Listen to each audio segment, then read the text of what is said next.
Settle in, dear listener, and let the outside world fade away. Tonight, we journey into Sherlock Holmes and the Baskerville Mystery. Beyond the rain-soaked streets of London lies a tale of ancient fear, whispered curses, and a legend that refuses to die. On the lonely moors, something watches and waits. This is a dramatic reading where each character is brought to life through their own distinct voice. Dr. Watson is voiced by me, and I am Lucy Bannett, who also serves as your narrator, guiding you through every shadow and revelation. All rights reserved by the Sleep Wizard's library. Now, draw closer to the fire and let the mystery begin. Mr. Sherlock Holmes, who was usually very late in the mornings, save upon those not infrequent occasions when he was up all night, was seated at the breakfast table. I stood upon the hearth rug and picked up the stick which our visitor had left behind him the night before. It was a fine, thick piece of wood, bulbous-headed, of the sort which is known as a Penang lawyer. Just under the head was a broad silver band nearly an inch across. To James Mortimer, M.R.C.S., from his friends of the C.C.H., was engraved upon it, with the date 1884. It was just such a stick as the old-fashioned family practitioner used to carry, dignified, solid and reassuring. Well, Watson, what do you make of it? Holmes was sitting with his back to me, and I had given him no sign of my occupation. How did you know what I was doing? I believe you have eyes in the back of your head. I have at least a well-polished silver-plated coffee pot in front of me, said he. But tell me, Watson, what do you make of our visitor's stick? Since we have been so unfortunate as to miss him and have no notion of his errand, this accidental souvenir becomes of importance. Let me hear you reconstruct the man by an examination of it. I think, said I, following as far as I could the methods of my companion, that Dr. Mortimer is a successful elderly medical man, well esteemed since those who know him give him this mark of their appreciation. Good, said Holmes. Excellent. I think also that the probability is in favour of his being a country practitioner who does a great deal of his visiting on foot. Why so? Because this stick, though originally a very handsome one, has been so knocked about that I can hardly imagine a town practitioner carrying it. The thick iron ferrule is worn down, so it is evident that he has done a great amount of walking with it. Perfectly sound, said Holmes. And then again, there is the Friends of the C.C.H. I should guess that to be the something hunt, the local hunt to whose members he has possibly given some surgical assistance, and which has made him a small presentation in return. Really, Watson, you excel yourself, said Holmes, pushing back his chair and lighting a cigarette. I am bound to say that in all the accounts which you have been so good as to give of my own small achievements, you have habitually underrated your own abilities. It may be that you are not yourself luminous, but you are a conductor of light.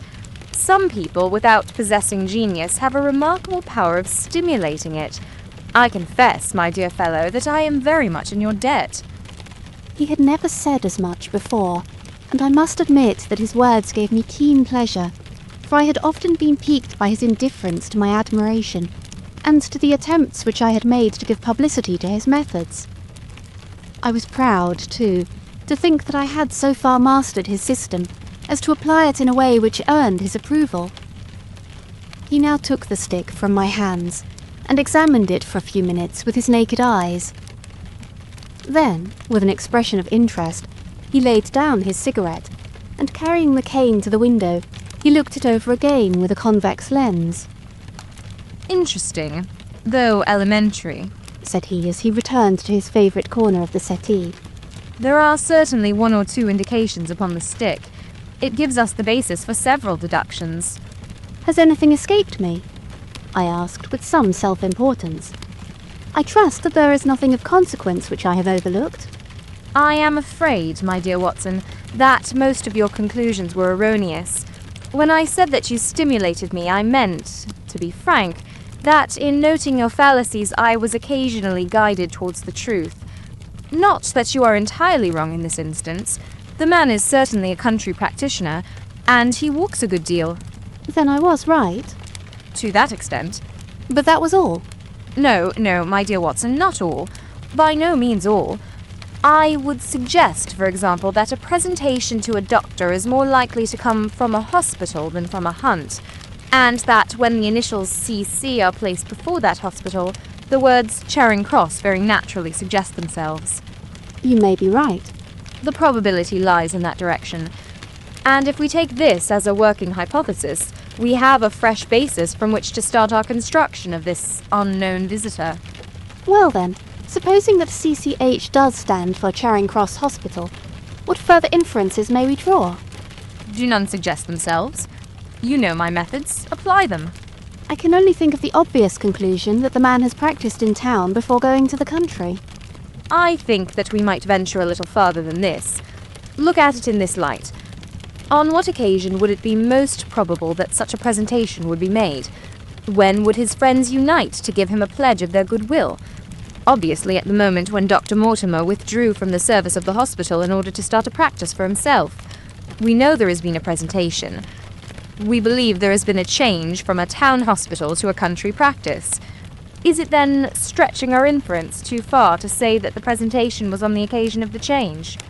It certainly seems probable. Now, you will observe that he could not have been on the staff of the hospital, since only a man well established in a London practice could hold such a position, and such a one would not drift into the country. What was he then? If he was in the hospital and yet not on the staff, he could only have been a house surgeon or a house physician, little more than a senior student. And he left 5 years ago. The date is on the stick. So, your grave, middle-aged family practitioner vanishes into thin air, my dear Watson, and there emerges a young fellow under 30, amiable, unambitious, absent-minded, and the possessor of a favourite dog, which I should describe roughly as being larger than a terrier and smaller than a mastiff. I laughed incredulously as Sherlock Holmes leaned back in his settee and blew little wavering rings of smoke up to the ceiling. As to the latter part, I have no means of checking you, said I, but at least it is not difficult to find out a few particulars about the man's age and professional career. From my small medical shelf I took down the medical directory and turned up the name. There were several Mortimers, but only one who could be our visitor. I read his record aloud. Mortimer James, MRCS, 1882, Grimpen, Dartmoor, Devon. House surgeon from 1882 to 1884 at Charing Cross Hospital. Winner of the Jackson Prize for Comparative Pathology, with essay entitled Is Disease a Reversion? Corresponding member of the Swedish Pathological Society.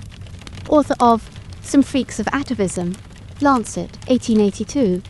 Do We Progress? Journal of Psychology, March 1883. Medical officer for the parishes of Grimpen, Thorsley and High Barrow. No mention of that local hunt, Watson, said Holmes with a mischievous smile.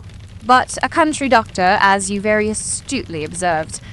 I think that I am fairly justified in my inferences.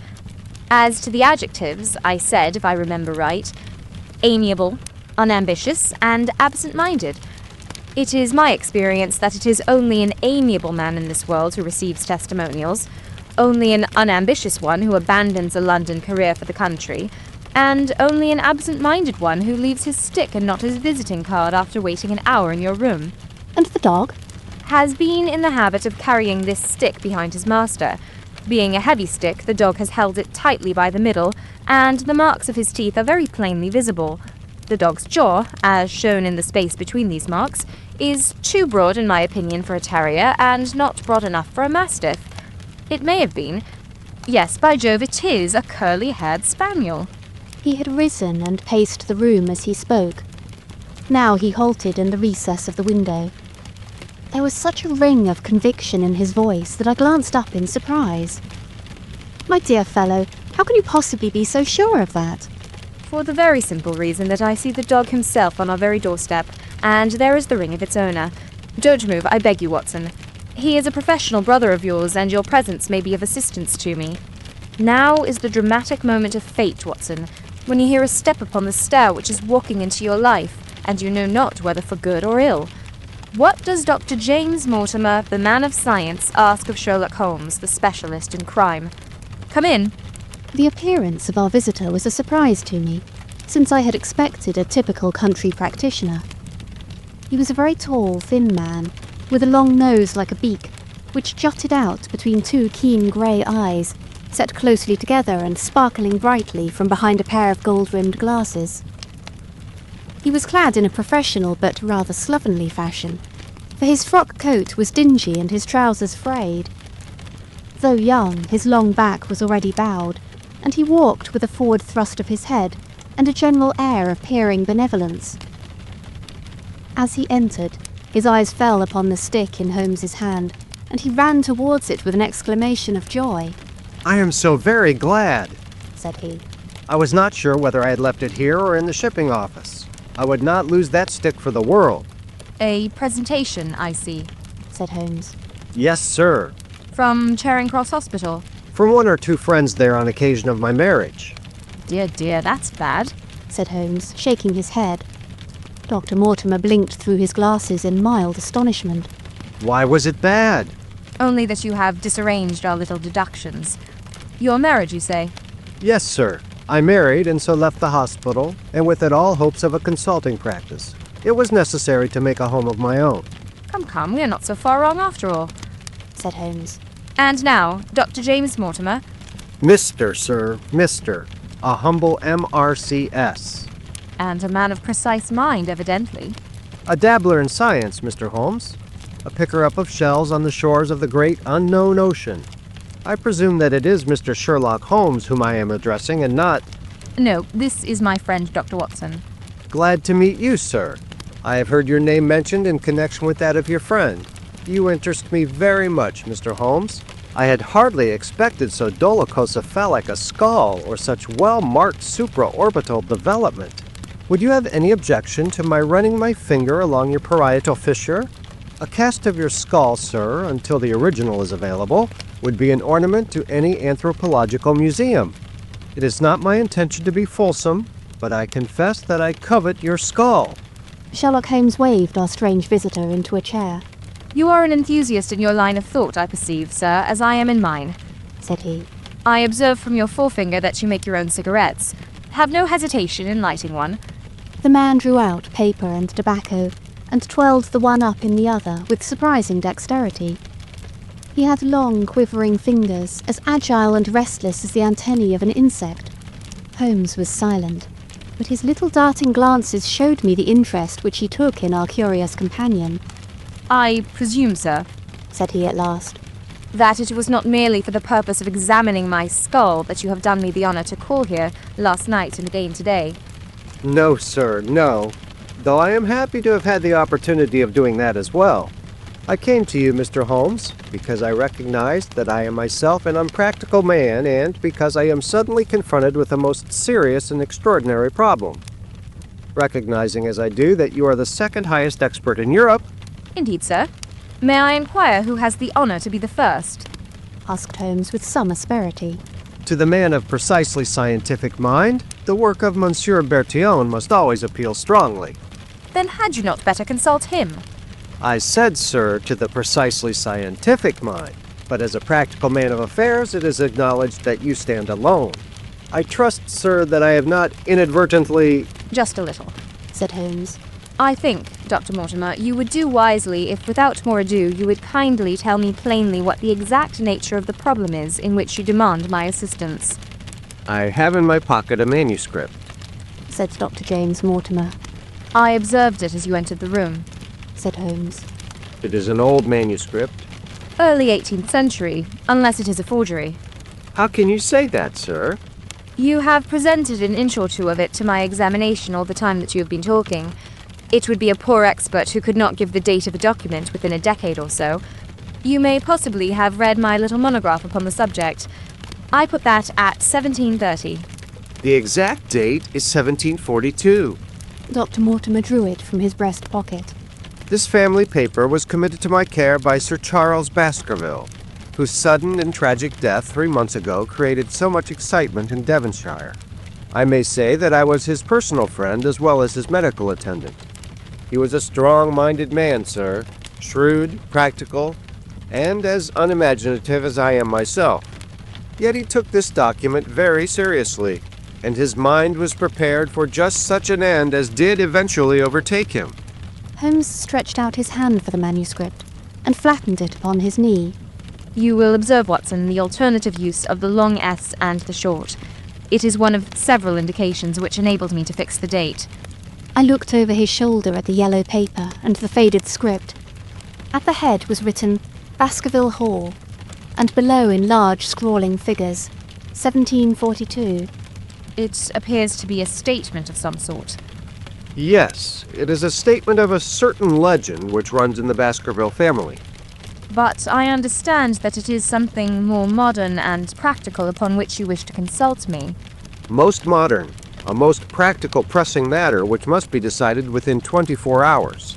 But the manuscript is short and is intimately connected with the affair. With your permission, I will read it to you. Holmes leaned back in his chair, placed his fingertips together, and closed his eyes with an air of resignation. Dr. Mortimer turned the manuscript to the light and read in a high, cracking voice the following curious old-world narrative. Of the origin of the Hound of the Baskervilles, there have been many statements, yet as I come in direct line from Hugo Baskerville, and as I had the story from my father, who also had it from his, I have set it down with all belief that it occurred even as it is here set forth. And I would have you believe, my sons, that the same justice which punishes sin may also most graciously forgive it, and that no ban is so heavy but that by prayer and repentance it may be removed.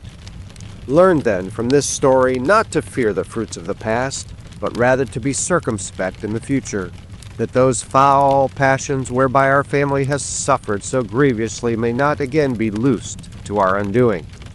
Know then that in the time of the Great Rebellion, the history of which, by the learned Lord Clarendon, I most earnestly commend to your attention, this manor of Baskerville was held by Hugo of that name. Nor can it be gainsaid that he was a most wild, profane, and godless man. This, in truth, his neighbors might have pardoned, seeing that saints have never flourished in those parts, but there was in him a certain wanton and cruel humor which made his name a byword through the West. It chanced that this Hugo came to love, if indeed so dark a passion may be known under so bright a name, the daughter of a yeoman who held lands near the Baskerville estate. But the young maiden, being discreet and of good repute, would ever avoid him, for she feared his evil name. So it came to pass that one Michaelmas this Hugo, with 5 or 6 of his idle and wicked companions, stole down upon the farm and carried off the maiden, her father and brothers being from home, as he well knew. When they had brought her to the hall, the maiden was placed in an upper chamber, while Hugo and his friends sat down to a long carouse, as was their nightly custom. Now, the poor lass upstairs was like to have her wits turned at the singing and shouting and terrible oaths which came up to her from below, for they say that the words used by Hugo Baskerville, when he was in wine, were such as might blast the man who said them. At last, in the stress of her fear, she did that which might have daunted the bravest or most active man, for by the aid of the growth of ivy which covered, and still covers, the south wall, she came down from under the eaves, and so homeward across the moor, there being 3 leagues betwixt the hall and her father's farm. It chanced that some little time later Hugo left his guests to carry food and drink, and other worse things, perchance, to his captive, and so found the cage empty and the bird escaped. Then, as it would seem, he became as one that hath a devil, for, rushing down the stairs into the dining hall, he sprang upon the great table, flagons and trenchers flying before him, and he cried aloud before all the company that he would that very night render his body and soul to the powers of evil if he might but overtake the wench. And while the revellers stood aghast at the fury of the man, one more wicked, or, it may be, more drunken than the rest, cried out that they should put the hounds upon her, whereat Hugo ran from the house, crying to the grooms that they should saddle his mare and unkennel the pack, and giving the hounds a kerchief of the maids, he swung them to the line, and so off full cry into the moonlight over the moor. Now, for some space the revellers stood agape, unable to understand all that had been done in such haste. But anon their bemused wits awoke to the nature of the deed which was like to be done upon the moorlands. Everything was now in an uproar, some calling for their pistols, some for their horses, and some for another flask of wine.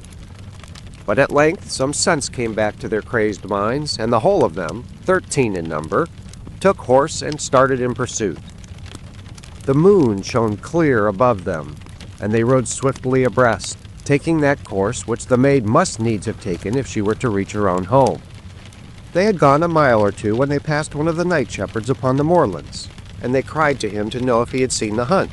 And the man, as the story goes, was so crazed with fear that he could scarce speak. But at last he said that he had indeed seen the unhappy maiden with the hounds upon her track. "But I have seen more than that," said he, "for Hugo Baskerville passed me upon his black mare, and there ran mute behind him such a hound of hell as God forbid should ever be at my heels." So the drunken squires cursed the shepherd and rode onward. But soon their skins turned cold, for there came a galloping across the moor, and the black mare, dabbled with white froth, went past with trailing bridle and empty saddle. Then the revelers rode close together, for a great fear was on them, but they still followed over the moor, though each, had he been alone, would have been right glad to have turned his horse's head. Riding slowly in this fashion, they came at last upon the hounds. These, though known for their valor and their breed, were whimpering in a cluster at the head of a deep dip, or goyal, as we call it, upon the moor, some slinking away, and some, with startling hackles and staring eyes, gazing down the narrow valley before them. The company had come to a halt, more sober men, as you may guess, than when they started. The most of them would by no means advance, but 3 of them, the boldest, or it may be the most drunken, rode forward down the goyal. Now, it opened into a broad space in which stood 2 of those great stones, still to be seen there, which were set by certain forgotten peoples in the days of old. The moon was shining bright upon the clearing, and there in the center lay the unhappy maid where she had fallen, dead of fear and fatigue.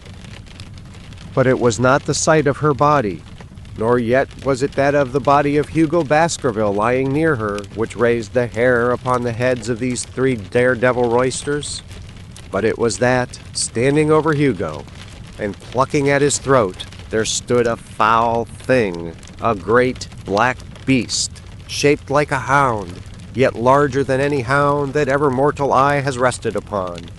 And even as they looked, the thing tore the throat out of Hugo Baskerville, on which, as it turned its blazing eyes and dripping jaws upon them, the 3 shrieked with fear and rode for dear life, still screaming across the moor. One, it is said, died that very night of what he had seen, and the other twain were but broken men for the rest of their days. Such is the tale, my sons, of the coming of the hound, which is said to have plagued the family so sorely ever since. If I have set it down, it is because that which is clearly known hath less terror than that which is but hinted at and guessed. Nor can it be denied that many of the family have been unhappy in their deaths, which have been sudden, bloody, and mysterious. Yet may we shelter ourselves in the infinite goodness of Providence, which would not forever punish the innocent beyond the 3rd or 4th generation which is threatened in Holy Writ. To that Providence, my sons, I hereby commend you, and I counsel you by way of caution to forbear from crossing the moor in those dark hours when the powers of evil are exalted. This from Hugo Baskerville to his sons Roger and John, with instructions that they say nothing thereof to their sister Elizabeth. When Dr. Mortimer had finished reading this singular narrative, he pushed his spectacles up on his forehead and stared across at Mr. Sherlock Holmes. The latter yawned and tossed the end of his cigarette into the fire. Well, said he. Do you not find it interesting? To a collector of fairy tales. Dr. Mortimer drew a folded newspaper out of his pocket. Now, Mr. Holmes, we will give you something a little more recent. This is the Devon County Chronicle of May 14th of this year. It is a short account of the facts elicited at the death of Sir Charles Baskerville, which occurred a few days before that date. My friend leaned a little forward, and his expression became intent. Our visitor readjusted his glasses and began. The recent sudden death of Sir Charles Baskerville, whose name has been mentioned as the probable Liberal candidate for Mid-Devon at the next election, has cast a gloom over the county. Though Sir Charles had resided at Baskerville Hall for a comparatively short period, his amiability of character and extreme generosity had won the affection and respect of all who had been brought into contact with him. In these days of nouveau riches, it is refreshing to find a case where the scion of an old county family which has fallen upon evil days is able to make his own fortune and to bring it back with him to restore the fallen grandeur of his line. Sir Charles, as is well known, made large sums of money in South African speculation. More wise than those who go on until the wheel turns against them, he realized his gains and returned to England with them.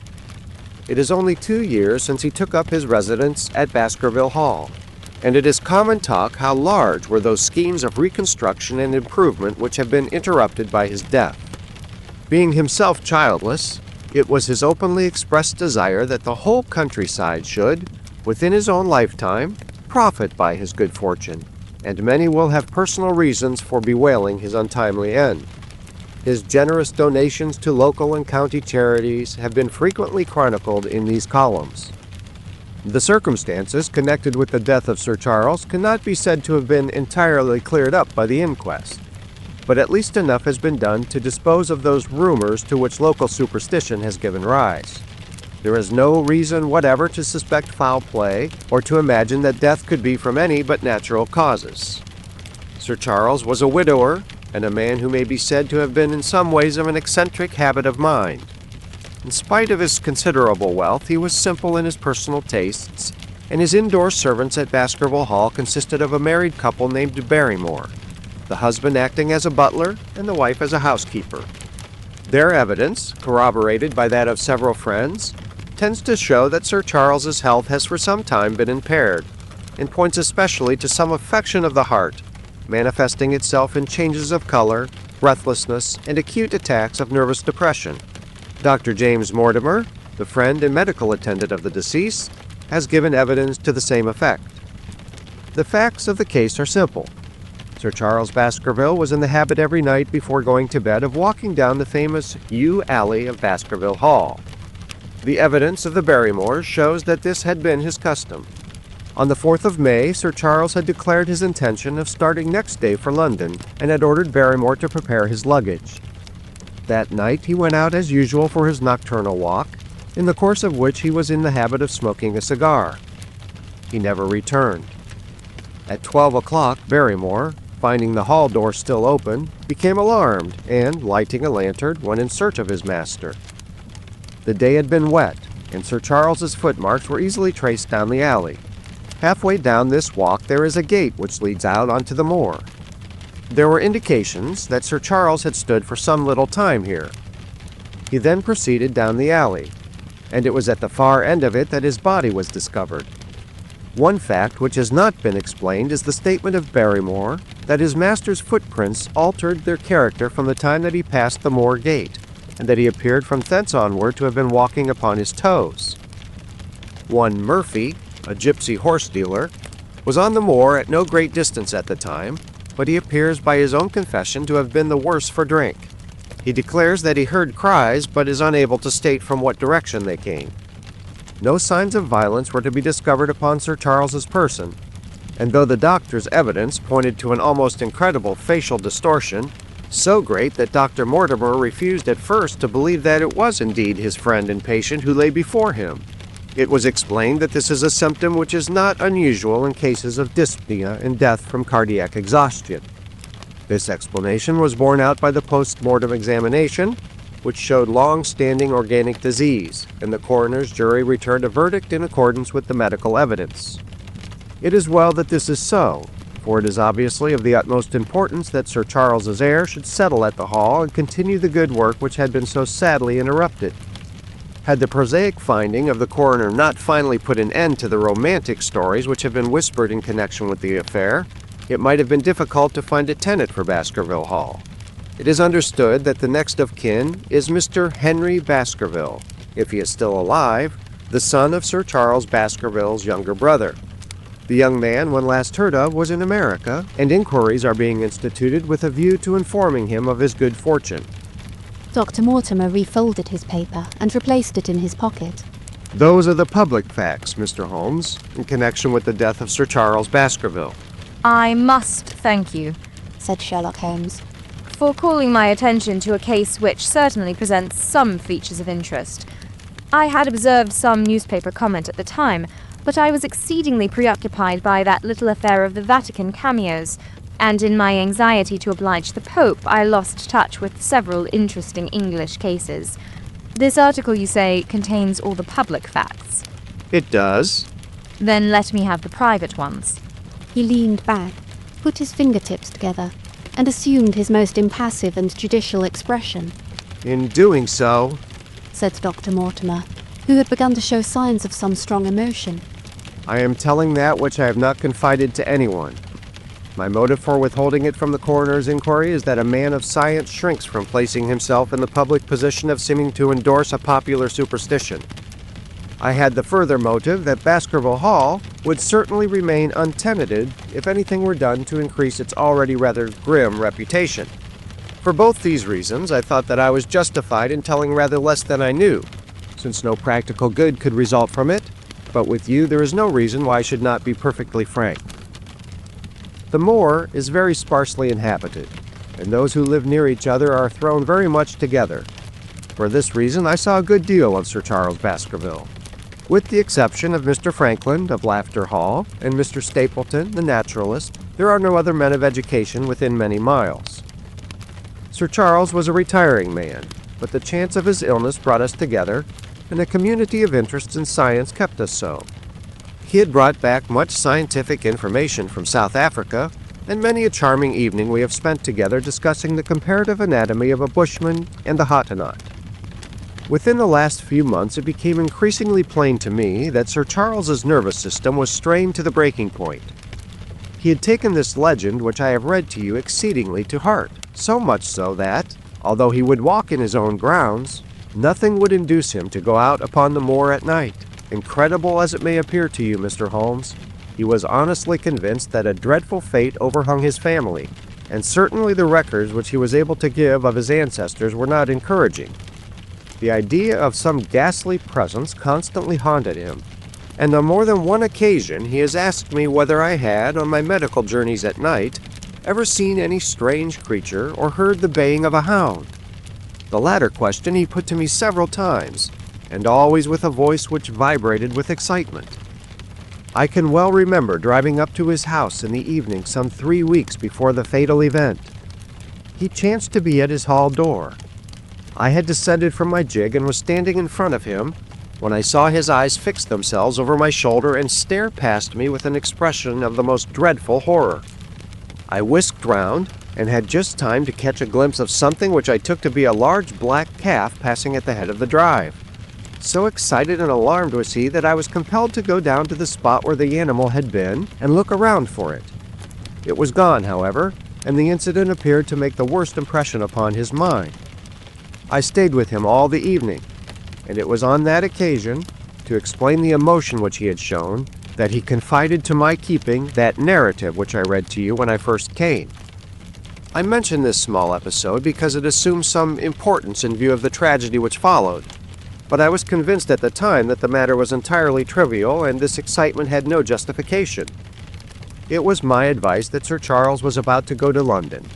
His heart was, I knew, affected, and the constant anxiety in which he lived, however chimerical the cause of it might be, was evidently having a serious effect upon his health.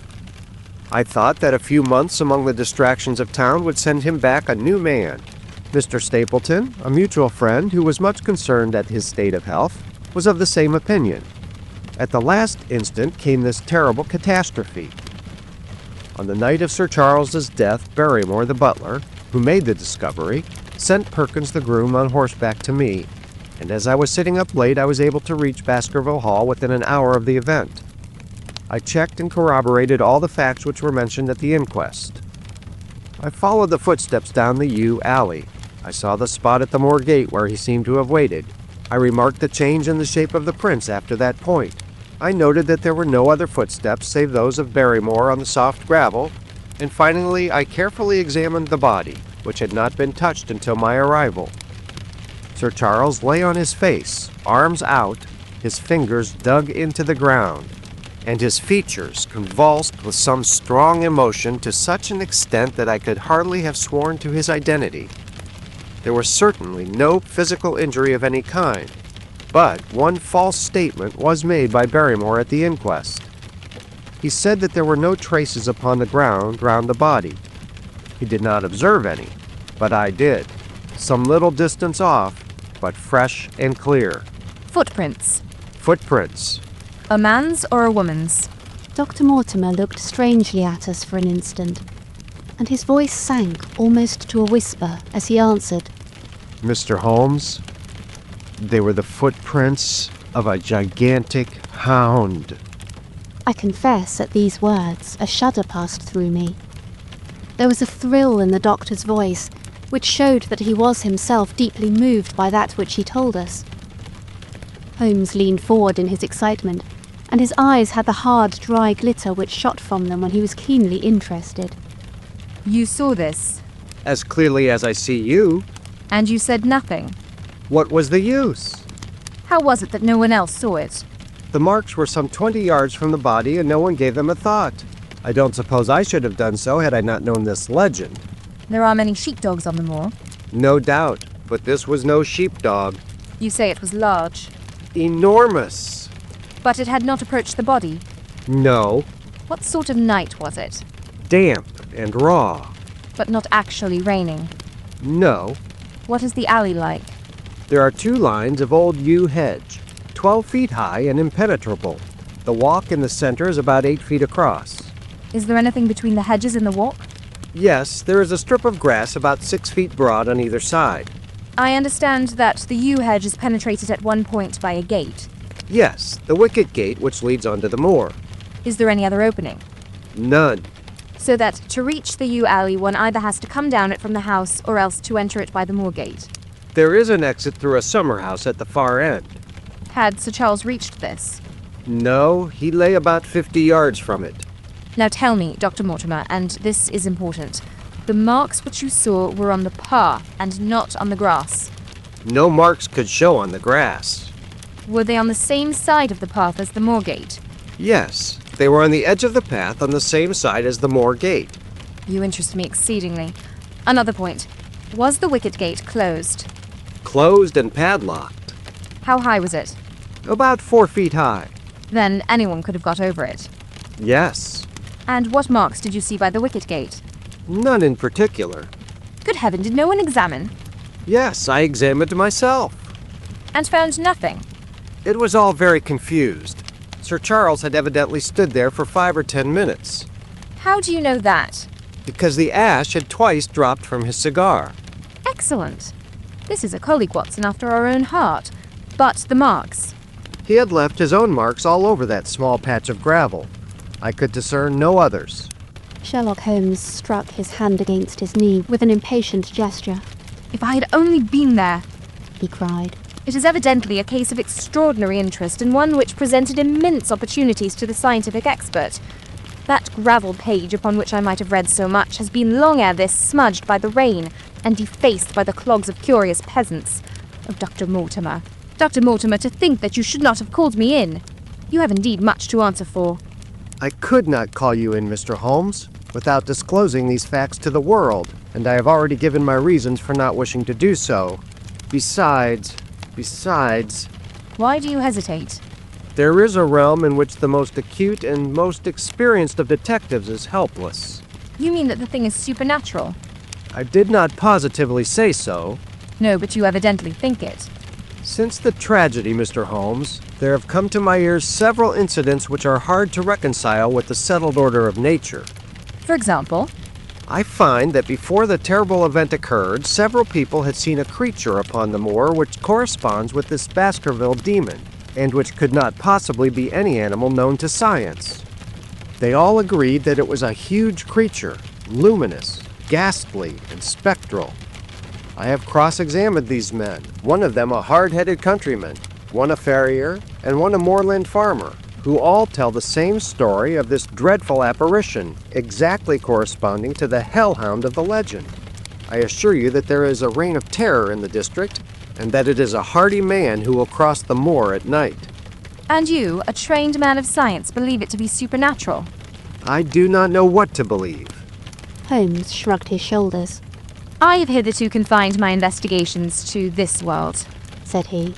In a modest way, I have combated evil, but to take on the father of evil himself would perhaps be too ambitious a task.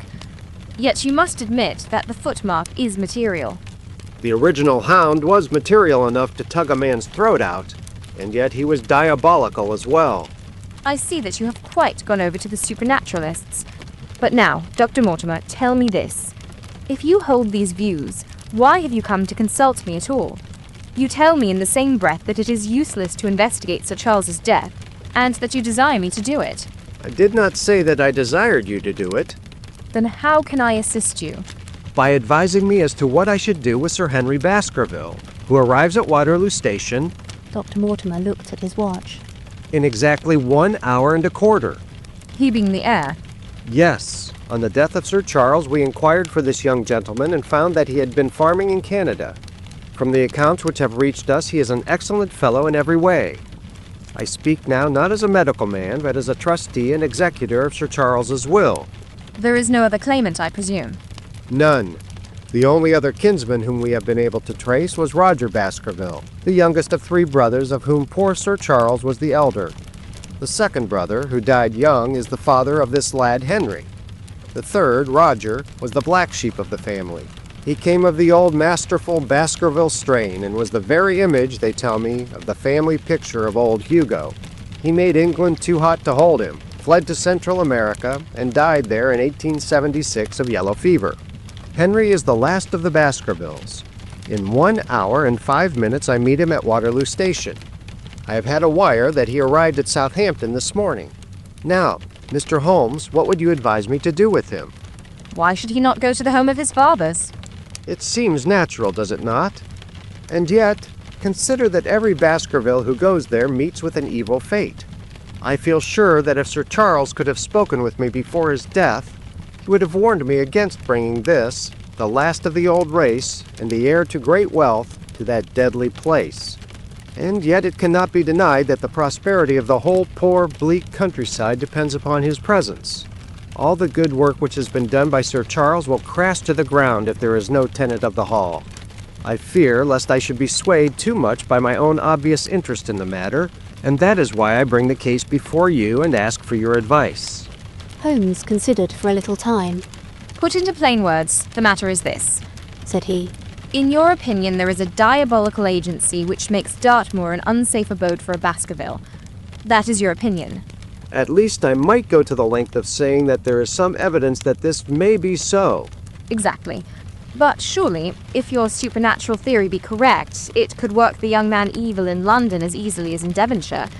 A devil with merely local powers like a parish vestry would be too inconceivable a thing. You put the matter more flippantly, Mr. Holmes, than you would probably do if you were brought into personal contact with these things.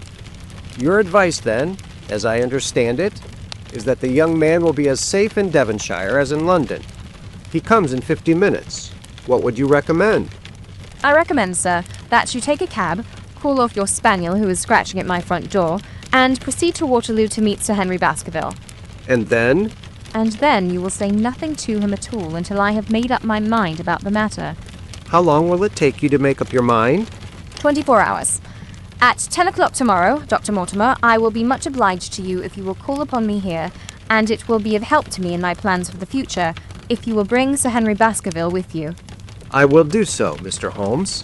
He scribbled the appointment on his shirt cuff and hurried off in his strange, peering, absent-minded fashion.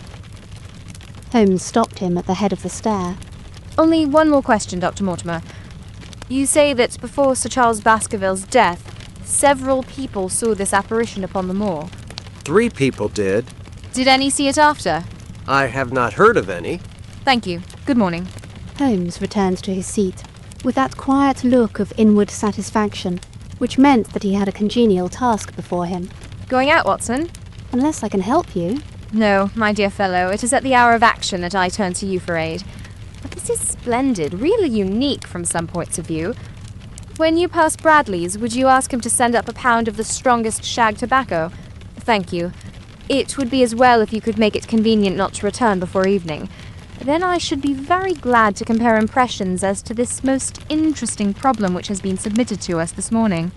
I knew that seclusion and solitude were very necessary for my friend in those hours of intense mental concentration, during which he weighed every particle of evidence, constructed alternative theories, balanced one against the other, and made up his mind as to which points were essential and which immaterial. I therefore spent the day at my club, and did not return to Baker Street until evening. It was nearly 9 o'clock when I found myself in the sitting room once more. My first impression as I opened the door was that a fire had broken out, for the room was so filled with smoke that the light of the lamp upon the table was blurred by it. As I entered, however, my fears were set at rest, for it was the acrid fumes of strong, coarse tobacco which took me by the throat and set me coughing. Through the haze I had a vague vision of Holmes in his dressing gown, coiled up in an armchair with his black clay pipe between his lips. Several rolls of paper lay around him. "Caught cold, Watson?" said he. "No, it's this poisonous atmosphere." "I suppose it is pretty thick, now that you mention it." "Thick? It is intolerable." "Open the window, then. You have been at your club all day, I perceive." "My dear Holmes." "Am I right?" "Certainly. But how?" He laughed at my bewildered expression. "There is a delightful freshness about you, Watson, which makes it a pleasure to exercise any small powers which I possess at your expense. A gentleman goes forth on a showery and miry day. He returns immaculate in the evening with the gloss still on his hat and his boots. He has been a fixture, therefore, all day. He is not a man with intimate friends. Where, then, could he have been? Is it not obvious?" "Well, it is rather obvious." "The world is full of obvious things which nobody by any chance ever observes. Where do you think that I have been?" "A fixture also." "On the contrary, I have been to Devonshire." "In spirit." "Exactly. My body has remained in this armchair and has, I regret to observe, consumed in my absence 2 large pots of coffee and an incredible amount of tobacco. After you left, I sent down to Stamford's for the ordnance map of this portion of the moor, and my spirit has hovered over it all day. I flatter myself that I could find my way about." "A large-scale map, I presume?" "Very large." He unrolled one section and held it over his knee. "Here you have the particular district which concerns us. That is Baskerville Hall in the middle." "With a wood round it?" "Exactly. I fancy the yew alley, though not marked under that name, must stretch along this line, with the moor as you perceive upon the right of it. This small clump of buildings here is the hamlet of Grimpen, where our friend Dr. Mortimer has his headquarters. Within a radius of 5 miles there are, as you see, only a very few scattered dwellings. Here is Laughter Hall, which was mentioned in the narrative. There is a house indicated here which may be the residence of the naturalist. Stapleton, if I remember right, was his name. Here are 2 moorland farmhouses, High Tor and Foulmire. Then, 14 miles away, the great convict prison of Princetown. Between and around these scattered points extends the desolate, lifeless moor. This, then, is the stage upon which tragedy has been played, and upon which we may help to play it again." "It must be a wild place." "Yes, the setting is a worthy one. If the devil did desire to have a hand in the affairs of men—" "Then you are yourself inclining to the supernatural explanation." "The devil's agents may be of flesh and blood, may they not? There are 2 questions waiting for us at the outset. The one is whether any crime has been committed at all. The second is, what is the crime and how was it committed? Of course, if Dr. Mortimer's surmise should be correct, and we are dealing with forces outside the ordinary laws of nature, there is an end of our investigation. But we are bound to exhaust all other hypotheses before falling back upon this one. I think we'll shut that window again, if you don't mind. It is a singular thing, but I find that a concentrated atmosphere helps a concentration of thought. I have not pushed it to the length of getting into a box to think, but that is the logical outcome of my convictions. Have you turned the case over in your mind?" "Yes, I have thought a good deal of it in the course of the day." "What do you make of it?" "It is very bewildering." "It has certainly a character of its own. There are points of distinction about it. That change in the footprints, for example, what do you make of that?" Mortimer said that the man had walked on tiptoe down that portion of the alley. He only repeated what some fool had said at the inquest. Why should a man walk on tiptoe down the alley? What then? He was running, Watson. Running desperately. Running for his life. Running until he burst his heart and fell dead upon his face. Running from what?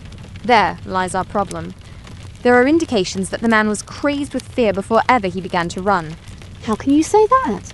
I am presuming that the cause of his fears came to him across the moor. If that was so, and it seems most probable, only a man who had lost his wits would have run from the house instead of towards it. If the gypsy's evidence may be taken as true, he ran with cries for help in the direction where help was least likely to be. Then again, whom was he waiting for that night? And why was he waiting for him in the yew alley rather than in his own house?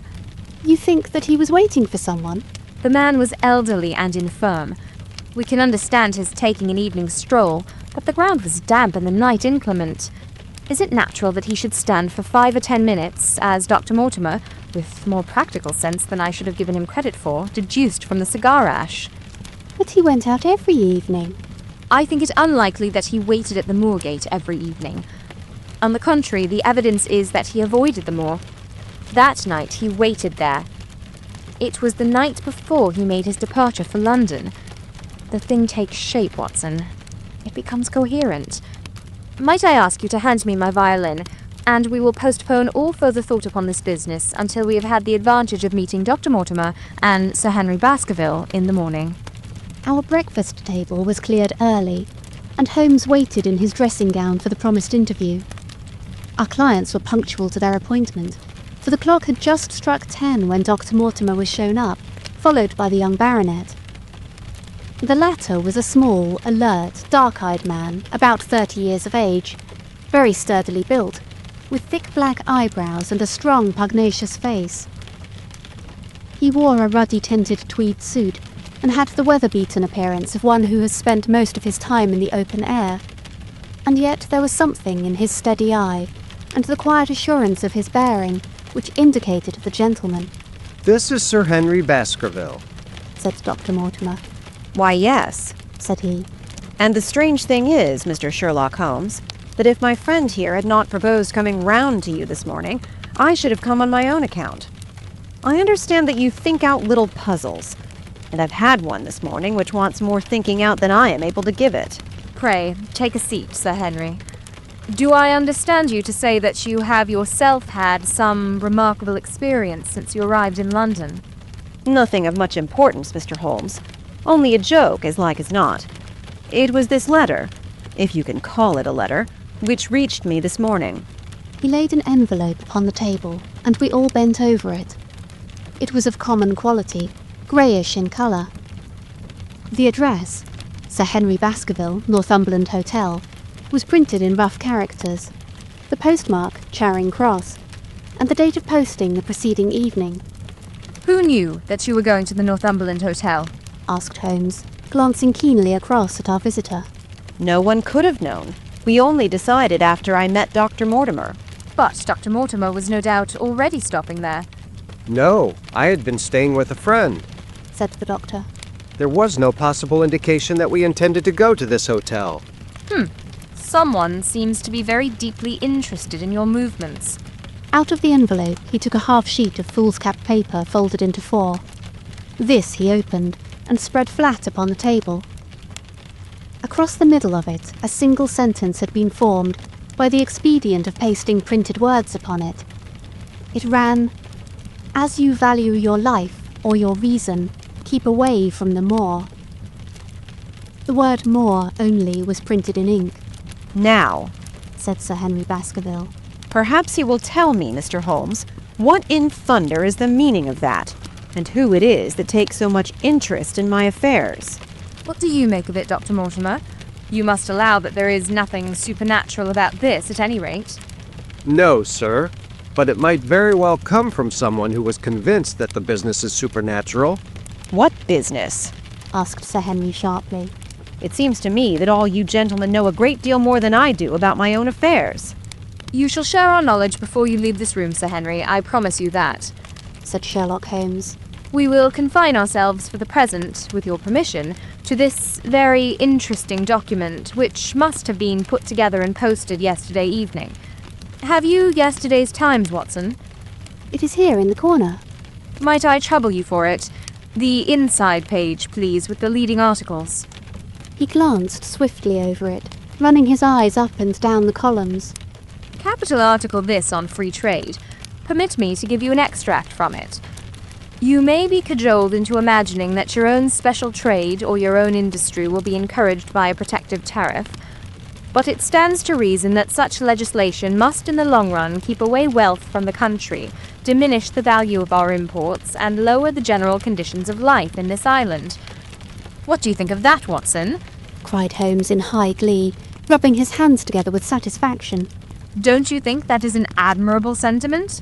Dr. Mortimer looked at Holmes with an air of professional interest, and Sir Henry Baskerville turned a pair of puzzled dark eyes upon me. I don't know much about the tariff and things of that kind, said he. but it seems to me we've got a bit off the trail so far as that note is concerned. On the contrary, I think we are particularly hot upon the trail, Sir Henry. Watson here knows more about my methods than you do, but I fear that even he has not quite grasped the significance of this sentence. No, I confess that I see no connection. And yet, my dear Watson, there is so very close a connection that the one is extracted out of the other. You, your, life, reason, value, keep away from the. Don't you see now whence these words had been taken? By thunder, you're right. Well, if that isn't smart, cried Sir Henry. If any possible doubt remained, it is settled by the fact that keep away and from the are cut out in one piece. Well now, so it is. Really, Mr. Holmes, this exceeds anything which I could have imagined. Said Dr. Mortimer, gazing at my friend in amazement. I could understand anyone saying that the words were from a newspaper, but that you should name which, and add that it came from the leading article, is really one of the most remarkable things which I have ever known. How did you do it? I presume, Doctor, that you could tell the skull of a Negro from that of an Eskimo. Most certainly, But how? because that is my special hobby. The differences are obvious. The supraorbital crest, the facial angle, the maxillary curve, the... But this is my special hobby, and the differences are equally obvious. There is as much difference to my eyes between the leaded bourgeois type of a Times article and the slovenly print of an evening halfpenny paper as there could be between your Negro and your Eskimo. The detection of types is one of the most elementary branches of knowledge to the special expert in crime, though I confess that once, when I was very young, I confused the Leeds Mercury with the Western Morning News. But a Times leader is entirely distinctive, and these words could have been taken from nothing else. As it was done yesterday, the strong probability was that we should find the words in yesterday's issue. So far as I can follow you then, Mr. Holmes, Said Sir Henry Baskerville. someone cut out this message with the scissors. Nail scissors. Said Holmes. You can see that it was a very short-bladed scissors, since the cutter had to take 2 snips over keep away. That is so. Someone then cut out the message with a pair of short-bladed scissors, pasted it with paste, Gum. Said Holmes. with gum onto the paper. But I want to know why the word Moor should have been written. Because he could not find it in print. The other words were all simple and might be found in any issue, but Moor would be less common. Why, of course, that would explain it. Have you read anything else in this message, Mr. Holmes? There are 1 or 2 indications, and yet the utmost pains have been taken to remove all clues. The address, you observe, is printed in rough characters, but the Times is a paper which is seldom found in any hands but those of the highly educated. We may take it, therefore, that the letter was composed by an educated man who wished to pose as an uneducated one, and his effort to conceal his own writing suggests that that writing might be known, or come to be known, by you. Again, you will observe that the words are not gummed on in an accurate line, but that some are much higher than others. Life, for example, is quite out of its proper place. That may point to carelessness, or it may point to agitation and hurry upon the part of the cutter. On the whole, I incline to the latter view, since the matter was evidently important, and it is unlikely that the composer of such a letter would be careless. If he were in a hurry, it opens up the interesting question why he should be in a hurry, since any letter posted up to early morning would reach Sir Henry before he would leave his hotel. Did the composer fear an interruption? And from whom? We are coming now rather into the region of guesswork, said Dr. Mortimer. Say rather, into the region where we balance probabilities and choose the most likely. It is the scientific use of the imagination, but we have always some material basis on which to start our speculation. Now, you would call it a guess, no doubt, but I am almost certain that this address has been written in a hotel. How in the world can you say that? If you examine it carefully, you will see that both the pen and the ink have given the writer trouble. The pen has spluttered twice in a single word and has run dry 3 times in a short address, showing that there was very little ink in the bottle. Now, a private pen or ink bottle is seldom allowed to be in such a state, and the combination of the two must be quite rare. But you know the hotel ink and the hotel pen, where it is rare to get anything else. Yes, I have very little hesitation in saying that could we examine the waste paper baskets of the hotels around Charing Cross until we found the remains of the mutilated Times leader, we could lay our hands straight upon the person who sent this singular message. Hello, what's this? He was carefully examining the fool's cap upon which the words were pasted, holding it only an inch or 2 from his eyes. Well? Nothing, said he, throwing it down. It is a blank half sheet of paper without even a watermark upon it. I think we have drawn as much as we can from this curious letter. And now, Sir Henry, has anything else of interest happened to you since you have been in London? Why, no, Mr. Holmes, I think not. You have not observed anyone follow or watch you? I seem to have walked right into the thick of a dime novel, said our visitor. Why in thunder should anyone follow or watch me? We are coming to that. You have nothing else to report to us before we go into this matter? Well, it depends on what you think worth reporting. I think anything out of the ordinary routine of life well worth reporting. Sir Henry smiled. I don't know much of British life yet, for I've spent nearly all my time in the States and in Canada. But I hope that to lose one of your boots is not part of the ordinary routine of life over here. You have lost one of your boots. My dear sir, cried Dr. Mortimer. it is only mislaid. You will find it when you return to the hotel. What is the use of troubling Mr. Holmes with trifles of this kind? Well, he asked me for anything outside the ordinary routine. Exactly, said Holmes. However foolish the incident may seem. You have lost one of your boots, you say? Well, mislaid it anyhow. I put them both outside my door last night, and there was only one in the morning. I could get no sense out of the chap who cleans them. The worst of it is that I only bought the pair last night in the Strand, and I have never had them on. If you have never worn them, why did you put them out to be cleaned? They were tan boots and had never been varnished. That was why I put them out. Then I understand that, on your arrival in London yesterday, you went out at once and bought a pair of boots? I did a good deal of shopping. Dr. Mortimer here went round with me. You see, if I am to be squire down there, I must dress the part, and it may be that I have got a little careless in my ways out west. Among other things, I bought these brown boots, gave $6 for them, and had one stolen before ever I had them on my feet.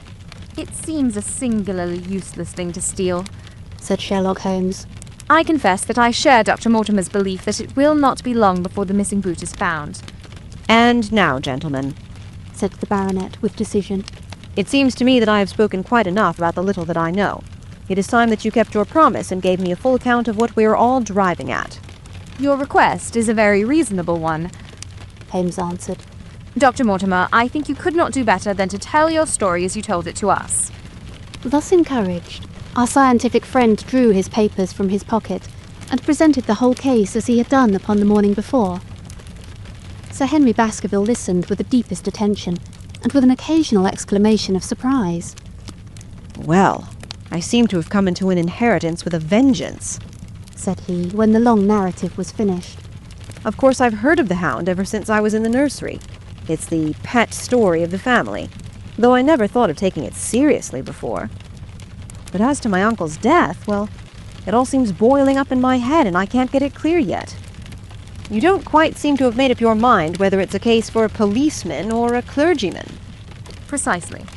And now there's this affair of the letter to me at the hotel. I suppose that fits into its place.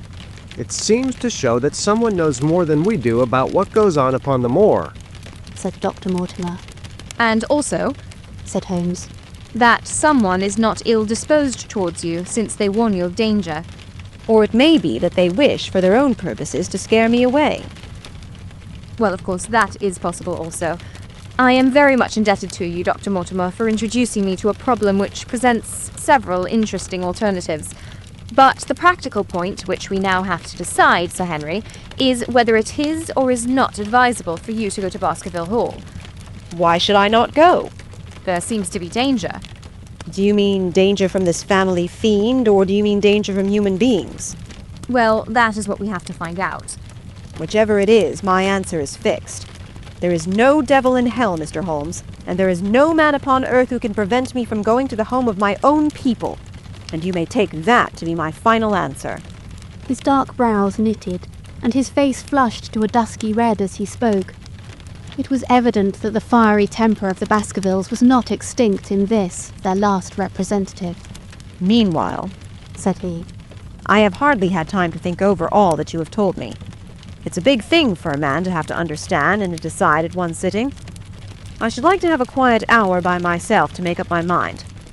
Now look here, Mr. Holmes, it's 11:30 now, and I am going back right away to my hotel. Suppose you and your friend, Dr. Watson, come round and lunch with us at 2. I'll be able to tell you more clearly then how this thing strikes me. Is that convenient to you, Watson? perfectly. Then you may expect us. Shall I have a cab called? I'd prefer to walk, for this affair has flurried me rather. I'll join you in a walk, with pleasure, said his companion. Then we meet again at 2 o'clock. Au revoir, and good morning. We heard the steps of our visitors descend the stair and the bang of the front door. In an instant, Holmes had changed from the languid dreamer to the man of action. Your hat and boots, Watson, quick. Not a moment to lose. He rushed into his room in his dressing gown and was back again in a few seconds in a frock coat. We hurried together down the stairs and into the street. Dr. Mortimer and Baskerville were still visible about 200 yards ahead of us in the direction of Oxford Street. Shall I run on and stop them? Not for the world, my dear Watson. I am perfectly satisfied with your company if you will tolerate mine. Our friends are wise, for it is certainly a very fine morning for a walk. He quickened his pace until we had decreased the distance which divided us by about half. Then, still keeping 100 yards behind, we followed into Oxford Street and so down Regent Street. Once our friend stopped and stared into a shop window, upon which Holmes did the same. An instant afterwards he gave a little cry of satisfaction, and following the direction of his eager eyes, I saw a hansom cab with a man inside, which had halted on the other side of the street, was now proceeding slowly onward again. There's our man, Watson. Come along. We'll have a good look at him if we can do no more. At that instant I was aware of a bushy black beard, and a pair of piercing eyes turned upon us through the side window of the cab. Instantly the trapdoor at the top flew up, something was screamed to the driver, and the cab flew madly off down Regent Street. Holmes looked eagerly round for another, but no empty one was in sight. Then he dashed in wild pursuit amid the stream of the traffic, but the start was too great, and already the cab was out of sight. There now, said Holmes bitterly, as he emerged panting and white with vexation from the tide of vehicles. Was ever such bad luck and such bad management too? Watson, Watson, if you are an honest man, you will record this also and set it against my successes. Who was the man? I have not an idea. A spy? Well, it was evident from what we have heard that Baskerville has been very closely shadowed by someone since he has been in town. How else could it be known so quickly that it was the Northumberland Hotel which he had chosen? If they had followed him the first day, I argued that they would follow him also the second. You may have observed that I twice strolled over to the window while Dr. Mortimer was reading his legend. Yes, I remember. I was looking out for loiterers in the street, but I saw none. We are dealing with a clever man, Watson. This matter cuts very deep, and though I have not finally made up my mind whether it is a benevolent or a malevolent agency which is in touch with us, I am conscious always of power and design. When our friends left, I at once followed them in the hopes of marking down their invisible attendant.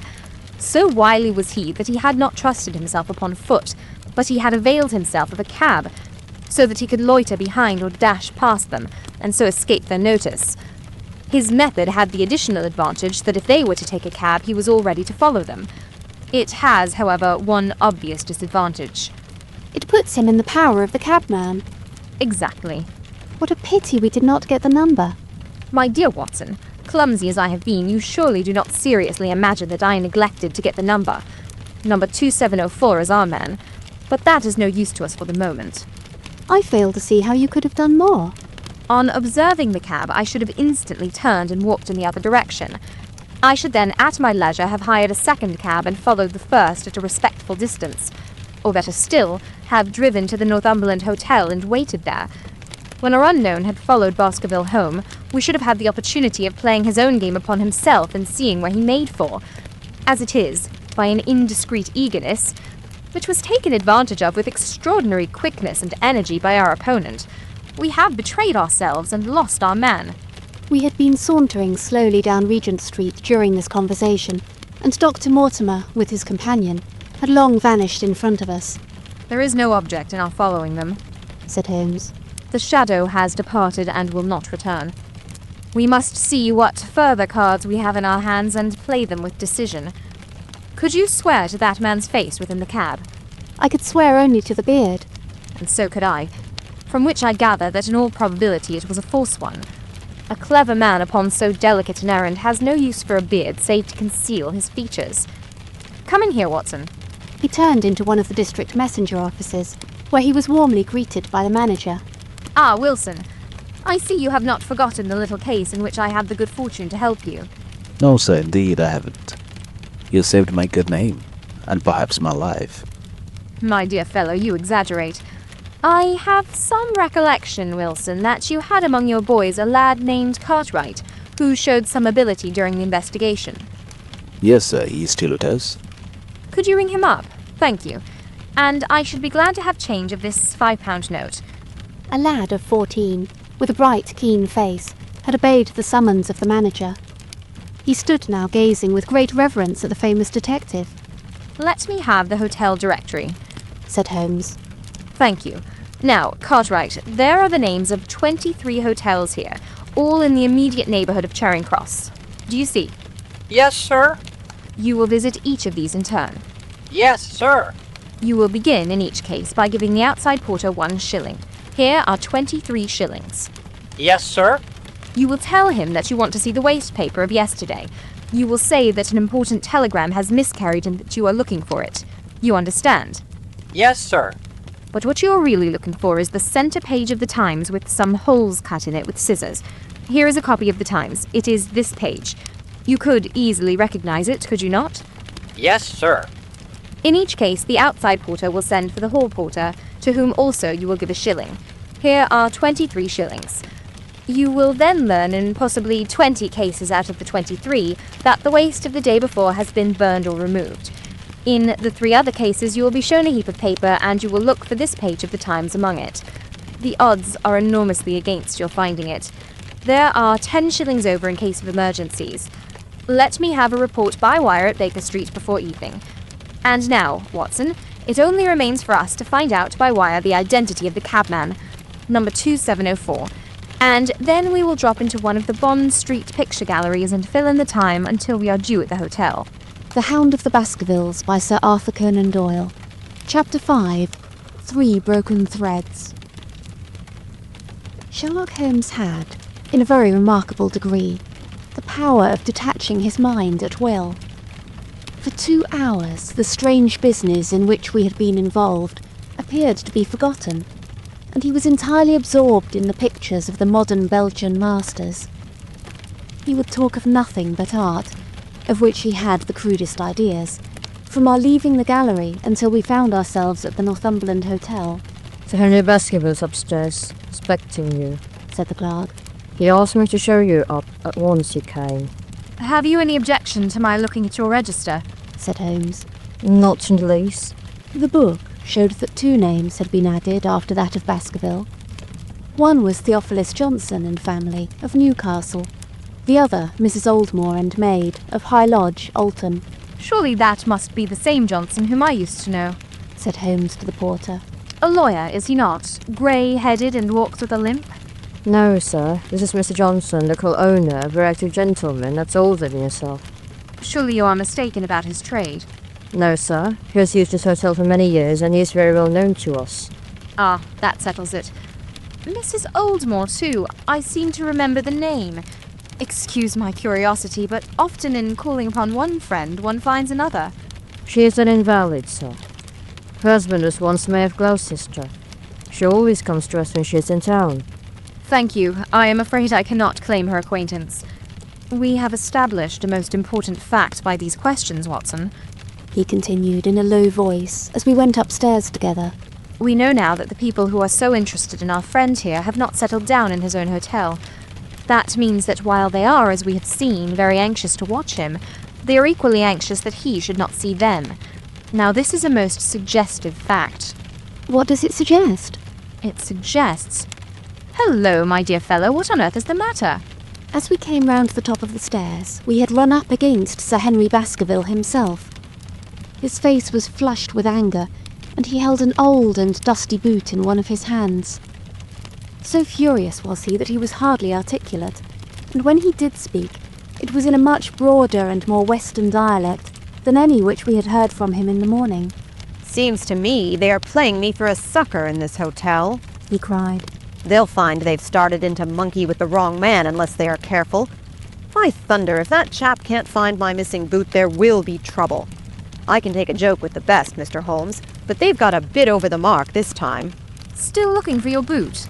Yes, sir, and mean to find it. But surely you said that it was a new brown boot. So it was, sir, and now it's an old black one. What? You don't mean to say? That's just what I do mean to say. I only had 3 pairs in the world. The new brown, the old black, and the patent leathers which I am wearing. Last night they took one of my brown ones, and today they have sneaked one of the black. Well, have you got it? Speak out, man, and don't stand staring. An agitated German waiter had appeared upon the scene. No, sir. I have made inquiry all over the hotel, but I can hear no word of it. Well, either that boot comes back before sundown, or I'll see the manager and tell him that I go straight out of this hotel. It shall be found, sir. I promise you that if you will have a little patience, it will be found. Mind it is, for it's the last thing of mine that I'll lose in this den of thieves. Well, Mr. Holmes, you'll excuse my troubling you about such a trifle. I think it's well worth troubling about. Why, you look very serious over it. How do you explain it? I just don't attempt to explain it. It seems the very maddest, queerest thing that ever happened to me. The queerest, perhaps, said Holmes thoughtfully. What do you make of it yourself? Well, I don't profess to understand it yet. This case of yours is very complex, Sir Henry. When taken in conjunction with your uncle's death, I am not sure that of all the 500 cases of capital importance which I have handled, there is one which cuts so deep. But we hold several threads in our hands, and the odds are that one or other of them guides us to the truth. We may waste time in following the wrong one, but sooner or later we must come upon the right. We had a pleasant luncheon, in which little was said of the business which had brought us together. It was in the private sitting room, to which we afterwards repaired, that Holmes asked Baskerville what were his intentions. To go to Baskerville Hall. And when? At the end of the week. On the whole, said Holmes, I think that your decision is a wise one. I have ample evidence that you are being dogged in London, and amid the millions of this great city it is difficult to discover who these people are or what their object can be. If their intentions are evil, they might do you a mischief, and we should be powerless to prevent it. You did not know, Dr. Mortimer, that you were followed this morning from my house. Dr. Mortimer started violently. Followed? By whom? That, unfortunately, is what I cannot tell you. Have you among your neighbours or acquaintances on Dartmoor any man with a black full beard? No. Or, let me see, why, yes. Barrymore, Sir Charles's butler, is a man with a full black beard. Ha! Where is Barrymore? He is in charge of the hall. We had best ascertain if he is really there, or if by any possibility he might be in London. How can you do that? Give me a telegraph form. Is all ready for Sir Henry. That will do. Addressed to Mr. Barrymore, Baskerville Hall. What is the nearest telegraph office? Grimpen. Very good. We will send a second wire to the postmaster, Grimpen. Telegram to Mr. Barrymore to be delivered into his own hand. If absent, please return wire to Sir Henry Baskerville, Northumberland Hotel. That should let us know before evening whether Barrymore is at his post in Devonshire or not." That's so, said Baskerville. By the way, Dr. Mortimer, who is this Barrymore anyhow? He is the son of the old caretaker who is dead. They have looked after the hall for 4 generations now. So far as I know, he and his wife are as respectable a couple as any in the county. At the same time, Said Baskerville. it's clear enough that so long as there are none of the family at the hall, these people have a mighty fine home and nothing to do. That is true. Did Barrymore profit at all by Sir Charles's will? Asked Holmes. He and his wife had £500 each. Huh. Did they know that they would receive this? Yes, Sir Charles was very fond of talking about the provisions of his will. That is very interesting. I hope Said Dr. Mortimer. that you do not look with suspicious eyes upon everyone who received a legacy from Sir Charles, for I also had £1,000 left to me. Indeed. And anyone else? There were many insignificant concerns to individuals, and a large number of public charities. The residue all went to Sir Henry. And how much was the residue? £740,000. Holmes raised his eyebrows in surprise. I had no idea that so gigantic a sum was involved, said he. Sir Charles had the reputation of being rich, but we did not know how very rich he was until we came to examine his securities. The total value of the estate was close on to £1 million. Dear me, it is a stake for which a man might well play a desperate game. And one more question, Dr. Mortimer. Supposing that anything happened to our young friend here, you will forgive the unpleasant hypothesis, who would inherit the estate? Since Roger Baskerville, Sir Charles's younger brother, died unmarried, the estate would descend to the Desmonds, who are distant cousins. James Desmond is an elderly clergyman in Westmoreland. Thank you. These details are all of great interest. Have you met Mr. James Desmond? Yes, he once came down to visit Sir Charles. He is a man of venerable appearance and of a saintly life. I remember that he refused to accept any settlement from Sir Charles, though he pressed it upon him. And this man of simple tastes would be the heir to Sir Charles's thousands. He would be the heir to the estate because that is entailed. He would also be the heir to the money unless it were willed otherwise by the present owner, who can, of course, do what he likes with it. And have you made your will, Sir Henry? No, Mr. Holmes, I have not. I've had no time, for it was only yesterday that I learned how matters stood. But in any case, I feel that the money should go with the title and estate. That was my poor uncle's idea. How is the owner going to restore the glories of the Baskervilles if he has not money enough to keep up the property? House, land, and dollars must go together. Quite so. Well, Sir Henry, I am of one mind with you as to the advisability of your going down to Devonshire without delay. There is only one provision which I must make. You certainly must not go alone. Dr. Mortimer returns with me. But Dr. Mortimer has his practice to attend to, and his house is miles away from yours. With all the goodwill in the world, he may be unable to help you. No, Sir Henry, you must take with you someone, a trusty man, who will be always by your side. Is it possible that you could come yourself, Mr. Holmes? If matters came to a crisis, I should endeavour to be present in person. But you can understand that, with my extensive consulting practice, and with the constant appeals which reach me from many quarters, it is impossible for me to be absent from London for an indefinite time. At the present instant, one of the most revered names in England is being besmirched by a blackmailer, and only I can stop a disastrous scandal. You will see how impossible it is for me to go to Dartmoor. Whom would you recommend, then? Holmes laid his hand upon my arm. If my friend would undertake it, there is no man who is better worth having at your side when you're in a tight place. No one can say so more confidently than I. The proposition took me completely by surprise, but before I had time to answer, Baskerville seized me by the hand and wrung it heartily. Well, now, that is real kind of you, Dr. Watson, said he. You see how it is with me, and you know just as much about the matter as I do. If you will come down to Baskerville Hall and see me through, I'll never forget it. The promise of adventure had always a fascination for me, and I was complimented by the words of Holmes, and by the eagerness with which the baronet hailed me as a companion. "I will come with pleasure," said I. "I do not know how I could employ my time better." And you will report very carefully to me. said Holmes. When a crisis comes, as it will do, I will direct how you shall act. I suppose that by Saturday all might be ready. Would that suit Dr. Watson? Perfectly. Then on Saturday, unless you hear to the contrary, we shall meet at the 10:30 train from Paddington. We had risen to depart when Baskerville gave a cry of triumph, and diving into one of the corners of the room, he drew a brown boot from under a cabinet. My missing boot! He cried, May all our difficulties vanish as easily. said Sherlock Holmes. But it is a very singular thing. Dr. Mortimer remarked. I searched this room carefully before lunch. And so did I. Said Baskerville. Every inch of it. There was certainly no boot in it then.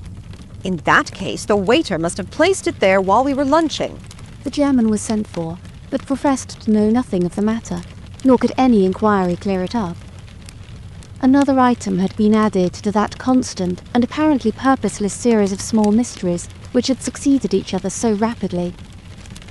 Setting aside the whole grim story of Sir Charles's death, we had a line of inexplicable incidents all within the limits of 2 days, which included the receipt of the printed letter, the black-bearded spy in the hansom, the loss of the new brown boot, the loss of the old black boot, and now the return of the new brown boot.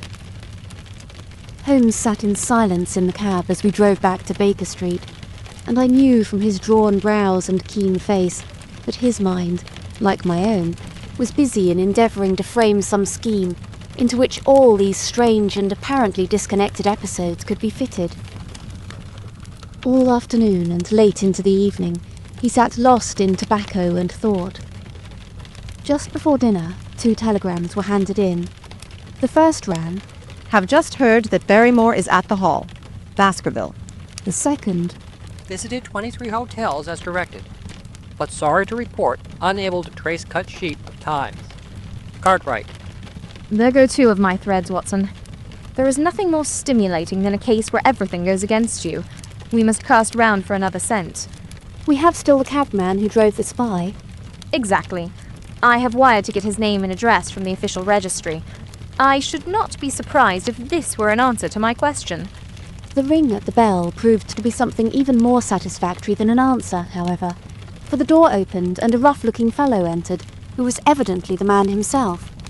I got a message from the head office that a gent at this address had been inquiring for number 2704. Said he.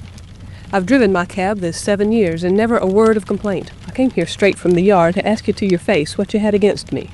I have nothing in the world against you, my good man, said Holmes. On the contrary, I've half a sovereign for you, if you will give me a clear answer to my questions. Well, I've had a good day and no mistake. Said the cabman with a grin. What was it you wanted to ask, sir? First of all, your name and address in case I want you again. John Clayton, 3 Turpey Street, the Borough. My cab is out of Shipley's Yard near Waterloo Station. Sherlock Holmes made a note of it. Now, Clayton, tell me all about the fare who came and watched this house at 10 o'clock this morning and afterwards followed the 2 gentlemen down Regent Street. The man looked surprised and a little embarrassed. Why, there's no good my telling you things, for you seem to know as much as I do already. Said he. The truth is that the gentleman told me that he was a detective and that I was to say nothing about him to anyone. My good fellow, this is a very serious business, and you may find yourself in a pretty bad position if you try to hide anything from me. You say that your fare told you that he was a detective. Yes, he did. When did he say this? When he left me. Did he say anything more? He mentioned his name. Holmes cast a swift glance of triumph at me. Oh, he mentioned his name, did he? That was imprudent. What was the name that he mentioned? His name, said the cabman, was Mr. Sherlock Holmes. Never have I seen my friend more completely taken aback than by the cabman's reply. For an instant he sat in silent amazement. Then he burst into a hearty laugh. A touch, Watson. An undeniable touch, said he. I feel a foil as quick and supple as my own. He got home upon me very prettily that time.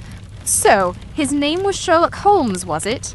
Yes, sir. That was the gentleman's name. Excellent. Tell me where you picked him up and all that occurred. He hailed me at 9:30 in Trafalgar Square. He said that he was a detective, and he offered me 2 guineas if I would do exactly what he wanted all day and ask no questions. I was glad enough to agree.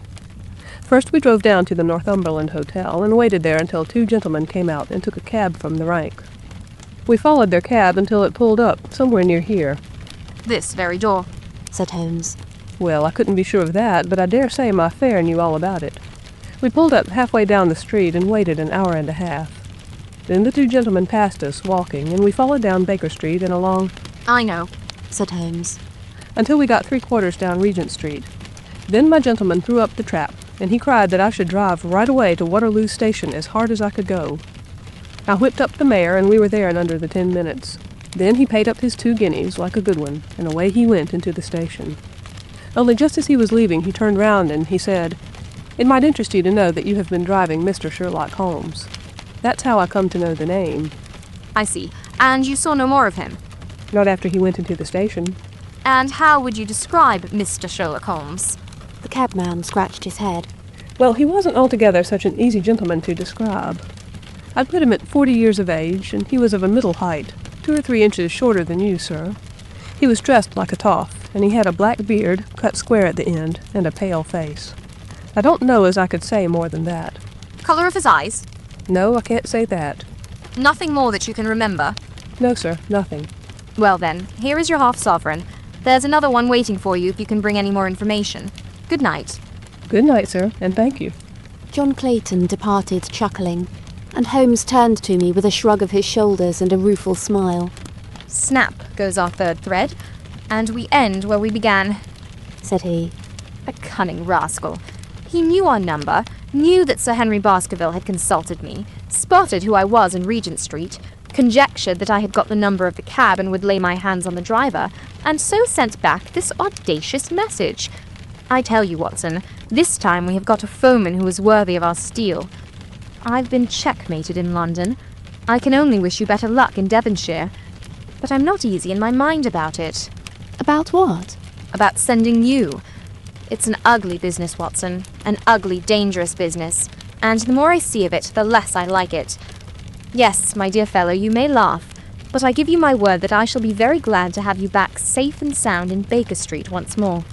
Sir Henry Baskerville and Dr. Mortimer were ready upon the appointed day, and we started as arranged for Devonshire. Mr. Sherlock Holmes drove with me to the station and gave me his last parting injunctions and advice. I will not bias your mind by suggesting theories or suspicions, Watson, said he. I wish you simply to report facts in the fullest possible manner to me, and you can leave me to do the theorizing. What sort of facts? I asked. Anything which may seem to have a bearing, however indirect, upon the case, and especially the relations between young Baskerville and his neighbours, or any fresh particulars concerning the death of Sir Charles. I have made some inquiries myself in the last few days, but the results have, I fear, been negative. One thing only appears to be certain, and that is that Mr. James Desmond, who is the next heir, is an elderly gentleman of a very amiable disposition, so that this persecution does not arise from him. I really think that we may eliminate him entirely from our calculations. There remain the people who will actually surround Sir Henry Baskerville upon the moor. Would it not be well in the first place to get rid of this Barrymore couple? By no means. You could not make a greater mistake. If they are innocent, it would be a cruel injustice, and if they are guilty, we should be giving up all chance of bringing it home to them. No, we will preserve them upon our list of suspects. Then there is a groom at the Hall, if I remember right. There are 2 moorland farmers. There is our friend, Dr. Mortimer, whom I believe to be entirely honest, and there is his wife, of whom we know nothing. There is this naturalist, Stapleton, and there is his sister, who is said to be a young lady of attractions. There is Mr. Frankland, of Laughter Hall, who is also an unknown factor, and there are 1 or 2 other neighbours. These are the folk who must be your very special study. I will do my best. You have arms, I suppose?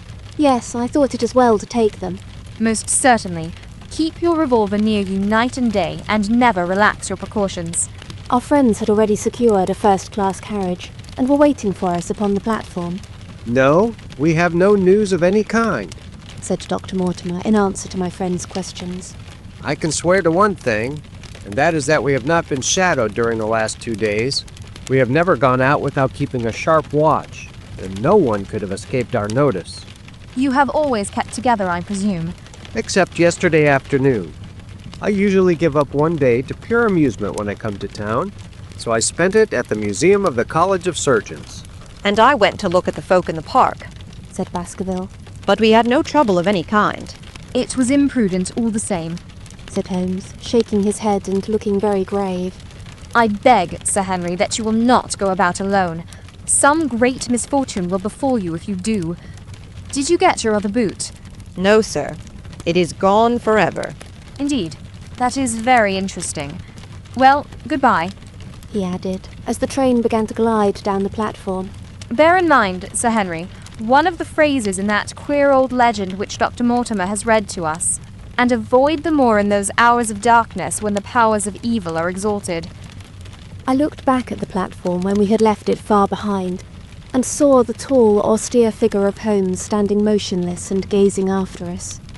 The journey was a swift and pleasant one, and I spent it in making the more intimate acquaintance of my two companions, and in playing with Dr. Mortimer's spaniel. In a very few hours the brown earth had become ruddy, the brick had changed to granite, and red cows grazed in well-hedged fields, where the lush grasses and more luxuriant vegetation spoke of a richer, if a damper, climate.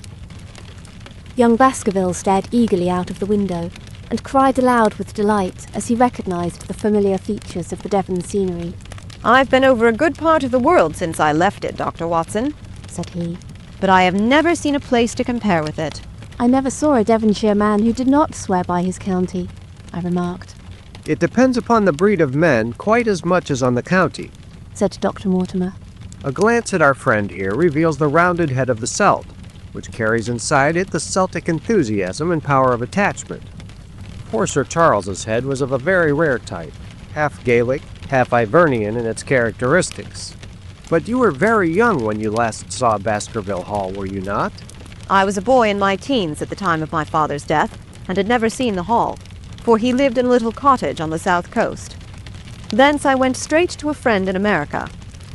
I tell you, it is all as new to me as it is to Dr. Watson, and I'm as keen as possible to see the moor. Are you? Then your wish is easily granted, for there is your first sight of the moor, said Dr. Mortimer, pointing out of the carriage window. Over the green squares of the fields, and the low curve of a wood, there rose in the distance a grey, melancholy hill, with a strange jagged summit, dim and vague in the distance, like some fantastic landscape in a dream. Baskerville sat for a long time, his eyes fixed upon it, and I read upon his eager face how much it meant to him, this first sight of that strange spot where the men of his blood had held sway so long and left their mark so deep.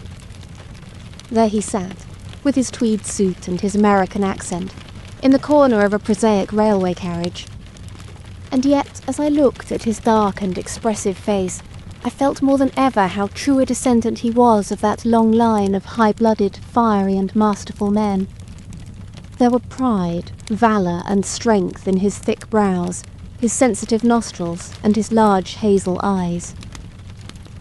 If, on that forbidding moor, a difficult and dangerous quest should lie before us, this was at least a comrade for whom one might venture to take a risk, with the certainty that he would bravely share it. The train pulled up at a small wayside station, and we all descended. Outside, beyond the low white fence, a wagonette with a pair of cobs was waiting. Our coming was evidently a great event, for station master and porters clustered round us to carry out our luggage. It was a sweet, simple country spot, but I was surprised to observe that by the gate there stood two soldierly men in dark uniforms, who leaned upon their short rifles and glanced keenly at us as we passed. The coachman, a hard-faced, gnarled little fellow, saluted Sir Henry Baskerville, and in a few minutes we were flying swiftly down the broad white road. Rolling pasture lands curved upward on either side of us, and old gabled houses peeped out from amid the thick green foliage. But behind the peaceful and sunlit countryside, there rose ever, dark against the evening sky, the long, gloomy curve of the moor, broken by the jagged and sinister hills. The wagonette swung round into a side road, and we curved upward through deep lanes worn by centuries of wheels, high banks on either side, heavy with dripping moss and fleshy hart's-tongue ferns.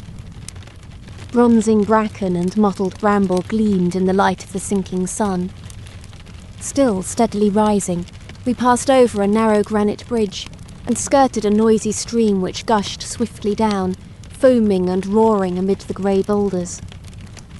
Both road and stream wound up through a valley dense with scrub oak and fir.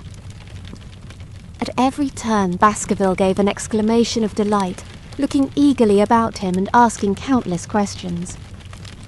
To his eyes all seemed beautiful, but to me a tinge of melancholy lay upon the countryside, which bore so clearly the mark of the waning year. Yellow leaves carpeted the lanes and fluttered down upon us as we passed. The rattle of our wheels died away as we drove through drifts of rotting vegetation. Sad gifts, as it seemed to me, for nature to throw before the carriage of the returning heir of the Baskervilles. Halloa! Cried Dr. Mortimer.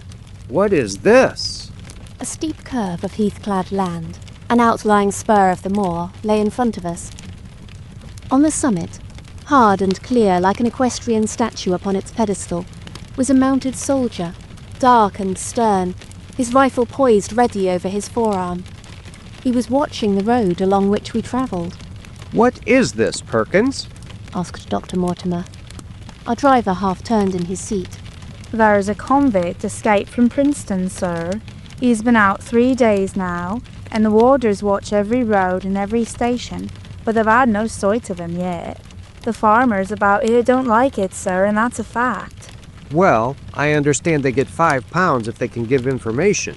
Yes, sir, but the chance of £5 is but a poor thing compared to the chance of having your throat cut. You see, it isn't like any ordinary convict. This is a man that would stick at nothing. Who is he, then? It is Selden, sir, the Notting Hill murderer. I remembered the case well, for it was one in which Holmes had taken an interest, on account of the peculiar ferocity of the crime, and the wanton brutality which had marked all the actions of the assassin. The commutation of his death sentence had been due to some doubts as to his complete sanity, so atrocious was his conduct. Our wagonette had topped a rise, and in front of us rose the huge expanse of the moor, mottled with gnarled and craggy cairns and tors. A cold wind swept down from it and set us shivering. Somewhere there, on that desolate plain, was lurking this fiendish man, hiding in a burrow like a wild beast, his heart full of malignancy against the whole race which had cast him out. It needed but this to complete the grim suggestiveness of the barren waste, the chilling wind and the darkling sky. Even Baskerville fell silent and pulled his overcoat more closely around him. We had left the fertile country behind and beneath us. We looked back on it now, the slanting rays of a low sun turning the streams to threads of gold, and glowing on the red earth new turned by the plough, and the broad tangle of the woodlands. The road in front of us grew bleaker and wilder over huge russet and olive slopes, sprinkled with giant boulders.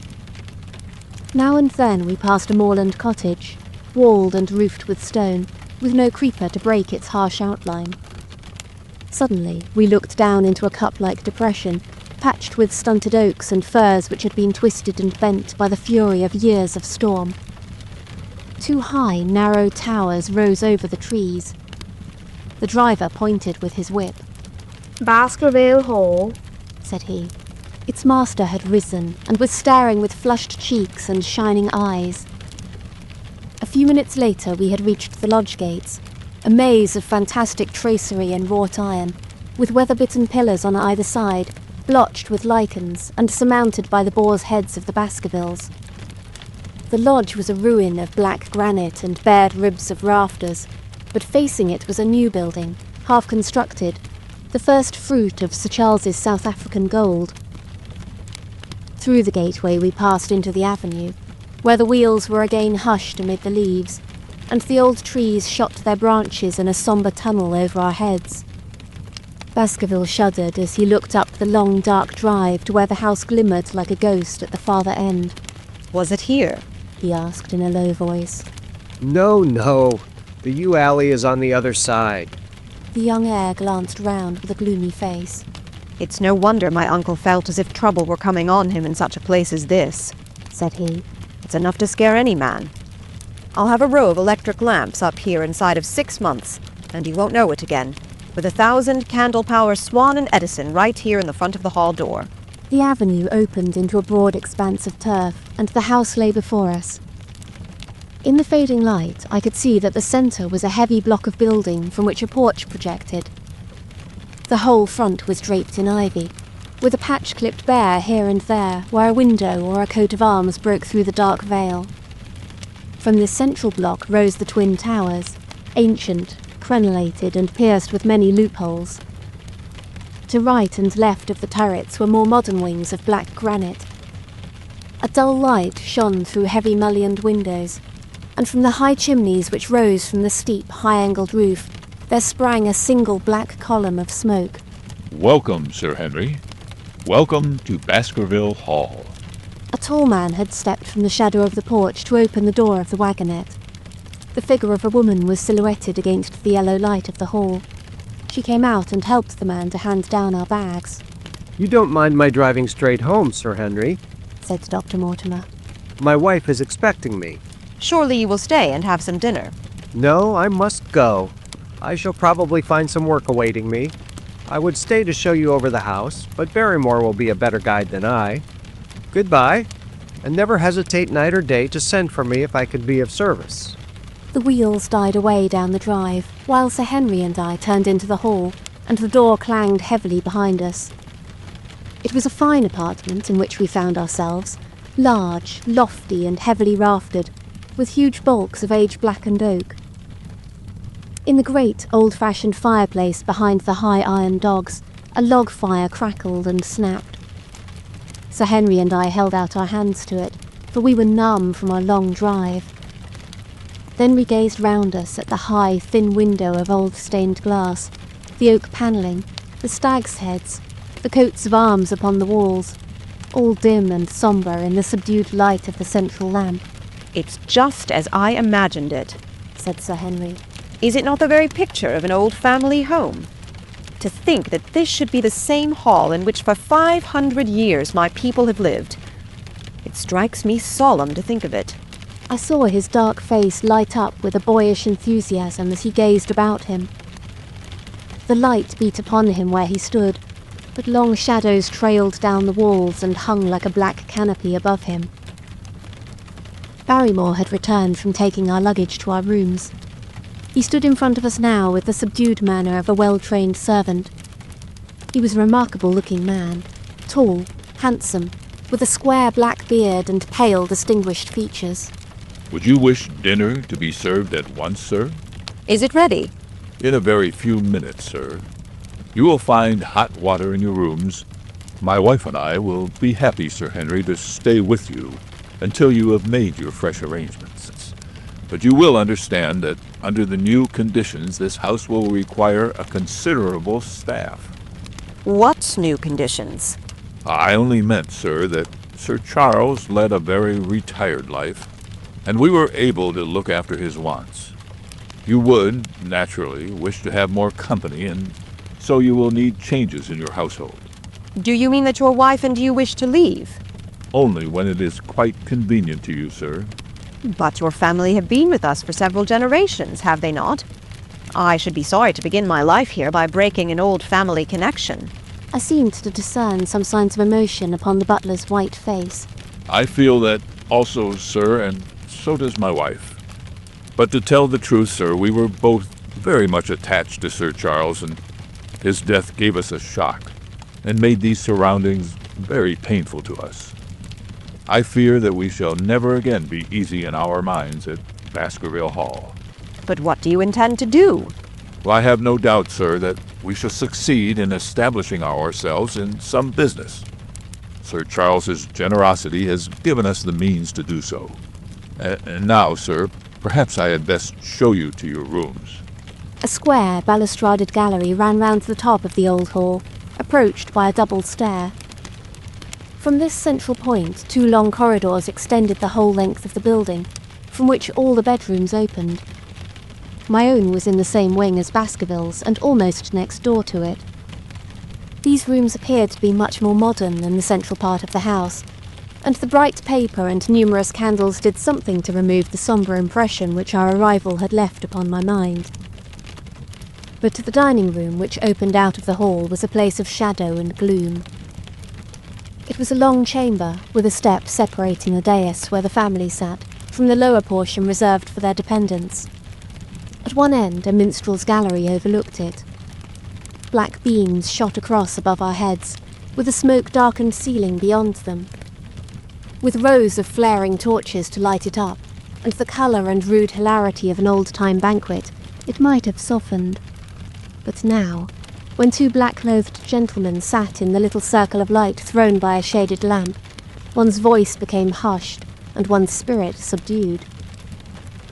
A dim line of ancestors, in every variety of dress, from the Elizabethan knights to the buck of the Regency, stared down upon us and daunted us by their silent company. We talked little, and I for one was glad when the meal was over, and we were able to retire into the modern billiard room and smoke a cigarette. My word, it isn't a very cheerful place, said Sir Henry. I suppose one can tone down to it, but I feel a bit out of the picture at present.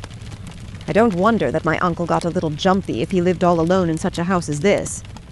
However, if it suits you, we will retire early tonight, and perhaps things may seem more cheerful in the morning. I drew aside my curtains before I went to bed, and looked out from my window. It opened upon the grassy space which lay in front of the hall door. Beyond, two copses of trees moaned and swung in a rising wind. A half-moon broke through the rifts of racing clouds.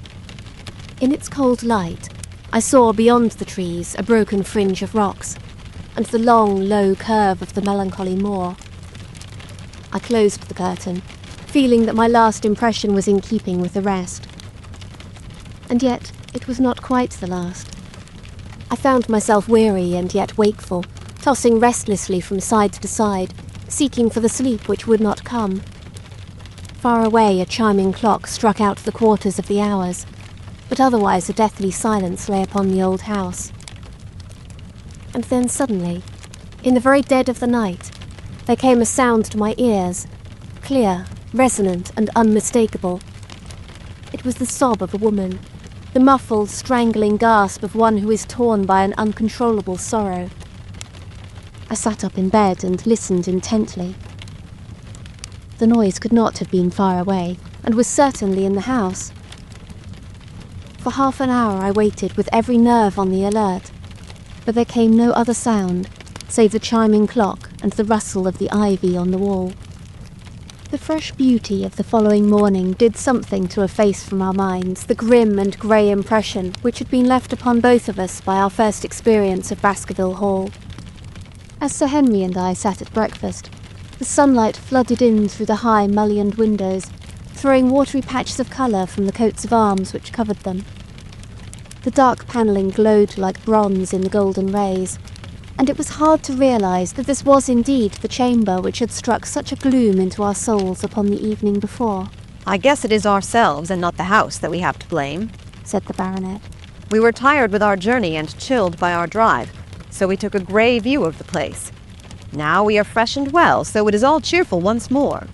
And yet it was not entirely a question of imagination, I answered. Did you, for example, happen to hear someone, a woman, I think, sobbing in the night? That is curious, for I did, when I was half asleep, fancy that I heard something of the sort. I waited quite a time, but there was no more of it, so I concluded that it was all a dream. I heard it distinctly, and I am sure that it was really the sob of a woman. We must ask about this right away. He rang the bell and asked Barrymore whether he could account for our experience. It seemed to me that the pallid features of the butler turned a shade paler still as he listened to his master's question. There are only 2 women in the house, Sir Henry, he answered. One is the scullery maid who sleeps in the other wing, and the other is my wife, and I can answer for it that the sound could not have come from her. And yet he lied as he said it. For it chanced that after breakfast I met Mrs. Barrymore in the long corridor with the sun full upon her face. She was a large, impassive, heavy-featured woman, with a stern set expression of mouth. But her telltale eyes were red and glanced at me from between swollen lids. It was she, then, who wept in the night, and if she did so, her husband must know it. Yet he had taken the obvious risk of discovery in declaring that it was not so. Why had he done this? And why did she weep so bitterly? Already round this pale-faced, handsome, black-bearded man there was gathering an atmosphere of mystery and of gloom. It was he who had been the first to discover the body of Sir Charles, and we had only his word for all the circumstances which led up to the old man's death. Was it possible that it was Barrymore, after all, whom we had seen in the cab in Regent Street? The beard might well have been the same. The cabman had described a somewhat shorter man, but such an impression might easily have been erroneous. How could I settle the point forever? Obviously, the first thing to do was to see the Grimpen postmaster, and find whether the test telegram had really been placed in Barrymore's own hands. Be the answer what it might, I should at least have something to report to Sherlock Holmes. Sir Henry had numerous papers to examine after breakfast, so that the time was propitious for my excursion. It was a pleasant walk of 4 miles along the edge of the moor, leading me at last to a small grey hamlet, in which 2 larger buildings, which proved to be the inn and the house of Dr. Mortimer, stood high above the rest. The postmaster, who was also the village grocer, had a clear recollection of the telegram. "Certainly, sir," said he. "I had the telegram delivered to Mr. Barrymore, as directed." "Who delivered it?" "My boy here. James, you delivered the telegram to Mr. Barrymore at the Hall last week, did you not?" "Yes, father. I delivered it." "Into his own hands?" I asked. "Well, he was up in the loft at the time, so that I could not put it into his own hands. But I gave it into Mrs. Barrymore's hands, and she promised to deliver it at once." "Did you see Mr. Barrymore?" "No, sir. I tell you, he was in the loft." "If you didn't see him, how do you know he was in the loft?" "Well, surely his own wife ought to know where he is," said the postmaster testily. "Didn't he get the telegram? If there's any mistake, it is of Mr. Barrymore himself to complain." It seemed hopeless to pursue the inquiry any farther, but it was clear that in spite of Holmes's ruse we had no proof that Barrymore had not been in London all the time. Suppose that it was so. Suppose that the same man had been the last who had seen Sir Charles alive, and the first to dog the new heir when he returned to England. What then? Was he the agent of others, or had he some sinister design of his own? What interest could he have in persecuting the Baskerville family? I thought of the strange warning clipped out of the leading article of the Times. Was that his work, or was it possibly the doing of someone who was bent on counteracting his schemes? The only conceivable motive was that which had been suggested by Sir Henry, that if the family could be scared away, a comfortable and permanent home would be secured for the Barrymores. But surely such an explanation as that would be quite inadequate to account for the deep and subtle scheming which seemed to be weaving an invisible net round the young baronet. Holmes himself had said that no more complex case had come to him in all the long series of his sensational investigations. I prayed, as I walked back along the grey, lonely road, that my friend might soon be freed from his preoccupations and able to come down to take this heavy burden of responsibility from my shoulders. Suddenly, my thoughts were interrupted by the sound of running feet behind me, and by a voice which called me by name. I turned, expecting to see Dr. Mortimer, but to my surprise it was a stranger who was pursuing me. He was a small, slim, clean-shaven, prim-faced man, flaxen-haired and lean-jawed, between 30 and 40 years of age, dressed in a grey suit and wearing a straw hat. A tin box for botanical specimens hung over his shoulder, and he carried a green butterfly net in one of his hands. "You will, I am sure, excuse my presumption, Dr. Watson," said he, as he came panting up to where I stood. "Here on the moor we are homely folk and do not wait for formal introductions. You may possibly have heard my name from our mutual friend Mortimer. I am Stapleton of Merripit House." "Your net and box would have told me as much," said I, for I knew that Mr. Stapleton was a naturalist. "But how did you know me?" "I have been calling on Mortimer. he pointed you out to me from the window of his surgery as you passed. As our road lay the same way, I thought that I would overtake you and introduce myself. I trust that Sir Henry is none the worse for his journey. He is very well, thank you. We're all rather afraid that after the death of Sir Charles, the new baronet might refuse to live here. It is asking much of a wealthy man to come down and bury himself in a place of this kind. But I need not tell you that it means a very great deal to the countryside. Sir Henry has, I suppose, no superstitious fears in the matter? I do not think that it is likely. Of course, you know the legend of the fiend dog which haunts the family? I have heard it. It is extraordinary how credulous the peasants are about here. Any number of them are ready to swear that they have seen such a creature upon the moor. He spoke with a smile, but I seemed to read in his eyes that he took the matter more seriously. The story took a great hold upon the imagination of Sir Charles, and I have no doubt that it led to his tragic end. But how? His nerves were so worked up that the appearance of any dog might have had a fatal effect upon his diseased heart. I fancy that he really did see something of the kind upon that last night in the yew alley. I feared that some disaster might occur, for I was very fond of the old man. I knew that his heart was weak. How did you know that? My friend Mortimer told me. You think, then, that some dog pursued Sir Charles, and that he died of fright in consequence? Have you any better explanation? I have not come to any conclusion. Has Mr. Sherlock Holmes? The words took away my breath for an instant, but a glance at the placid face and steadfast eyes of my companion showed that no surprise was intended. It is useless for us to pretend that we do not know you, Dr. Watson, said he. The records of your detective have reached us here, and you could not celebrate him without being known yourself. When Mortimer told me your name, he could not deny your identity.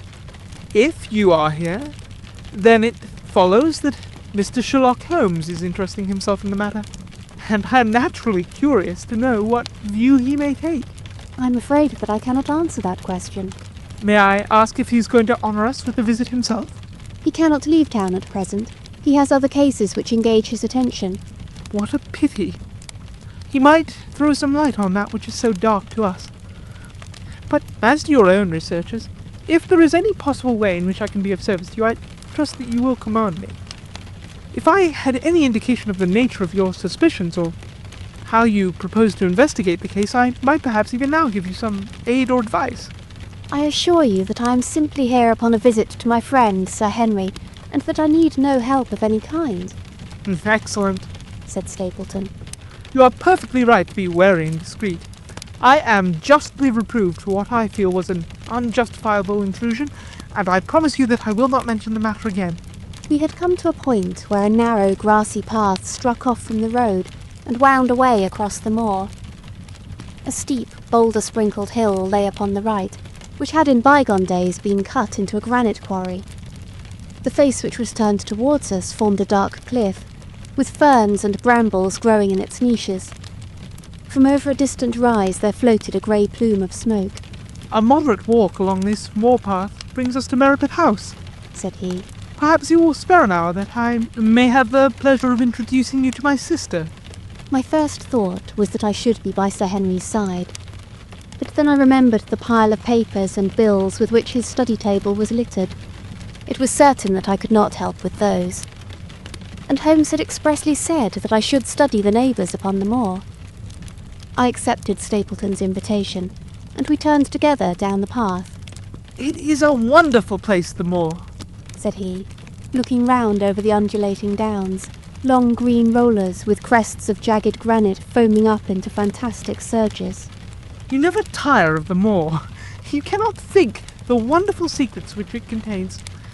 It is so vast and so barren and so mysterious. You know it well, then? I've only been here 2 years. The residents would call me a newcomer. We came shortly after Sir Charles settled. But my tastes led me to explore every part of the country round, and I should think that there are few men who know it better than I do. Is it hard to know? Very hard. You see, for example, this great plain to the north here with the queer hills breaking out of it. Do you observe anything remarkable about that? It would be a rare place for a gallop. You would naturally think so. and the thought has cost several their lives before now.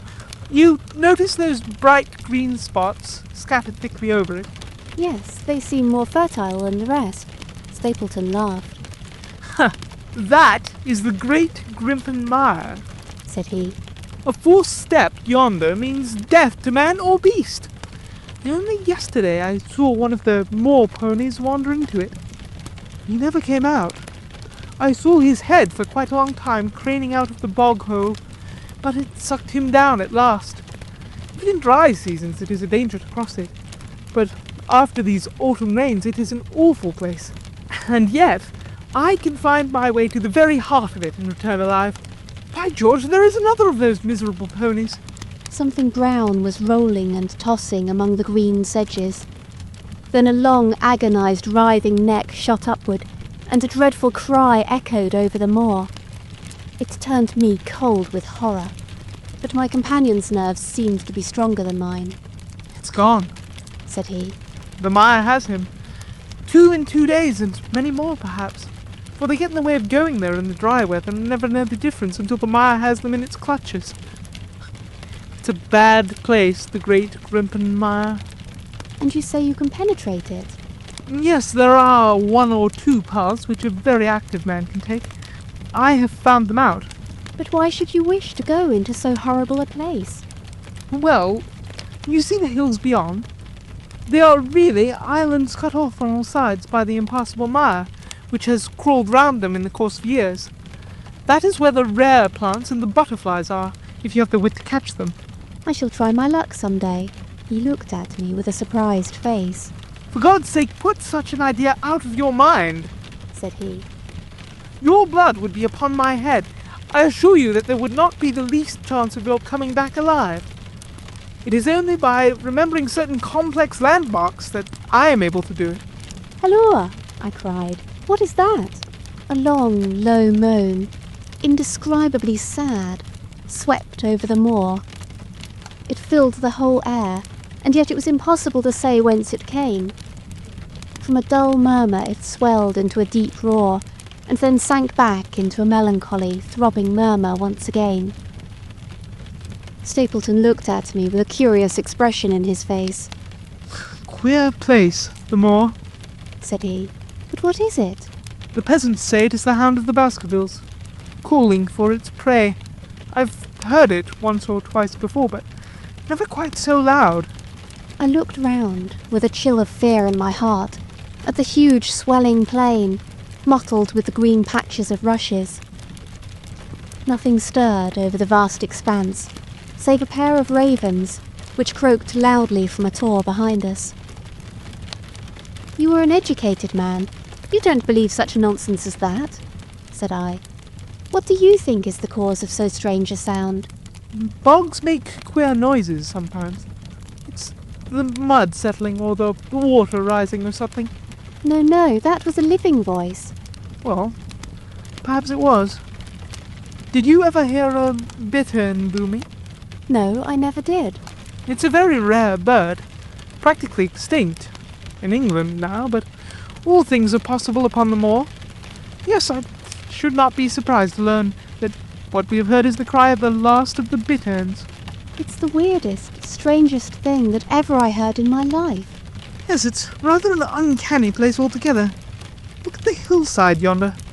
What do you make of those? The whole steep slope was covered with grey circular rings of stone, a score of them at least. What are they? Sheep pens? No, they are the homes of our worthy ancestors. Prehistoric man lived thickly on the moor, and as no one in particular has lived there since, we find all his little arrangements exactly as he left them. These are his wigwams with the roofs off. You can even see his hearth and his couch, if you have the curiosity to go inside. But it is quite a town. When was it inhabited? Neolithic man. No date. What did he do? No, he grazed his cattle on these slopes, and he learned to dig for tin when the bronze sword began to supersede the stone axe. Look at the great trench in the opposite hill. That is his mark. Yes, you will find some very singular points about the moor, Dr. Watson. Oh, Excuse me an instant. It is surely Cyclopedes! A small fly or moth had fluttered across our path, and in an instant Stapleton was rushing with extraordinary energy and speed in pursuit of it.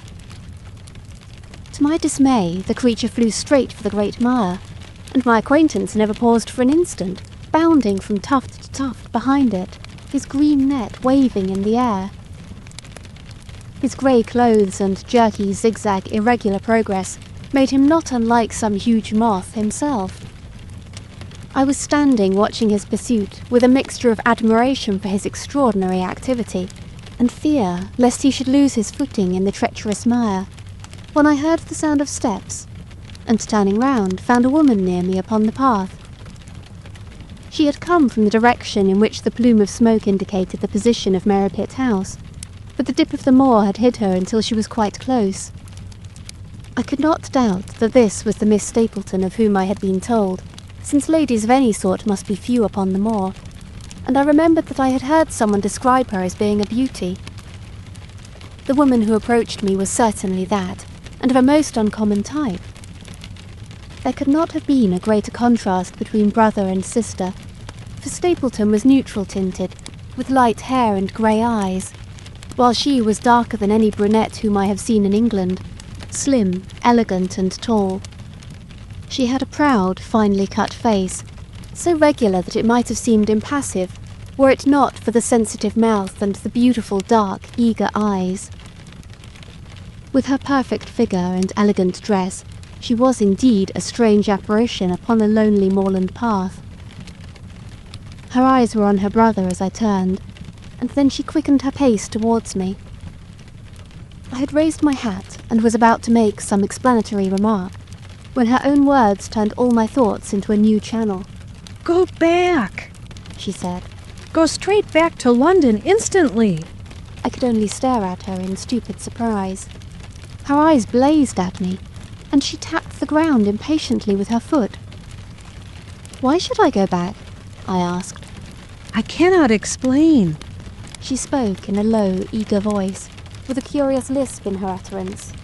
"But for God's sake, do what I ask you. Go back and never set foot upon the moor again." "But I have only just come." Man, she cried. "Can you not tell when a warning is for your own good? Go back to London. Start tonight. Get away from this place at all costs. Hush, my brother is coming. Not a word of what I have said. Would you mind getting that orchid for me among the mare's tails yonder? We are very rich in orchids on the moor, though of course you are rather late to see the beauties of the place." Stapleton had abandoned the chase, and came back to us breathing hard and flushed with his exertions. "Hello, Beryl!" said he, and it seemed to me that the tone of his greeting was not altogether a cordial one. "Well, Jack, you are very hot." "Yes, I was chasing the Cyclopedes. He is very rare and seldom found in the late autumn.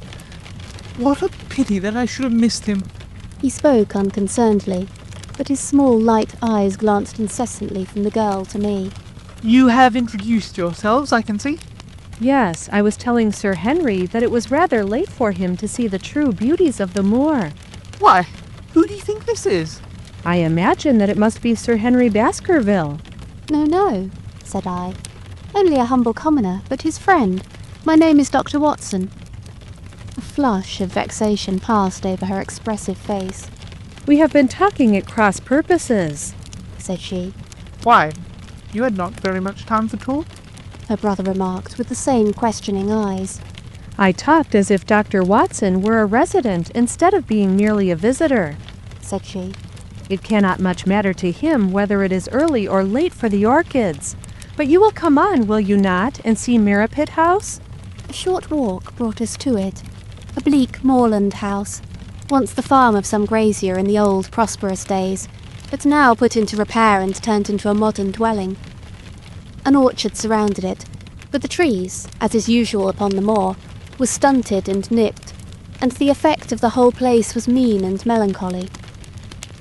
We were admitted by a strange, wizened, rusty-coated old manservant, who seemed in keeping with the house. Inside, however, there were large rooms furnished with an elegance in which I seemed to recognise the taste of the lady. as I looked from their windows at the interminable granite-flecked moor rolling unbroken to the farthest horizon. I could not but marvel at what could have brought this highly educated man and this beautiful woman to live in such a place. Queer spot to choose, is it not? Said he, as if in answer to my thought.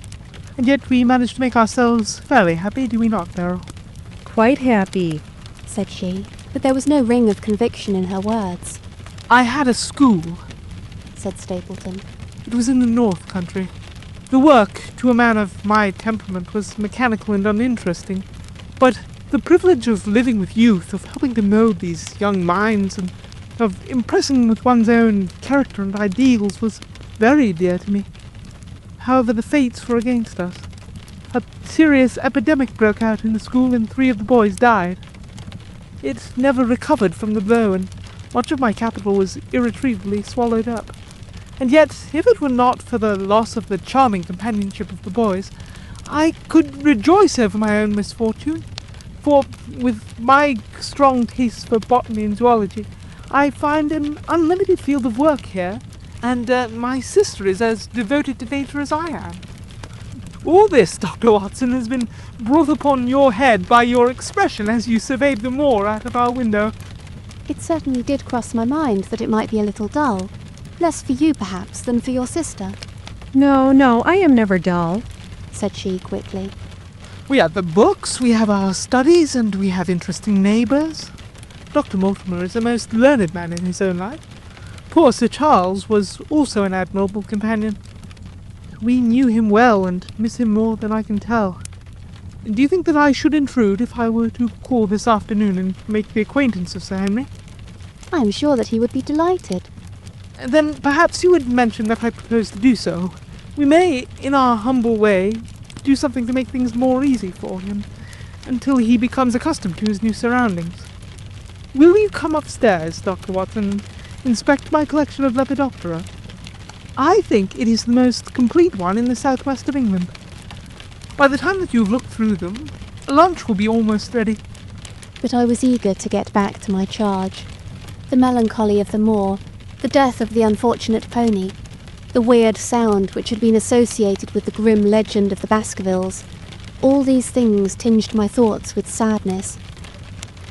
Then, on the top of these more or less vague impressions, there had come the definite and distinct warning of Miss Stapleton, delivered with such intense earnestness that I could not doubt that some grave and deep reason lay behind it.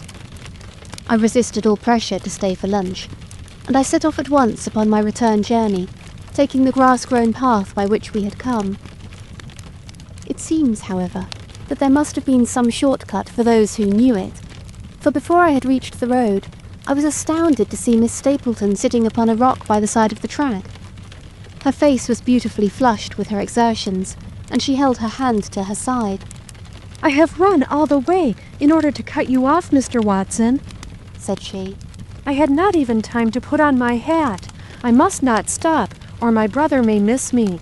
I wanted to say to you how sorry I am about the stupid mistake I made in thinking that you were Sir Henry.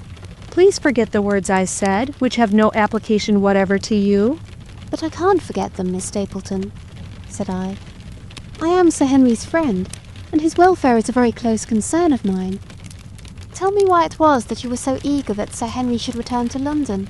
"A woman's whim, Dr. Watson. When you know me better, you will understand that I cannot always give reasons for what I say or do." No, I remember the thrill in your voice. I remember the look in your eyes. Please be frank with me, Miss Stapleton, for ever since I have been here I have been conscious of shadows all round me. Life has become like that great Grimpen mire, with little green patches everywhere into which one may sink, and with no guide to point the track. Tell me then what it was that you meant, and I will promise to convey your warning to Sir Henry." An expression of irresolution passed for an instant over her face, but her eyes had hardened again when she answered me. "You make too much of it, Dr. Watson," said she. "My brother and I were very much shocked by the death of Sir Charles. We knew him very intimately, for his favorite walk was over the moor to our house. He was deeply impressed with the curse which hung over the family, and when this tragedy came, I naturally felt that there must be some grounds for the fears which he had expressed. I was distressed, therefore, when another member of the family came down to live here, and I felt that he should be warned of the danger which he will run. That was all which I intended to convey. But what is the danger? You know the story of the Hound? I do not believe in such nonsense. But I do. If you have any influence with Sir Henry, take him away from a place which has always been fatal to his family. The world is wide. Why should he wish to live at the place of danger? Because it is the place of danger. That is Sir Henry's nature. I fear that unless you can give me some more definite information than this, it would be impossible to get him to move. I cannot say anything definite, for I do not know anything definite. I would ask you one more question, Miss Stapleton. If you meant no more than this when you first spoke to me, why should you not wish your brother to overhear what you said? There is nothing to which he, or anyone else, could object. My brother is very anxious to have the hall inhabited, for he thinks it is for the good of the poor folk upon the moor. He would be very angry if he knew I have said anything which might induce Sir Henry to go away. But I have done my duty now, and I will say no more. I must go back, or he will miss me and suspect that I have seen you. Goodbye. She turned and had disappeared in a few minutes among the scattered boulders, while I, with my soul full of vague fears, pursued my way to Baskerville Hall. From this point onward, I will follow the course of events by transcribing my own letters to Mr. Sherlock Holmes, which lie before me on the table.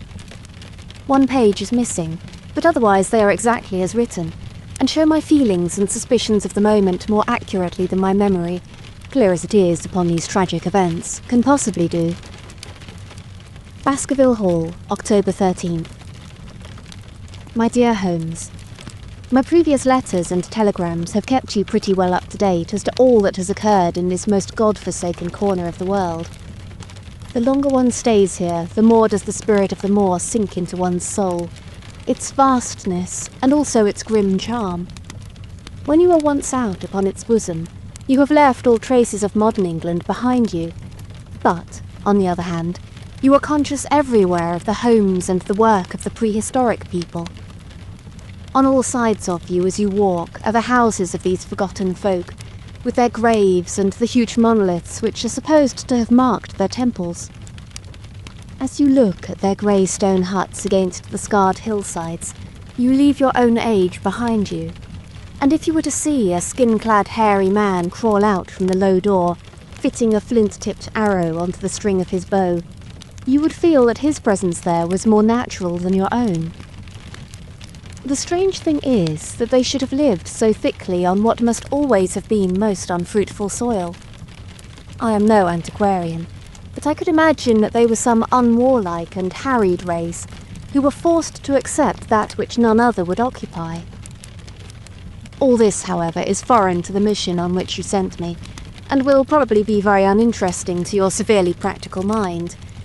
I can still remember your complete indifference as to whether the sun moved round the earth or the earth round the sun. Let me, therefore, return to the facts concerning Sir Henry Baskerville. If you have not had any report within the last few days, it is because up to today there was nothing of importance to relate. Then a very surprising circumstance occurred, which I shall tell you in due course. But first of all, I must keep you in touch with some of the other factors in the situation. One of these, concerning which I have said little, is the escaped convict upon the moor. There is strong reason now to believe that he has got right away, which is a considerable relief to the lonely householders of this district. A fortnight has passed since his flight, during which he has not been seen and nothing has been heard of him. It is surely inconceivable that he could have held out upon the moor during all that time. Of course, so far as his concealment goes, there is no difficulty at all. Any one of these stone huts would give him a hiding place. But there is nothing to eat, unless he were to catch and slaughter one of the moor sheep. We think, therefore, that he has gone, and the outlying farmers sleep the better in consequence. We are 4 able-bodied men in this household, so that we could take good care of ourselves, but I confess that I have had uneasy moments when I have thought of the Stapletons. they live miles from any help. There are one maid, an old manservant, the sister and the brother, the latter not a very strong man. They would be helpless in the hands of a desperate fellow like this Notting Hill criminal, if he could once effect an entrance. Both Sir Henry and I were concerned at their situation, and it was suggested that Perkins the groom should go over to sleep there, but Stapleton would not hear of it. The fact is that our friend, the baronet, begins to display a considerable interest in our fair neighbour. It is not to be wondered at, for time hangs heavily in this lonely spot to an active man like him, and she is a very fascinating and beautiful woman. There is something tropical and exotic about her, which forms a singular contrast to her cool and unemotional brother. Yet he also gives the idea of hidden fires. He has certainly a very marked influence over her, for I have seen her continually glance at him as she talked, as if seeking approbation for what she said. I trust that he is kind to her. There is a dry glitter in his eyes and a firm set of his thin lips, which goes with a positive and possibly a harsh nature. You would find him an interesting study. He came over to call upon Baskerville on that first day, and the very next morning he took us both to show us the spot where the legend of the wicked Hugo is supposed to have had its origin. It was an excursion of some miles across the moor, to a place which is so dismal that it might have suggested the story. We found a short valley between rugged tors, which led to an open grassy space, flecked over with the white cotton grass. In the middle of it rose two great stones, worn and sharpened at the upper end, until they looked like the huge corroding fangs of some monstrous beast. In every way it corresponded with the scene of the old tragedy. Sir Henry was much interested, and asked Stapleton more than once whether he did really believe in the possibility of the interference of the supernatural in the affairs of men. He spoke lightly, but it was evident that he was very much in earnest. Stapleton was guarded in his replies, but it was easy to see that he said less than he might, and that he would not express his whole opinion out of consideration for the feelings of the baronet. He told us of similar cases, where families had suffered from some evil influence, and he left us with the impression that he shared the popular view upon the matter. On our way back, we stayed for lunch at Merrypit House, and it was there that Sir Henry made the acquaintance of Miss Stapleton. From the first moment that he saw her, he appeared to be strongly attracted by her, and I am much mistaken if the feeling was not mutual.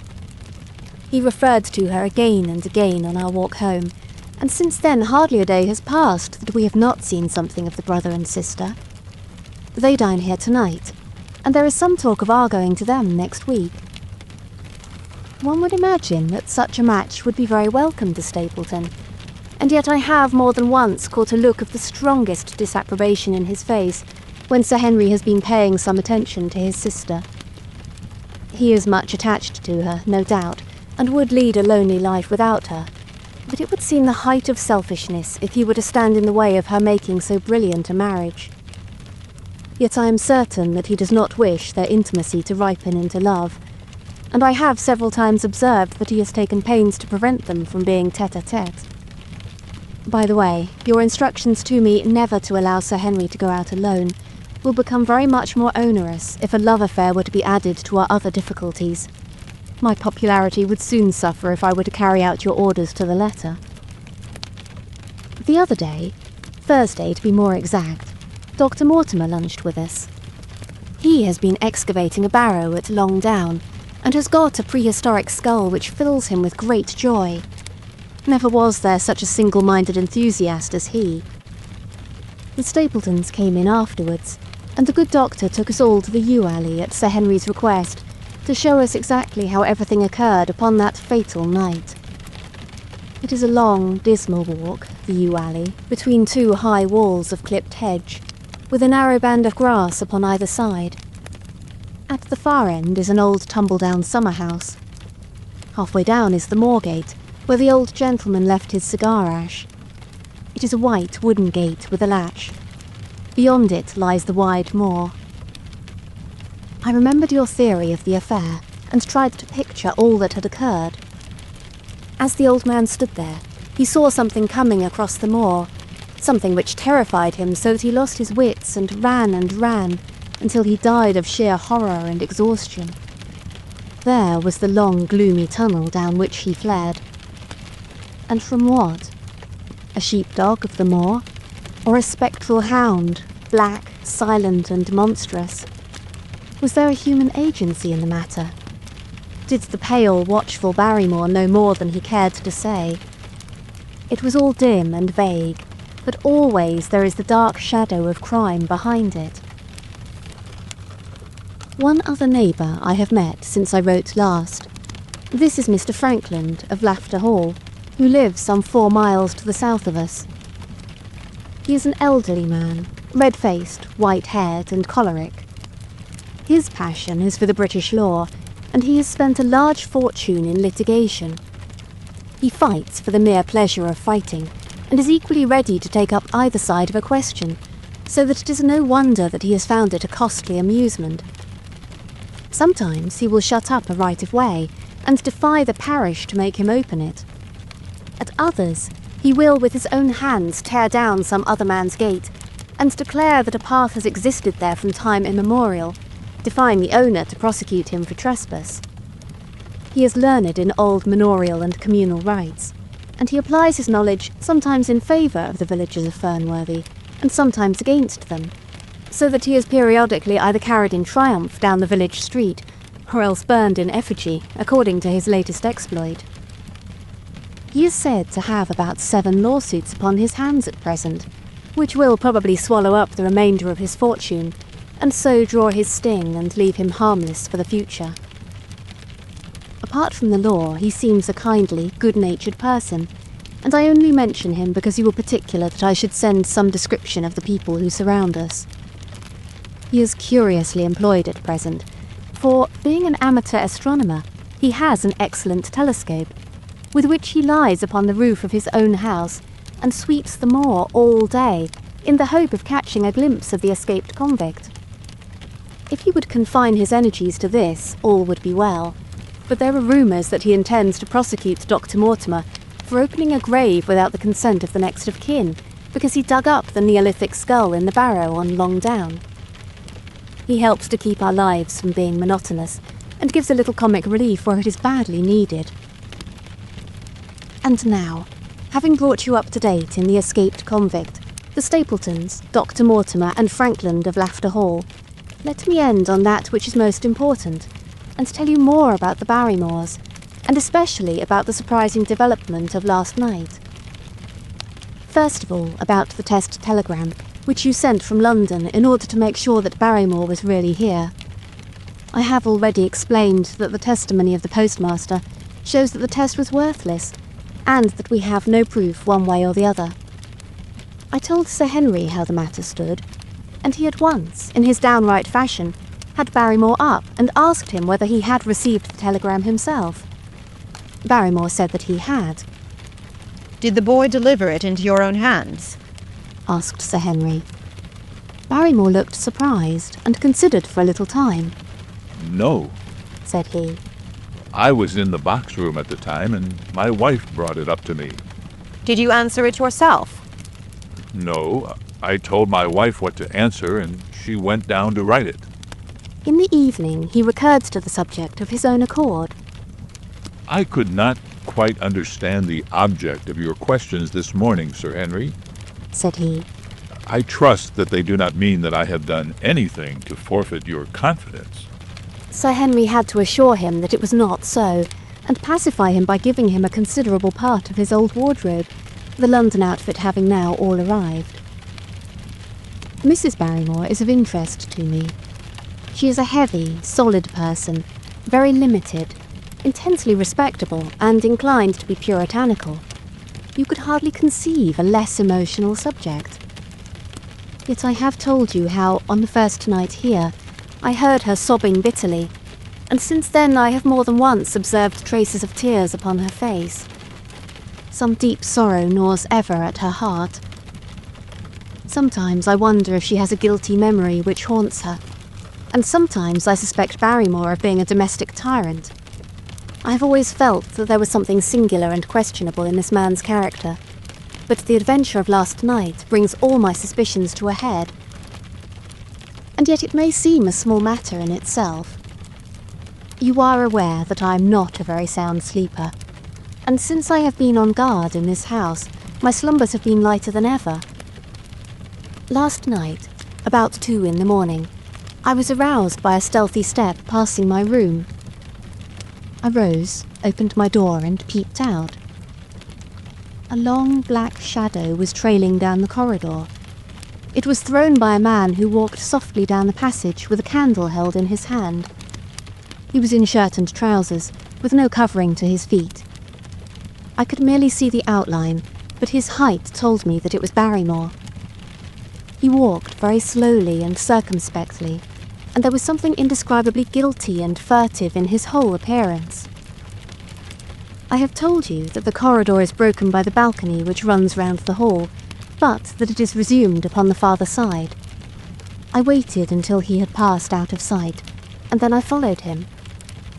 When I came round the balcony, he had reached the end of the farther corridor, and I could see from the glimmer of light through an open door that he had entered one of the rooms. Now, all these rooms are unfurnished and unoccupied, so that his expedition became more mysterious than ever. The light shone steadily as if he was standing motionless. I crept down the passage as noiselessly as I could and peeped round the corner of the door. Barrymore was crouching at the window with the candle held against the glass. His profile was half turned towards me, and his face seemed to be rigid with expectation as he stared out into the blackness of the moor. For some minutes he stood watching intently. Then he gave a deep groan, and with an impatient gesture he put out the light. Instantly I made my way back to my room, and very shortly came the stealthy steps passing once more upon their return journey. Long afterwards, when I had fallen into a light sleep, I heard a key turn somewhere in a lock, but I could not tell whence the sound came. What it all means I cannot guess, but there is some secret business going on in this house of gloom, which sooner or later we shall get to the bottom of.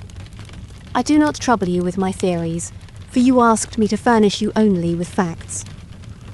I have had a long talk with Sir Henry this morning, and we have made a plan of campaign founded upon my observations of last night. I will not speak about it just now, but it should make my next report interesting reading. Baskerville Hall, October 15th. My dear Holmes, if I was compelled to leave you without much news during the early days of my mission, you must acknowledge that I am making up for lost time, and that events are now crowding thick and fast upon us. In my last report, I ended upon my top note, with Barrymore at the window, and now I have quite a budget already which will, unless I am much mistaken, considerably surprise you. Things have taken a turn which I could not have anticipated.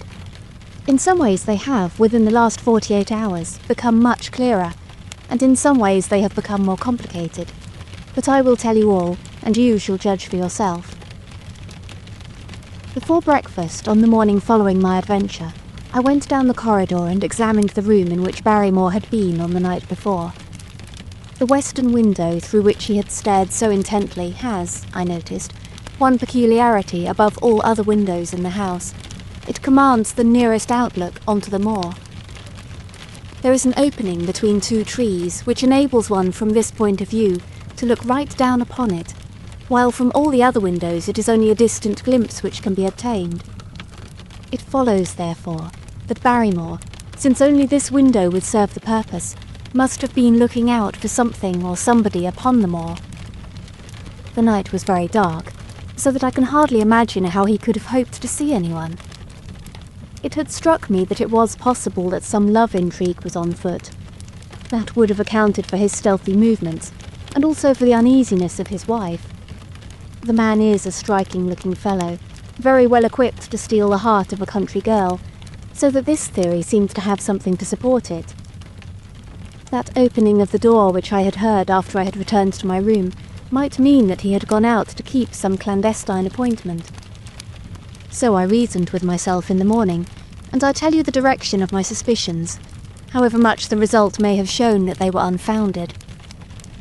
But whatever the true explanation of Barrymore's movements might be, I felt that the responsibility of keeping them to myself until I could explain them was more than I could bear. I had an interview with the baronet in his study after breakfast, and I told him all that I had seen. He was less surprised than I had expected. I knew that Barrymore walked about nights, and I had a mind to speak to him about it, said he. 2 or 3 times I have heard his steps in the passage, coming and going just about the hour you named. Perhaps then he pays a visit every night to that particular window, I suggested. Perhaps he does. If so, we should be able to shadow him and see what it is he is after. I wonder what your friend Holmes would do if he were here. I believe that he would do exactly what you now suggest, said I. He would follow Barrymore and see what he did. Then we shall do it together. But surely he would hear us. The man is rather deaf, and in any case we must take our chance of that. We'll sit up in my room tonight and wait until he passes.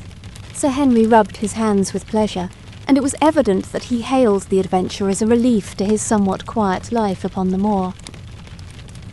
The baronet has been in communication with the architect who prepared the plans for Sir Charles, and with a contractor from London, so that we may expect great changes to begin here soon. There have been decorators and furnishers up from Plymouth, and it is evident that our friend has large ideas and means to spare no pains or expense to restore the grandeur of his family. When the house is renovated and refurnished, all that he will need will be a wife to make it complete.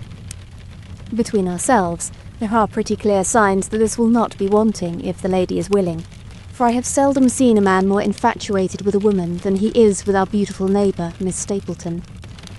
And yet, the course of true love does not run quite as smoothly as one would, under the circumstances, expect.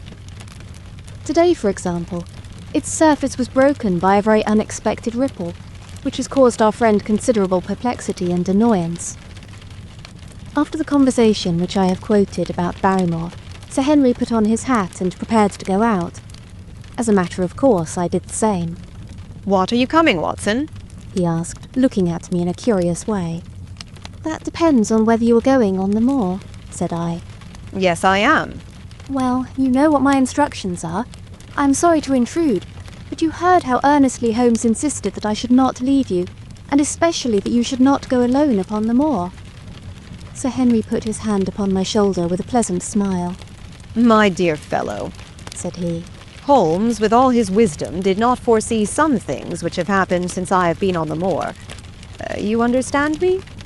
I am sure that you are the last man in the world who would wish to be a spoilsport. I must go out alone." It put me in a most awkward position.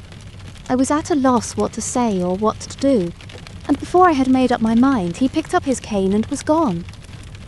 But when I came to think the matter over, my conscience reproached me bitterly for having on any pretext allowed him to go out of my sight. I imagined what my feelings would be if I had to return to you and to confess that some misfortune had occurred through my disregard for your instructions.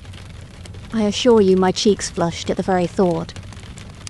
It might not even now be too late to overtake him, so I set off at once in the direction of Merrypit House. I hurried along the road at the top of my speed, without seeing anything of Sir Henry, until I came to the point where the moor path branches off. There, fearing that perhaps I had come in the wrong direction after all, I mounted a hill from which I could command a view, the same hill which is cut into the dark quarry. Thence I saw him at once. He was on the moor path, about a quarter of a mile off, and a lady was by his side who could only be Miss Stapleton.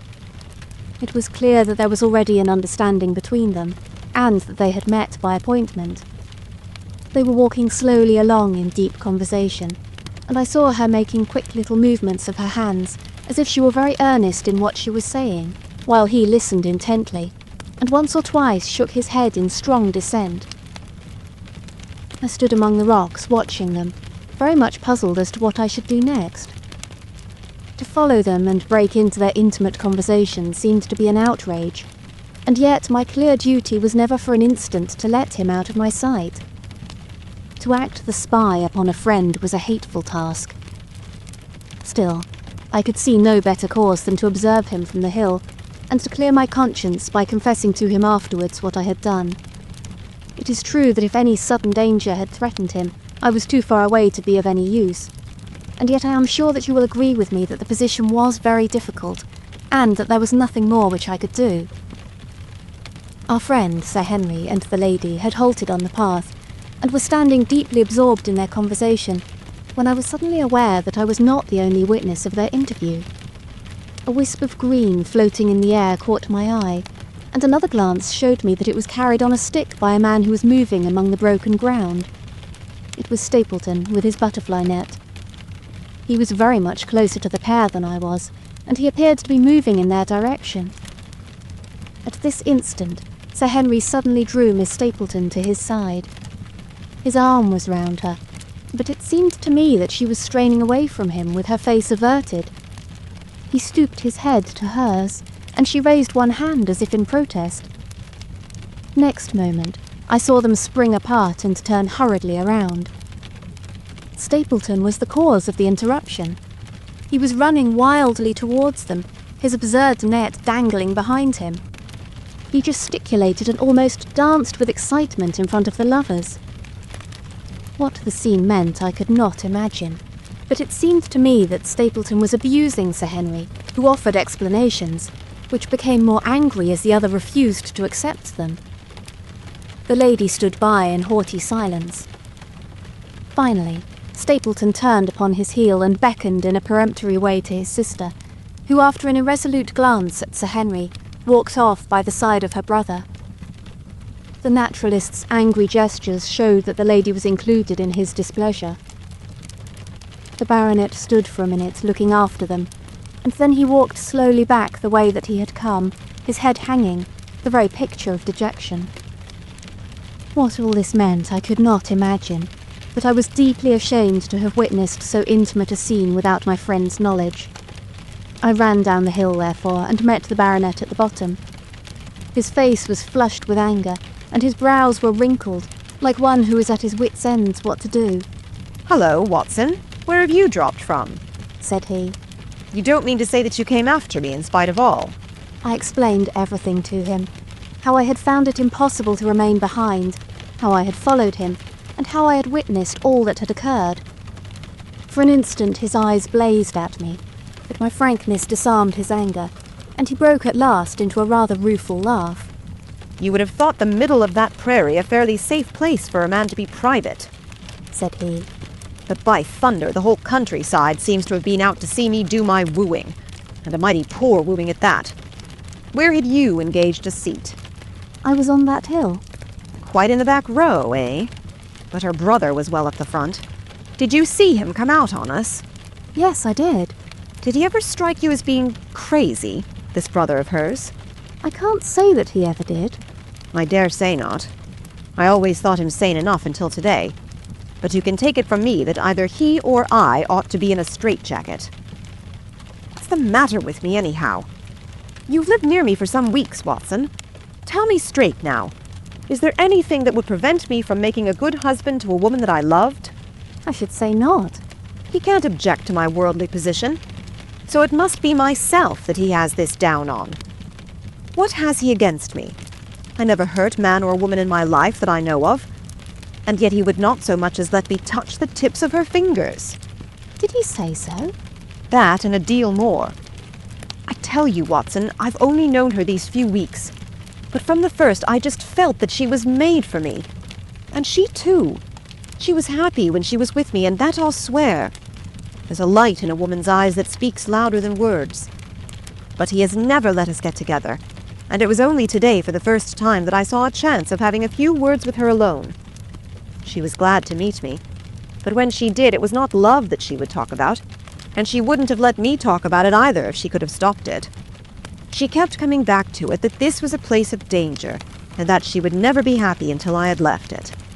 I told her that since I had seen her, I was in no hurry to leave it, and that if she really wanted me to go, the only way to work it was for her to arrange to go with me. With that, I offered in as many words to marry her. But before she could answer, down came this brother of hers, running at us with a face on him like a madman. He was just white with rage, and those light eyes of his were blazing with fury. What was I doing with the lady? How dared I offer her attentions which were distasteful to her? Did I think that because I was a baronet I could do what I liked? If he had not been her brother, I should have known better how to answer him. As it was, I told him that my feelings towards his sister were such as I was not ashamed of, and that I hoped she might honor me by becoming my wife. That seemed to make the matter no better. So then I lost my temper too, and I answered him rather more hotly than I should perhaps, considering that she was standing by. So it ended by his going off with her, as you saw. And here am I, as badly puzzled a man as any in this county. Just tell me what it all means, Watson, and I'll owe you more than ever I can hope to pay. I tried one or two explanations, but indeed I was completely puzzled myself. Our friend's title, his fortune, his age, his character, and his appearance are all in his favour, and I know nothing against him, unless it be this dark fate which runs in his family. That his advances should be rejected so briskly without any reference to the lady's own wishes, and that the lady should accept the situation without protest, is very amazing. However, our conjectures were set at rest by a visit from Stapleton himself that very afternoon. He had come to offer apologies for his rudeness of the morning, and, after a long private interview with Sir Henry in his study, the upshot of their conversation was that the breach is quite healed, and that we are to dine at Merry Pit House next Friday as a sign of it. I don't say now that he isn't a crazy man, said Sir Henry. I can't forget the look in his eyes when he ran at me this morning. But I must allow that no man could make a more handsome apology than he has done. Did he give any explanation of his conduct? His sister is everything in his life, he says. That is natural enough, and I am glad that he should understand her value. They have always been together, and according to his account, he has been a very lonely man with only her as companion, so that the thought of losing her was really terrible to him. He had not understood, he said, that I was becoming attached to her, but when he saw with his own eyes that it really was so, and that she might be taken away from him, it gave him such a shock that for a time he was not responsible for what he said or did. He was very sorry for all that had passed, and he recognized how foolish and how selfish it was that he should imagine he could hold a beautiful woman like his sister to himself for her whole life. If she had to leave him, he had rather it was to a neighbor like myself than to anyone else. But in any case, it was a blow to him, and it would take him some time before he could prepare himself to meet it. He would withdraw all opposition upon his part, if I would promise for 3 months to let the matter rest, and to be content with cultivating the lady's friendship during that time without claiming her love. This I promised, and so the matter rests. So there is one of our small mysteries cleared up. It is something to have touched bottom anywhere in this bog in which we are floundering. We know now why Stapleton looked with disfavour upon his sister's suitor, even when that suitor was so eligible one as Sir Henry. And now I pass on to another thread which I have extricated out of the tangled skein, the mystery of the sobs in the night, of the tear-stained face of Mrs. Barrymore, of the secret journey of the butler to the western lattice window. Congratulate me, my dear Holmes, and tell me that I have not disappointed you as an agent, that you do not regret the confidence which you showed in me when you sent me down. All these things have, by one night's work, been thoroughly cleared. I have said by one night's work, but in truth it was by 2 nights' work, for on the first we drew entirely blank. I sat up with Sir Henry in his rooms until nearly 3 o'clock in the morning, but no sound of any sort did we hear except the chiming clock upon the stairs. It was a most melancholy vigil, and ended by each of us falling asleep in our chairs. Fortunately, we were not discouraged, and we determined to try again. The next night we lowered the lamp, and sat smoking cigarettes without making the least sound. It was incredible how slowly the hours crawled by, and yet we were helped through it by the same sort of patient interest which the hunter must feel as he watches the trap into which he hopes the game may wander. 1 struck, and 2, and we had almost for the second time given it up in despair, when in an instant we both sat bolt upright in our chairs, with all our weary senses keenly on the alert once more. We had heard the creak of a step in the passage. Very stealthily we heard it pass along until it died away in the distance. Then the baronet gently opened his door and we set out in pursuit. Already our man had gone round the gallery, and the corridor was all in darkness. Softly we stole along until we had come into the other wing. We were just in time to catch a glimpse of the tall, black-bearded figure, his shoulders rounded as he tiptoed down the passage. Then he passed through the same door as before, and the light of the candle framed it in the darkness and shot one single yellow beam across the gloom of the corridor. We shuffled cautiously towards it, trying every plank before we dared to put our whole weight upon it. We had taken the precaution of leaving our boots behind us, but even so the old boards snapped and creaked beneath our tread. Sometimes it seemed impossible that he should fail to hear our approach. However, the man is fortunately rather deaf, and he was entirely preoccupied in that which he was doing. When at last we reached the door and peeped through, we found him crouching at the window, candle in hand, his white, intent face pressed against the pane, exactly as I had seen him 2 nights before. We had arranged no plan of campaign, but the baronet is a man to whom the most direct way is always the most natural.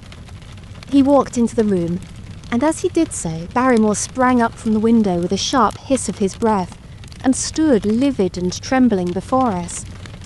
His dark eyes, glaring out of the white mask of his face, were full of horror and astonishment as he gazed from Sir Henry to me. "What are you doing here, Barrymore?" Nothing, sir. His agitation was so great that he could hardly speak, and the shadows sprang up and down from the shaking of his candle. It was the windows, sir. I go around at night to see that they are fastened. "On the 2nd floor?"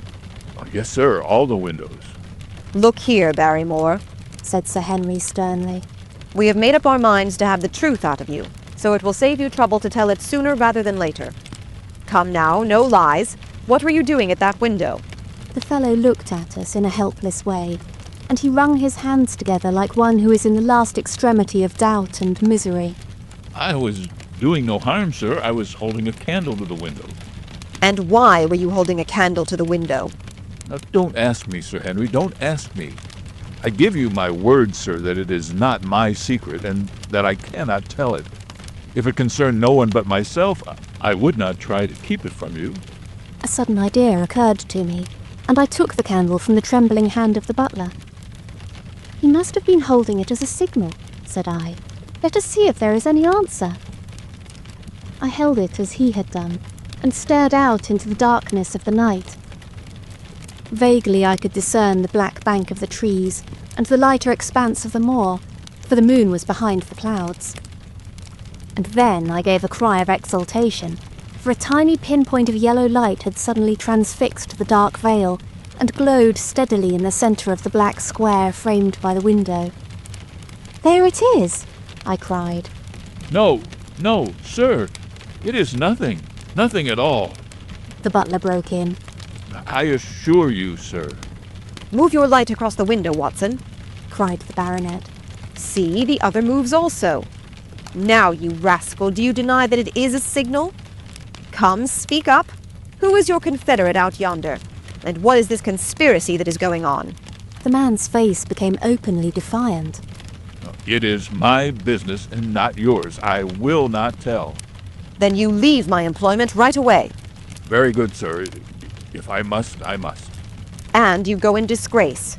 By thunder, you may well be ashamed of yourself. Your family has lived with mine for over 100 years under this roof, and here I find you deep in some dark plot against me." No, sir, no, not against you." It was a woman's voice, and Mrs. Barrymore, paler and more horror-struck than her husband, was standing at the door. Her bulky figure in a shawl and skirt might have been comic, were it not for the intensity of feeling upon her face. We have to go, Eliza. This is the end of it. You can pack our things, said the butler. "Oh, John, have I brought you to this? It is my doing, Sir Henry, all mine. He has done nothing, except for my sake and because I asked him." "Speak out, then. What does it mean?" "My unhappy brother is starving on the moor. We cannot let him perish at our very gates. The light is a signal to him that food is ready for him, and his light out yonder is to show the spot to which to bring it." "Then your brother is—" "The escaped convict, sir. Selden, the criminal." That's the truth, sir, said Barrymore. I said that it was not my secret and that I could not tell it to you. But now you have heard it, and you will see that if there was a plot, it was not against you. This, then, was the explanation of the stealthy expeditions at night and the light at the window. Sir Henry and I both stared at the woman in amazement.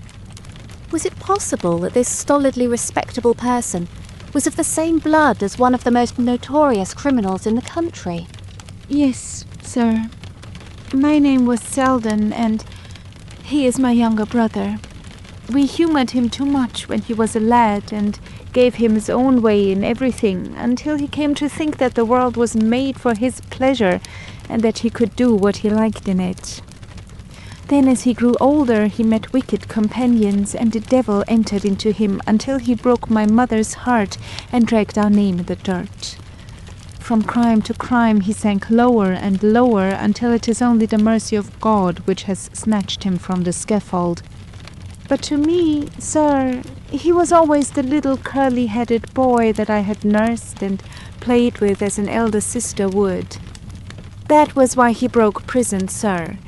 He knew that I was here and that we could not refuse to help him. When he dragged himself here one night, weary and starving, with the warders hard at his heels, what could we do? We took him in and fed him and cared for him.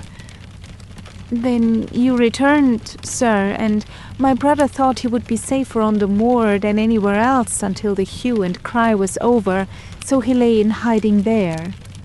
But every second night we made sure he was still there by putting a light in the window, and if there was an answer, my husband took out some bread and meat to him. Every day we hoped that he was gone, but as long as he was there we could not desert him. That is the whole truth, as I am an honest Christian woman, and you will see that if there is blame in the matter, it does not lie with my husband, but with me, for whose sake he has done all that he has. The woman's words came with an intense earnestness which carried conviction with them. Is this true, Barrymore? Yes, Sir Henry, every word of it. Well, I cannot blame you for standing by your own wife. Forget what I have said. Go to your room, you two, and we shall talk further about this matter in the morning. When they were gone, we looked out of the window again. Sir Henry had flung it open, and the cold night wind beat in upon our faces. Far away in the black distance, there still glowed that one tiny point of yellow light. I wonder he dares, said Sir Henry. It may be so placed as to be only visible from here. Very likely. How far do you think it is? Out by the cleft tor, I think. Not more than a mile or two off. Hardly that. Well, it cannot be far if Barrymore had to carry the food out to it. And he is waiting, this villain, beside that candle. By thunder, Watson, I am going out to take that man. The same thought had crossed my own mind. It was not as if the Barrymores had taken us into their confidence. Their secret had been forced from them. The man was a danger to the community, an unmitigated scoundrel for whom there was neither pity nor excuse. We were only doing our duty in taking this chance of putting him back where he could do no harm. With his brutal and violent nature, others would have to pay the price if we held our hands. Any night, for example, our neighbours, the Stapletons, might be attacked by him, and it may have been the thought of this which made Sir Henry so keen upon the adventure. "I will come," said I. "Then get your revolver and put on your boots. The sooner we start, the better, as the fellow may put out his light and be off." In 5 minutes we were outside the door, starting upon our expedition. We hurried through the dark shrubbery, amid the dull moaning of the autumn wind and the rustle of the falling leaves. The night air was heavy with the smell of damp and decay. Now and again the moon peeped out for an instant, but clouds were driving over the face of the sky, and just as we came out on the moor a thin rain began to fall. The light still burned steadily in front. "Are you armed?" I asked. "I have a hunting crop." "We must close in on him rapidly, for he is said to be a desperate fellow. We shall take him by surprise and have him at our mercy before he can resist." "I say, Watson," said the baronet, "what would Holmes say to this? How about that hour of darkness in which the power of evil is exalted?" As if in answer to his words, there rose suddenly out of the vast gloom of the moor That strange cry which I had already heard upon the borders of the great Grimpen Mire.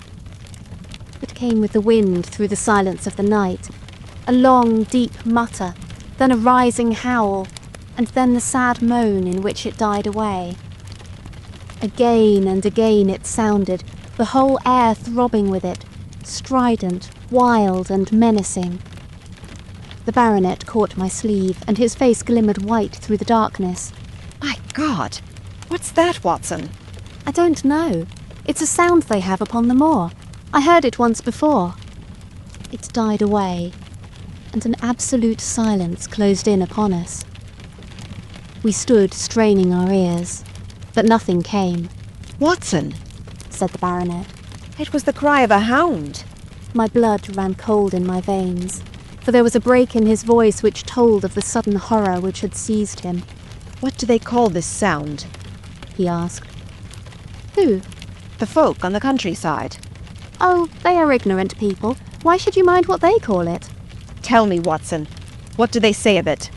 I hesitated, but could not escape the question. They say it is the cry of the Hound of the Baskervilles. He groaned, and was silent for a few moments. A hound it was, he said at last. But it seemed to come from miles away. Over yonder, I think. It was hard to say whence it came. It rose and fell with the wind. Isn't that the direction of the great Grimpen Mire? Yes, it is. Well, it was up there. Come now, Watson, didn't you think yourself that it was the cry of the hound? I am not a child, you need not fear to speak the truth. Stapleton was with me when I heard it last. He said that it might be the calling of a strange bird. No, it was a hound. My God, can there be some truth in all these stories? Is it possible that I am really in danger from so dark a cause? You don't believe it, do you, Watson? No. And yet it was one thing to laugh about it in London. And it is another to stand out here in the darkness of the moor and to hear such a cry as that. And my uncle. There was the footprint of the hound beside him as he lay. It all fits together. I don't think that I am a coward, Watson, but that sound seems to freeze my very blood. Feel my hand.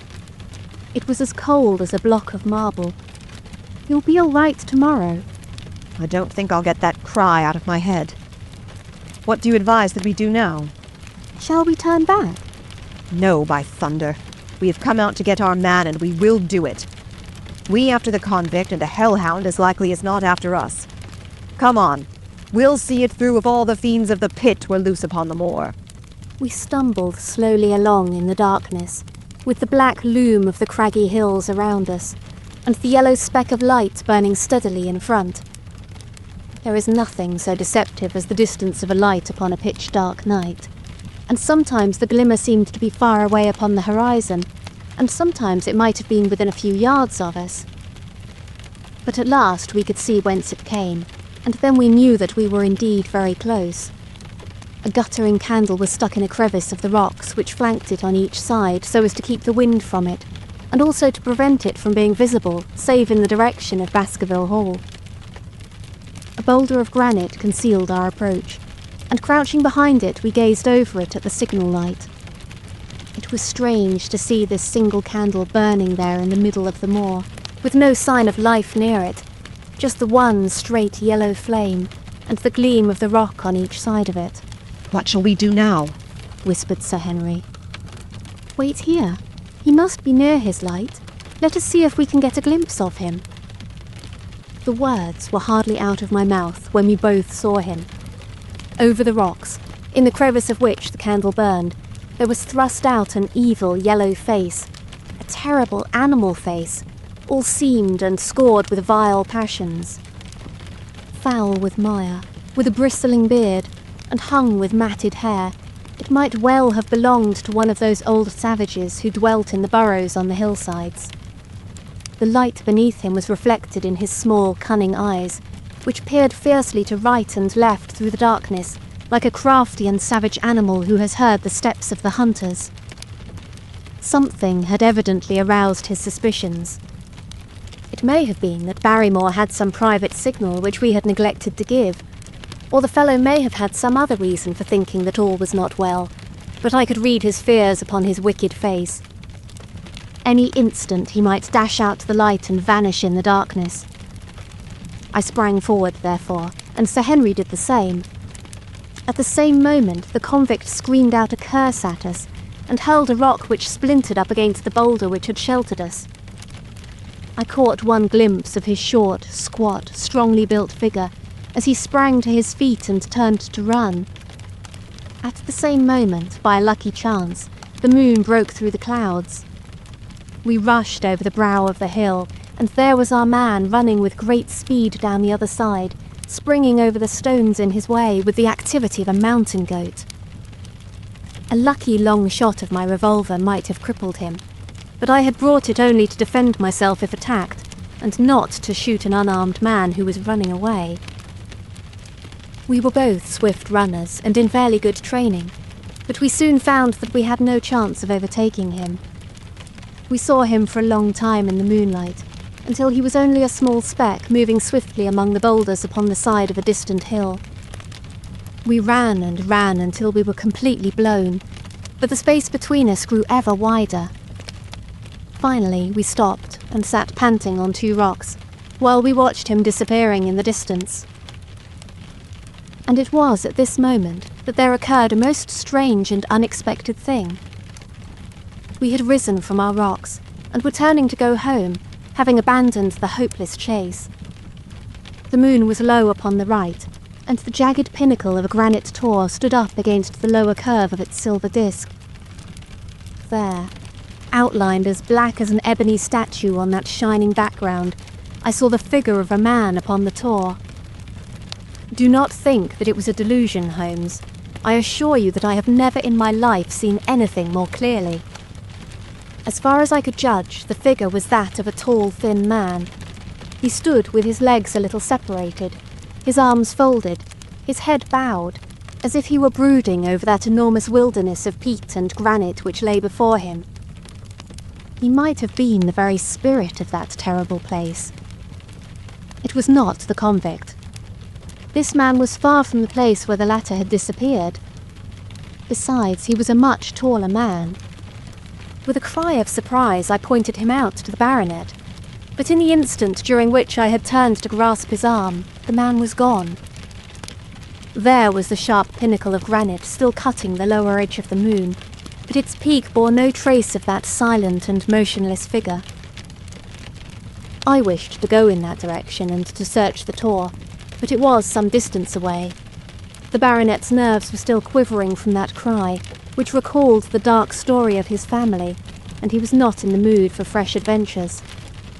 He had not seen this lonely man upon the tor, and could not feel the thrill which his strange presence and his commanding attitude had given to me. "A warder, no doubt," said he. "The moor has been thick with them since this fellow escaped."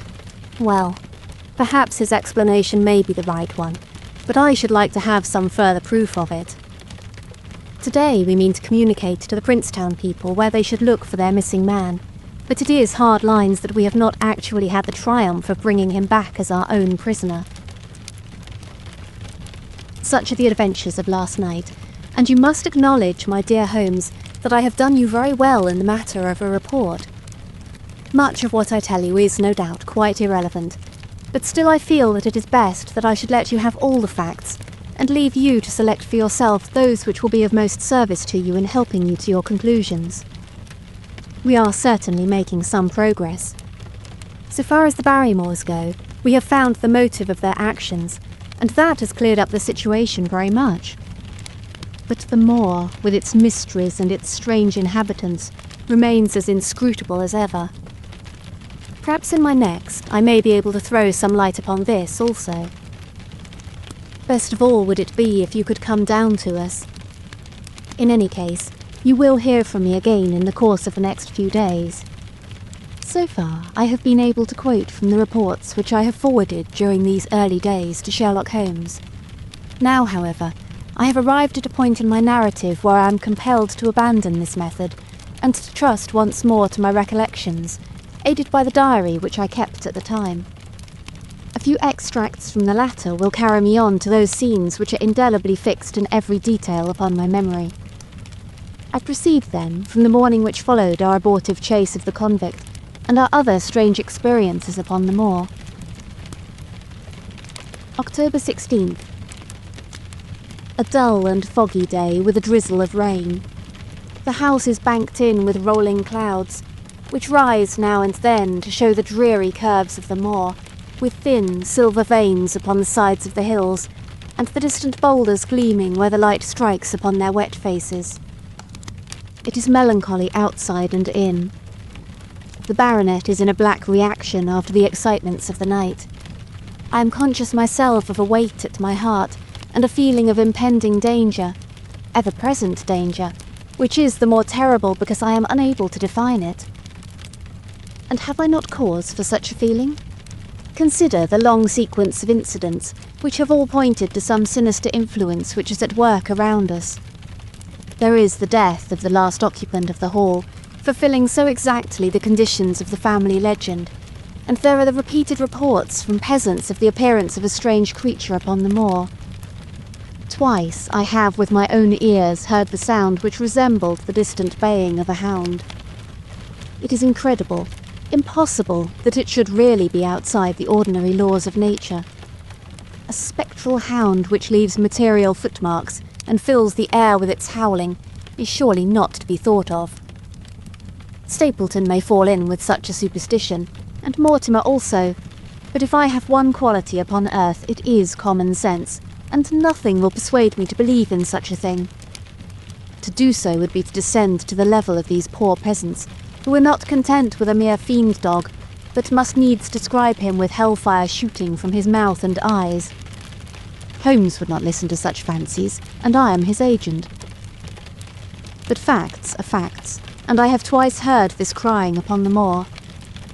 Suppose that there were really some huge hound loose upon it, that would go far to explain everything. But where could such a hound lie concealed? Where did it get its food? Where did it come from? How was it that no one saw it by day? It must be confessed that the natural explanation offers almost as many difficulties as the other. And always, apart from the hound, there is the fact of the human agency in London, the man in the cab, and the letter which warned Sir Henry against the moor. This, at least, was real, but it might have been the work of a protecting friend as easily as of an enemy. Where is that friend or enemy now? Has he remained in London, or has he followed us down here? Could he be the stranger whom I saw upon the tour? It is true that I have had only the one glance at him, and yet there are some things to which I am ready to swear. He is no one whom I have seen down here, and I have now met all the neighbours. The figure was far taller than that of Stapleton, far thinner than that of Frankland. Barrymore it might possibly have been, but we had left him behind us, and I am certain that he could not have followed us. A stranger then is still dogging us, just as a stranger dogged us in London. We have never shaken him off. If I could lay my hands upon that man, then at last we might find ourselves at the end of all our difficulties. To this one purpose I must now devote all my energies. My first impulse was to tell Sir Henry all my plans. My second and wisest one is to play my own game, and speak as little as possible to anyone. He is silent and distrait. His nerves have been strangely shaken by that sound upon the moor. I will say nothing to add to his anxieties, but I will take my own steps to attain my own end. We had a small scene this morning after breakfast. Barrymore asked leave to speak with Sir Henry, and they were closeted in his study some little time. Sitting in the billiard room, I more than once heard the sound of voices raised, and I had a pretty good idea what the point was which was under discussion. After a time the baronet opened his door and called for me. Barrymore considers that he has a grievance, he said. He thinks that it was unfair on our part to hunt his brother-in-law down, when he of his own free will had told us the secret. The butler was standing very pale but very collected before us.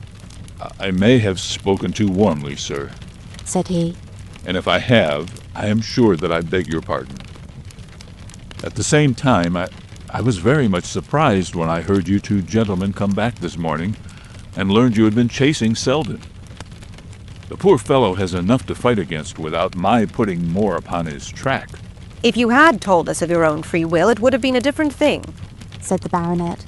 You only told us, or rather your wife only told us, when it was forced from you and you could not help yourself. I didn't think you would have taken advantage of it, Sir Henry. Indeed, I didn't. The man is a public danger. There are lonely houses scattered over the moor, and he is a fellow who would stick at nothing. You only want to get a glimpse of his face to see that. Look at Mr. Stapleton's house, for example, with no one but himself to defend it. There's no safety for anyone until he is under lock and key. He'll break into no house, sir. I give you my solemn word upon that. But he will never trouble anyone in this country again. I assure you, Sir Henry, that in a very few days the necessary arrangements will have been made, and he will be on his way to South America. For God's sake, sir, I beg of you not to let the police know that he is still on the moor. They have given up the chase there, and he can lie quiet until the ship is ready for him. You can't tell on him without getting my wife and me into trouble. I beg you, sir, to say nothing to the police. What do you say to that, Watson? I shrugged my shoulders. If he were safely out of the country, it would relieve the taxpayer of a burden. But how about the chance of his holding someone up before he goes? He would not do anything so mad, sir. We have provided him with all that he can want. To commit a crime would be to show where he was hiding. That is true, said Sir Henry. Well, Barrymore. God bless you, sir, and thank you from my heart. It would have killed my poor wife had he been taken again. I guess we are aiding and abetting a felony, Watson. But after what we have heard, I don't feel as if I could give the man up. So there's an end of it. All right, Barrymore, you can go. With a few broken words of gratitude, the man turned. But he hesitated, and then came back. You've been so kind to us, sir, that I should like to do the best I can for you in return. I know something, Sir Henry, and perhaps I should have said it before, but it was long after the inquest that I found it out. I've never breathed a word about it yet to mortal man. It's about poor Sir Charles's death. The baronet and I were both upon our feet. Do you know how he died? Oh, no, sir, I don't know that. What then? I know why he was at the gate at that hour. It was to meet a woman. To meet a woman? He? Yes, sir. And the woman's name? I can't give you the name, sir, but I can give you the initials. Her initials were L.L. How do you know this, Barrymore? Well, Sir Henry, your uncle had a letter that morning. He had usually a great many letters, for he was a public man and well known for his kind heart, so that everyone who was in trouble was glad to turn to him. But that morning, as it chanced, there was only this one letter, so I took the more notice of it. It was from Coombe Tracy, and it was addressed in a woman's hand. Well? Well, sir, I thought no more of the matter, and never would have done had it not been for my wife. Only a few weeks ago, she was cleaning out Sir Charles's study. It had never been touched since his death, and she found the ashes of a burned letter in the back of the grate. The greater part of it was charred to pieces, but one little slip, the end of a page, hung together, and the writing could still be read, though it was gray on a black ground. It seemed to us to be a postscript at the end of the letter, and it said, "Please, please, as you are a gentleman, burn this letter and be at the gate by 10 o'clock. Beneath it were the initials L.L. Have you got that slip? No, sir. It crumbled all to bits after we moved it. Had Sir Charles received any other letters in the same writing? Well, sir, I took no particular notice of his letters. I should not have noticed this one, only it happened to come alone. And you have no idea who L.L. is? No, sir, no more than you have. But I expect that if we could lay our hands on that lady, we should know more about Sir Charles's death. I cannot understand, Barrymore, how you came to conceal this important information. Well, sir, it was immediately after that our own trouble came to us. And then again, sir, we were both of us very fond of Sir Charles, as we well might be considering all that he has done for us. To rake this up couldn't help our poor master, and it's well to go carefully when there's a lady in the case. Even the best of us. You thought it might injure his reputation? Well, sir, I thought no good could come of it. But now you have been kind to us. I feel as if it would be treating you unfairly not to tell you all that I know about the matter. Very good, Barrymore, you can go. When the butler had left us, Sir Henry turned to me. Well, Watson, what do you think of this new light? It seems to leave the darkness rather blacker than before. So I think. But if we can only trace LL, it should clear up the whole business. We have gained that much. We know that there is someone who has the facts if we can only find her. What do you think we should do? Let Holmes know all about it at once. It will give him the clue for which he has been seeking. I am much mistaken if it does not bring him down. I went at once to my room and drew up my report of the morning's conversation for Holmes. It was evident to me that he had been very busy of late, for the notes which I had from Baker Street were few and short, with no comments upon the information which I had supplied, and hardly any reference to my mission. No doubt his blackmailing case is absorbing all his faculties.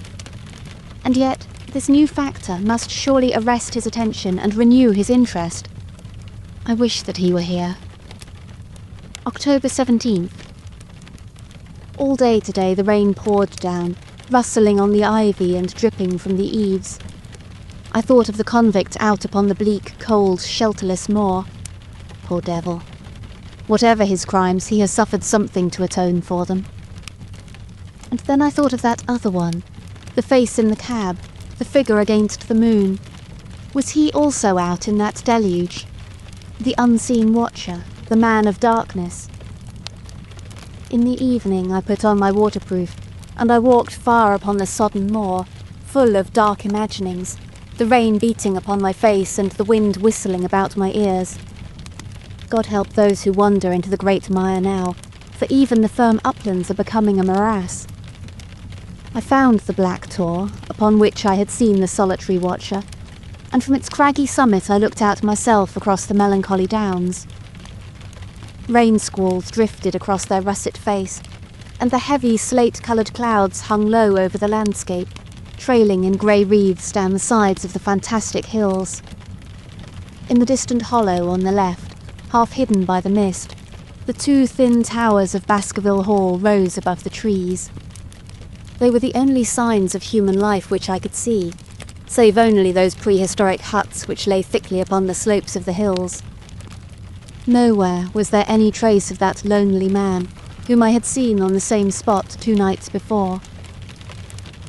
As I walked back, I was overtaken by Dr. Mortimer, driving in his dog-cart over a rough moorland track, which led from the outlying farmhouse of Foulmire. He has been very attentive to us, and hardly a day has passed that he has not called at the hall to see how we were getting on. He insisted upon my climbing into his dog-cart, and he gave me a lift homeward. I found him much troubled over the disappearance of his little spaniel. It had wandered onto the moor and had never come back. I gave him such consolation as I might, but I thought of the pony on the Grimpen Mire, and I do not fancy that he will see his little dog again. By the way, Mortimer, said I, as we jolted along the rough road, I suppose there are few people living within driving distance of this whom you do not know? Hardly any, I think. Can you then tell me the name of any woman whose initials are LL? He thought for a few minutes. No, said he. There are a few gypsies and labouring folk for whom I can't answer, but among the farmers or gentry there is no one whose initials are those. Wait a bit, though, he added after a pause. There is Laura Lyons. Her initials are LL, but she lives in Coombe Tracy. Who is she?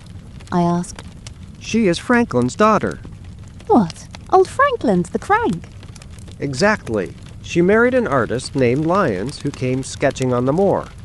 He proved to be a blackguard and deserted her. The fault, from what I hear, may not have been entirely on one side. Her father refused to have anything to do with her because she had married without his consent, and perhaps for 1 or 2 other reasons as well. So, between the old sinner and the young one, the girl has had a pretty bad time. How does she live? I fancy old Frankland allows her a pittance, but it cannot be more, for his own affairs are considerably involved. Whatever she may have deserved, one could not allow her to go hopelessly to the bad. Her story got about, and several of the people here did something to enable her to earn an honest living. Stapleton did for one, and Sir Charles for another. I gave a trifle myself. It was to set her up in a typewriting business. He wanted to know the object of my inquiries, but I managed to satisfy his curiosity without telling him too much, for there is no reason why we should take anyone into our confidence. Tomorrow morning I shall find my way to Coombe Tracy, and if I can see this Mrs. Laura Lyons, of equivocal reputation, a long step will have been made towards clearing one incident in this chain of mysteries.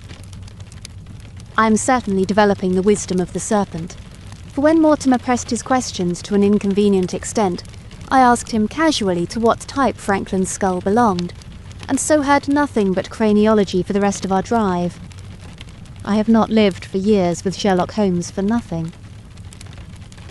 I have only one other incident to record upon this tempestuous and melancholy day. This was my conversation with Barrymore just now, which gives me one more strong card which I can play in due time.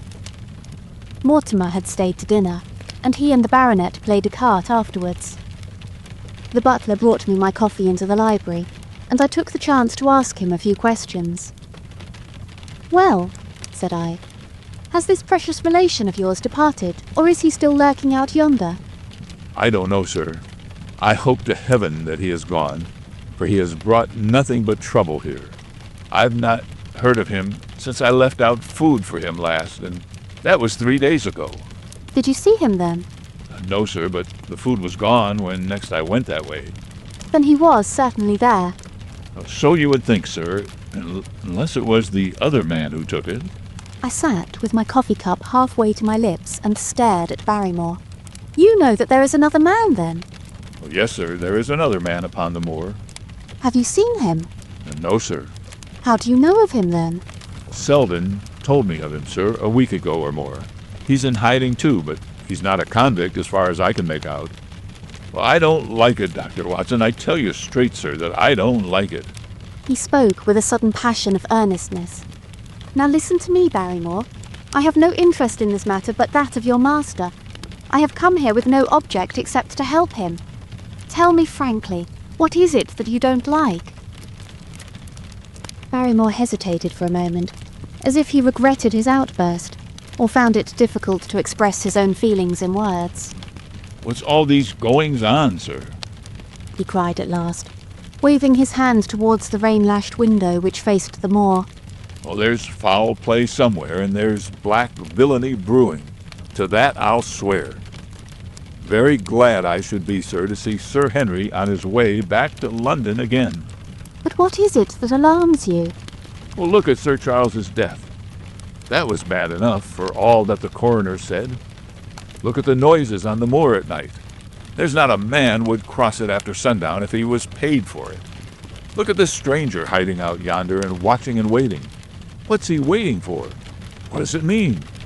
It means no good to anyone of the name of Baskerville, and very glad I shall be to be quit of it all on the day that Sir Henry's new servants are ready to take over the hall. But what about this stranger? Said I. Can you tell me anything about him? What did Selden say? Did he find out where he hid or what he was doing?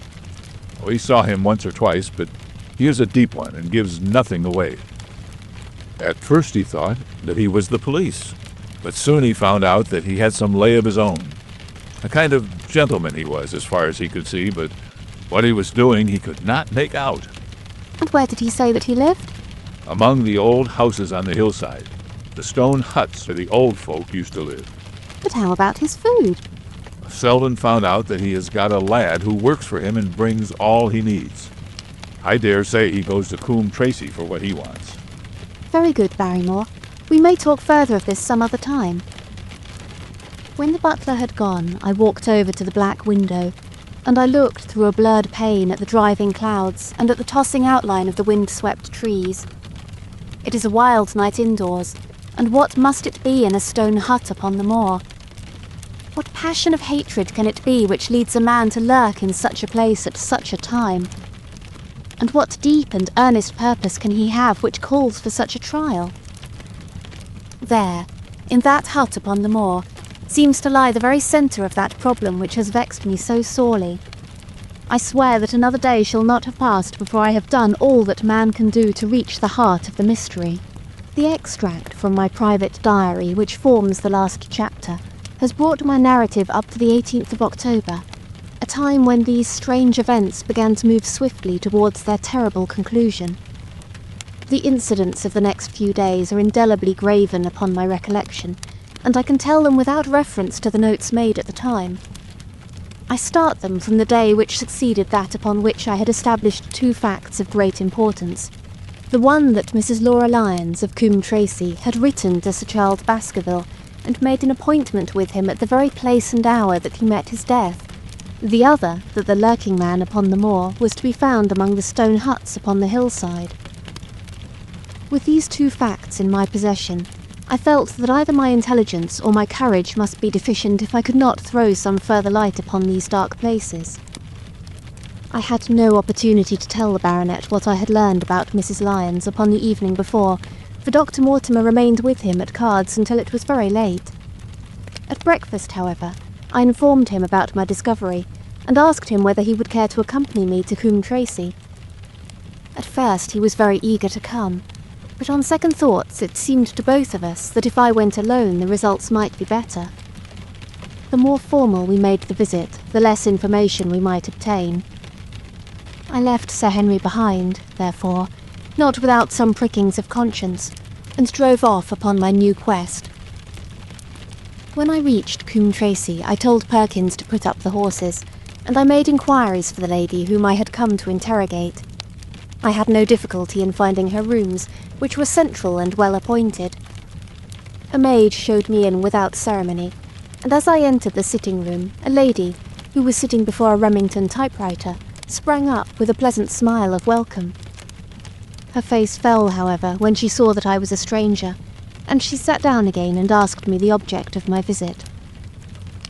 The first impression left by Mrs. Lyons was one of extreme beauty. Her eyes and hair were of the same rich hazel colour, and her cheeks, though considerably freckled, were flushed with the exquisite bloom of the brunette, the dainty pink which lurks at the heart of the sulphur rose. Admiration was, I repeat, the first impression. But the second was criticism. There was something subtly wrong with the face, some coarseness of expression, some hardness perhaps of eye, some looseness of lip which marred its perfect beauty. But these, of course, are afterthoughts. At the moment I was simply conscious that I was in the presence of a very handsome woman, and that she was asking me the reasons for my visit. I had not quite understood until that instant how delicate my mission was. "I have the pleasure," said I, "of knowing your father." It was a clumsy introduction, and the lady made me feel it. "There is nothing in common between my father and me," she said. "I owe him nothing, and his friends are not mine. If it were not for the late Sir Charles Baskerville and some other kind hearts, I might have starved for all that my father cared." "It was about the late Sir Charles Baskerville that I have come here to see you." The freckles started out on the lady's face. "What can I tell you about him?" she asked, and her fingers played nervously over the stops of her typewriter. "You knew him, did you not?" "I have already said that I owe a great deal to his kindness. If I am able to support myself, it is largely due to the interest which he took in my unhappy situation." "Did you correspond with him?" The lady looked quickly up, with an angry gleam in her hazel eyes. "What is the object of these questions?" she asked sharply. "The object is to avoid a public scandal. It is better that I should ask them here than that the matter should pass outside our control." She was silent, and her face was still very pale. At last she looked up with something reckless and defiant in her manner. "Well, I'll answer," she said. "What are your questions?" "Did you correspond with Sir Charles?" "I certainly wrote to him once or twice to acknowledge his delicacy and his generosity." "Have you the dates of those letters?" "No." "Have you ever met him?" "Yes, once or twice, when he came into Coombe Tracey. He was a very retiring man, and he preferred to do good by stealth." "But if you saw him so seldom and wrote so seldom, how did he know enough about your affairs to be able to help you, as you say that he has done?" She met my difficulty with the utmost readiness. There were several gentlemen who knew my sad history, and united to help me. One was Mr. Stapleton, a neighbour, an intimate friend of Sir Charles. He was exceedingly kind, and it was through him that Sir Charles learned about my affairs. I knew already that Sir Charles Baskerville had made Stapleton his almoner upon several occasions, so the lady's statement bore the impress of truth upon it. "Did you ever write to Sir Charles asking him to meet you?" I continued. Mrs. Lyons flushed with anger again. Really, sir, this is a very extraordinary question. "I am sorry, madam, but I must repeat it." Then I answer, certainly not. "Not on the very day of Sir Charles's death?" The flush had faded in an instant, and a deathly face was before me. Her dry lips could not speak the "No," which I saw rather than heard. "Surely your memory deceives you," said I. "I could even quote a passage of your letter. It ran, 'Please, please, as you are a gentleman, burn this letter and be at the gate by 10 o'clock. I thought that she had fainted, but she recovered herself by a supreme effort. "Is there no such thing as a gentleman?" she gasped. "You do Sir Charles an injustice. He did burn the letter. But sometimes a letter may be legible even when burned. You acknowledge now that you wrote it." "Yes, I did write it," she cried, pouring out her soul in a torrent of words. "I did write it. Why should I deny it? I have no reason to be ashamed of it. I wished him to help me. I believed that if I had an interview, I could gain his help, so I asked him to meet me." "But why at such an hour?" "Because I had only just learned that he was going to London next day, and might be away for months. There were reasons why I could not get there earlier." "But why a rendezvous in the garden instead of a visit to the house?" "Do you think a woman could go alone at that hour to a bachelor's house?" "Well, what happened when you did get there?" "I never went." "Mrs. Lyons?" "No, I swear it to you on all I hold sacred. I never went. Something intervened to prevent my going." "What was that?" "That is a private matter. I cannot tell it." "You acknowledge, then, that you made an appointment with Sir Charles at the very hour and place at which he met his death, but you deny that you kept the appointment?" "That is the truth." Again and again I cross-questioned her, but I could never get past that point. "Mrs. Lyons," said I, as I rose from this long and inconclusive interview, "you are taking a very great responsibility and putting yourself in a very false position by not making an absolutely clean breast of all that you know. If I have to call in the aid of the police, you will find how seriously you are compromised. If your position is innocent, why did you in the first instance deny having written to Sir Charles upon that date?"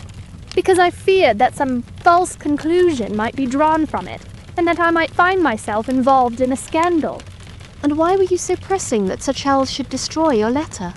"If you have read the letter, you will know." "I did not say that I had read all the letter." "You quoted some of it." "I quoted the postscript. The letter had, as I said, been burned, and it was not all legible.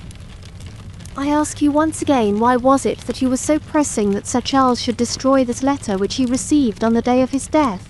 "The matter is a very private one." "The more reason why you should avoid a public investigation." "I will tell you then.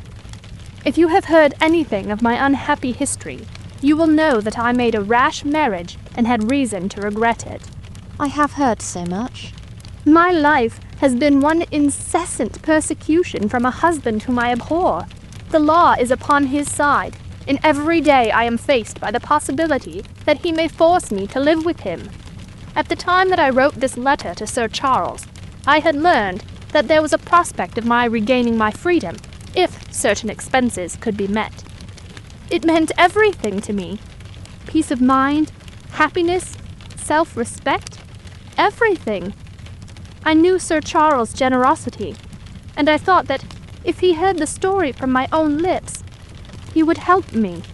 "Then how is it that you did not go?" "Because I received help in the interval from another source." "Why then did you not write to Sir Charles and explain this?" "So I should have done had I not seen his death in the paper next morning." The woman's story hung coherently together, and all my questions were unable to shake it. I could only check it by finding if she had, indeed, instituted divorce proceedings against her husband at or about the time of the tragedy. It was unlikely that she would dare to say that she had not been to Baskerville Hall if she really had been, for a trap would be necessary to take her there, and could not have returned to Coombe Tracy until the early hours of the morning. Such an excursion could not be kept secret. The probability was, therefore, that she was telling the truth, or at least a part of the truth. I came away baffled and disheartened. Once again I had reached that dead wall which seemed to be built across every path by which I tried to get at the object of my mission. And yet, the more I thought of the lady's face and of her manner, the more I felt that something was being held back from me. Why should she turn so pale? Why should she fight against every admission until it was forced from her? Why should she have been so reticent at the time of the tragedy? Surely the explanation of all this could not be as innocent as she would have me believe. For the moment I could proceed no farther in that direction, but must turn back to that other clue which was to be sought for among the stone huts upon the moor. And that was a most vague direction. I realised it as I drove back, and noted how hill after hill showed traces of the ancient people. Barrymore's only indication had been that the stranger lived in one of these abandoned huts, and many hundreds of them are scattered throughout the length and breadth of the moor. But I had my own experience for a guide, since it had shown me the man himself standing upon the summit of the Black Tor. That, then, should be the centre of my search. From there I should explore every hut upon the moor until I lighted upon the right one. If this man were inside it, I should find out from his own lips, at the point of my revolver if necessary, who he was and why he had dogged us so long. He might slip away from us in the crowd of Regent Street, but it would puzzle him to do so upon the lonely moor. On the other hand, if I should find the hut and its tenant should not be within it, I must remain there, however long the vigil, until he returned. Holmes had missed him in London. It would indeed be a triumph for me if I could run him to earth where my master had failed. Luck had been against us again and again in this inquiry, but now, at last, it came to my aid.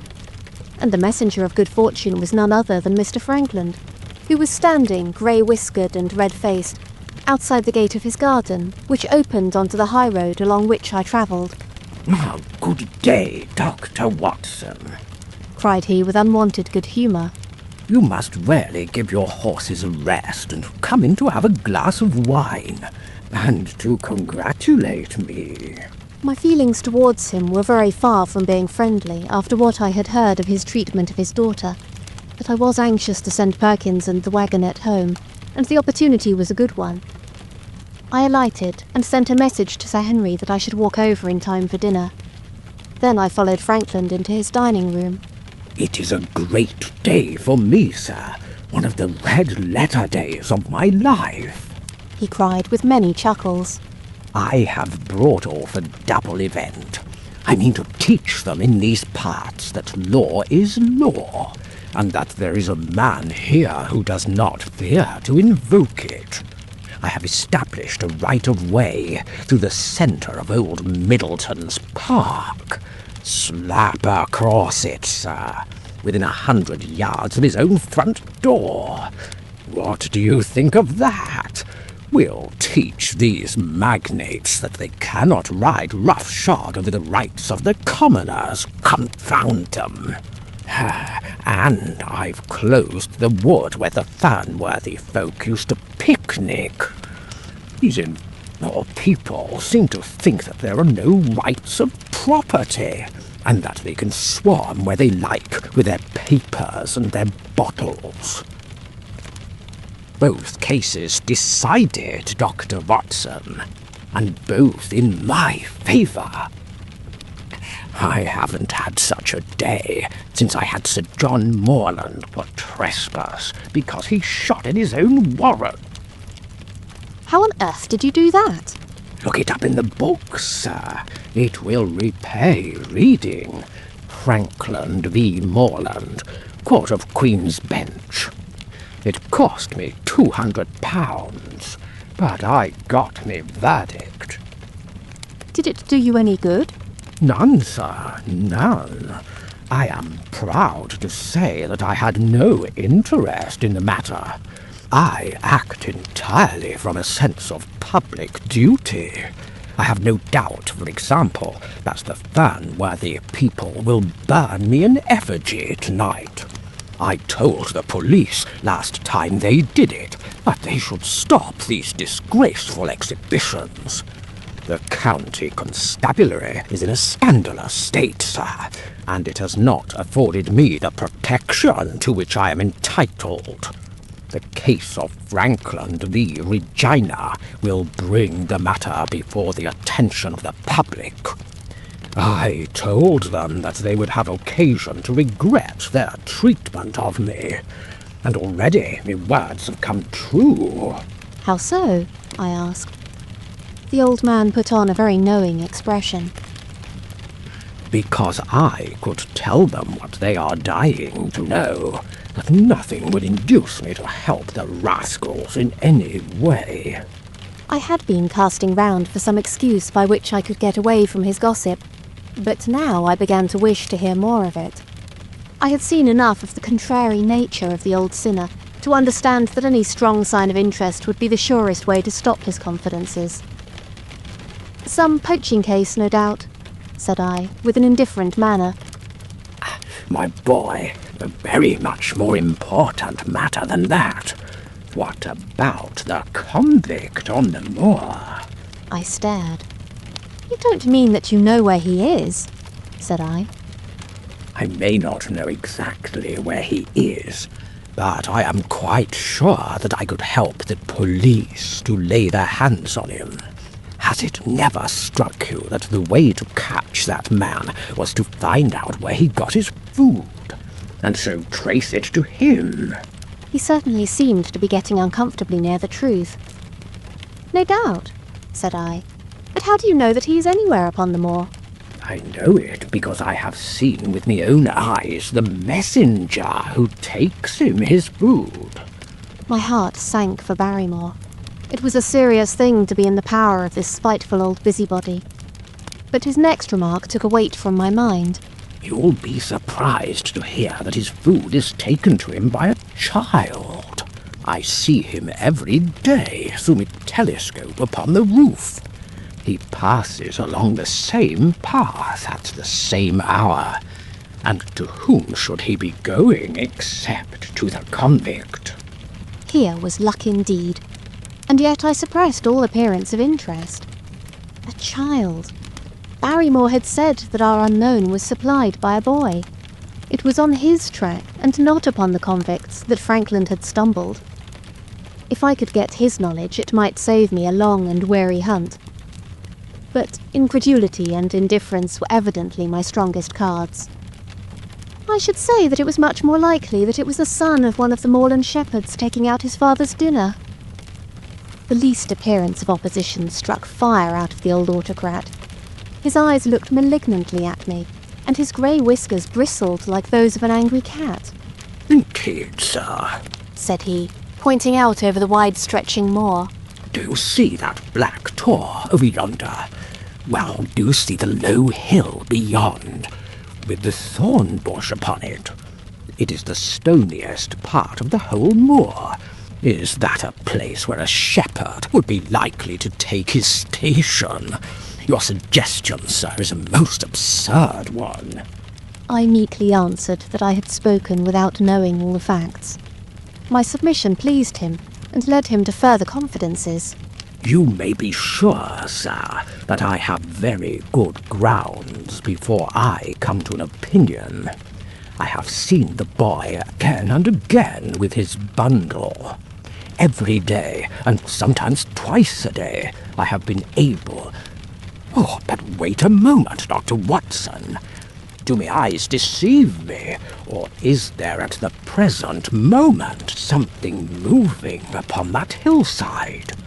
It was several miles off, but I could distinctly see a small dark dot against the dull green and grey. Come, sir, come, cried Franklin, rushing upstairs. You will see with your own eyes and judge for yourself. The telescope, a formidable instrument mounted upon a tripod, stood upon the flat leads of the house.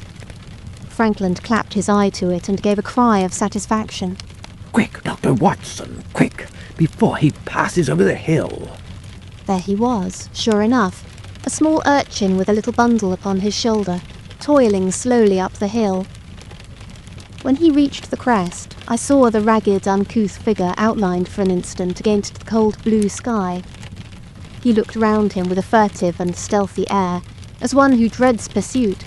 Then he vanished over the hill. Well, am I right? Certainly there is a boy who seems to have some secret errand. And what the errand is, even a county constable could guess. But not one word shall they have from me. And I bind you to secrecy also, Dr. Watson. Not a word, you understand? Just as you wish. They have treated me shamefully, shamefully. When the facts come out in Frankland v. Regina, I venture to think that a thrill of indignation will run through the country. Nothing would induce me to help the police in any way. For all they cared, it might have been me, instead of my effigy, which these rascals burnt at the stake. Surely you are not going. You will help me to empty the decanter in honor of this great occasion. But I resisted all his solicitations, and succeeded in dissuading him from his announced intention of walking home with me. I kept the road as long as his eye was on me, and then I struck off across the moor and made for the stony hill over which the boy had disappeared. Everything was working in my favour, and I swore that it should not be through lack of energy or perseverance that I should miss the chance which fortune had thrown in my way. The sun was already sinking when I reached the summit of the hill, and the long slopes beneath me were all golden green on one side and grey shadow on the other. A haze lay low upon the farthest skyline, out of which jutted the fantastic shapes of Belliver and Vixen Tor. Over the wide expanse there was no sound and no movement. One great grey bird, a gull or curlew, soared aloft in the blue heaven. He and I seemed to be the only living things between the huge arch of the sky and the desert beneath it. The barren scene, the sense of loneliness, and the mystery and urgency of my task all struck a chill into my heart. The boy was nowhere to be seen, but down beneath me, in a cleft of the hills, there was a circle of the old stone huts, and in the middle of them there was one which retained sufficient roof to act as a screen against the weather. My heart leaped within me as I saw it. This must be the burrow where the stranger lurked. At last my foot was on the threshold of his hiding place. His secret was within my grasp. As I approached the hut, walking as warily as Stapleton would do when with poised net he drew near the settled butterfly, I satisfied myself that the place had indeed been used as a habitation. A vague pathway among the boulders led to the dilapidated opening which served as a door. All was silent within. The unknown might be lurking there, or he might be prowling on the moor. My nerves tingled with the sense of adventure. Throwing aside my cigarette, I closed my hand upon the butt of my revolver, and, walking swiftly up to the door, I looked in. The place was empty, but there were ample signs that I had not come upon a false scent. This was certainly where the man lived. Some blankets rolled in a waterproof lay upon that very stone slab upon which Neolithic man had once slumbered. The ashes of a fire were heaped in a rude grate. Beside it lay some cooking utensils and a bucket half full of water. A litter of empty tins showed that the place had been occupied for some time, and I saw, as my eyes became accustomed to the checkered light, a pannikin and a half-full bottle of spirits standing in the corner. In the middle of the hut, a flat stone served the purpose of a table, and upon this stood a small cloth bundle, the same, no doubt, which I had seen through the telescope upon the shoulder of the boy. It contained a loaf of bread, a tinned tongue, and 2 tins of preserved peaches. As I set it down again, after having examined it, my heart leaped to see that beneath it there lay a sheet of paper with writing upon it. I raised it, and this was what I read, roughly scrawled in pencil. Dr. Watson has gone to Coombe Tracy. For a minute I stood there, with the paper in my hands, thinking out the meaning of this curt message. It was I, then, and not Sir Henry, who was being dogged by this secret man. He had not followed me himself, but he had set an agent, the boy perhaps, upon my track, and this was his report. Possibly I had taken no step, since I had been upon the moor, which had not been observed and reported.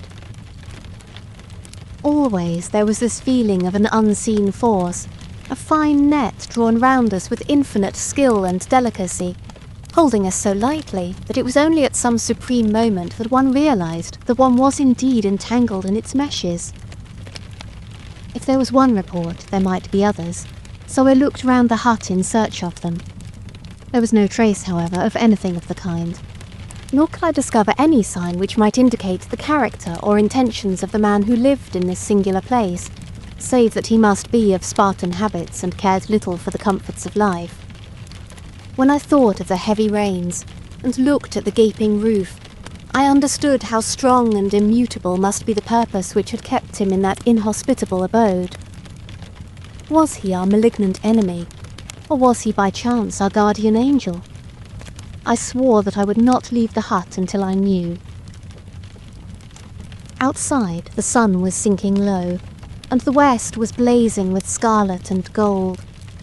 Its reflection was shot back in ruddy patches by the distant pools which lay amid the great Grimpen Mire.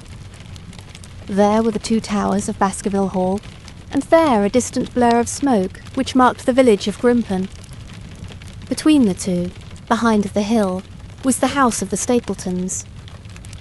All was sweet and mellow and peaceful in the golden evening light, and yet, as I looked at them, my soul shared none of the peace of nature, but quivered at the vagueness and the terror of that interview which every instant was bringing nearer. With tingling nerves, but a fixed purpose, I sat in the dark recess of the hut, and waited with sombre patience for the coming of its tenant. And then at last I heard him. Far away came the sharp clink of a boot striking upon a stone. Then another, and yet another, coming nearer and nearer. I shrank back into the darkest corner and cocked the pistol in my pocket, determined not to discover myself until I had an opportunity of seeing something of the stranger. There was a long pause, which showed that he had stopped. Then once more the footsteps approached, and a shadow fell across the opening of the hut. "It is a lovely evening, my dear Watson," said a well-known voice. "I really think that you will be more comfortable outside than in." For a moment or two I sat breathless, hardly able to believe my ears. Then my senses and my voice came back to me, while a crushing weight of responsibility seemed in an instant to be lifted from my soul. That cold, incisive, ironical voice could belong to but one man in all the world. "Holmes!" I cried. "Holmes!" "Come out," said he. "And please be careful with the revolver." I stooped under the rude lintel, and there he sat upon a stone outside, his grey eyes dancing with amusement as they fell upon my astonished features. He was thin and worn, but clear and alert, his keen face bronzed by the sun and roughened by the wind. In his tweed suit and cloth cap he looked like any other tourist upon the moor, and he had contrived, with that cat-like love of personal cleanliness which was one of his characteristics, that his chin should be as smooth and his linen as perfect as if he were in Baker Street. "I never was more glad to see anyone in my life," said I, as I wrung him by the hand. "Or more astonished, eh?" "Well, I must confess to it." "The surprise was not all on one side, I assure you. I had no idea that you had found my occasional retreat, still less that you were inside it, until I was within 20 paces of the door." "My footprint, I presume?" "No, Watson. I fear that I could not undertake to recognize your footprint amid all the footprints of the world. If you seriously desire to deceive me, you must change your tobacconist. For when I see the stub of a cigarette marked Bradley, Oxford Street, I know that my friend Watson is in the neighbourhood. You will see it there beside the path. You threw it down, no doubt, at that supreme moment when you charged into the empty hut. Exactly. I thought as much. And knowing your admirable tenacity, I was convinced that you were sitting in ambush, a weapon within reach, waiting for the tenant to return. So you actually thought that I was the criminal. I did not know who you were, but I was determined to find out. Excellent, Watson. And how did you localize me? You saw me, perhaps, on the night of the convict hunt, when I was so imprudent as to allow the moon to rise behind me. Yes, I saw you then. And have no doubt searched all the huts until you came to this one? No, your boy had been observed, and that gave me a guide where to look. The old gentleman with the telescope, no doubt. I could not make it out when first I saw the light flashing upon the lens. He rose and peeped into the hut. Ah, I see that Cartwright has brought up some supplies. What's this paper? So you have been to Coombe Tracy, have you? Yes. To see Mrs. Laura Lyons? Exactly. Well done. Our researchers have evidently been running on parallel lines, and when we unite our results, I expect we shall have a fairly full knowledge of the case. Well, I am glad from my heart that you are here, for indeed the responsibility and the mystery were both becoming too much for my nerves. But how in the name of wonder did you come here, and what have you been doing?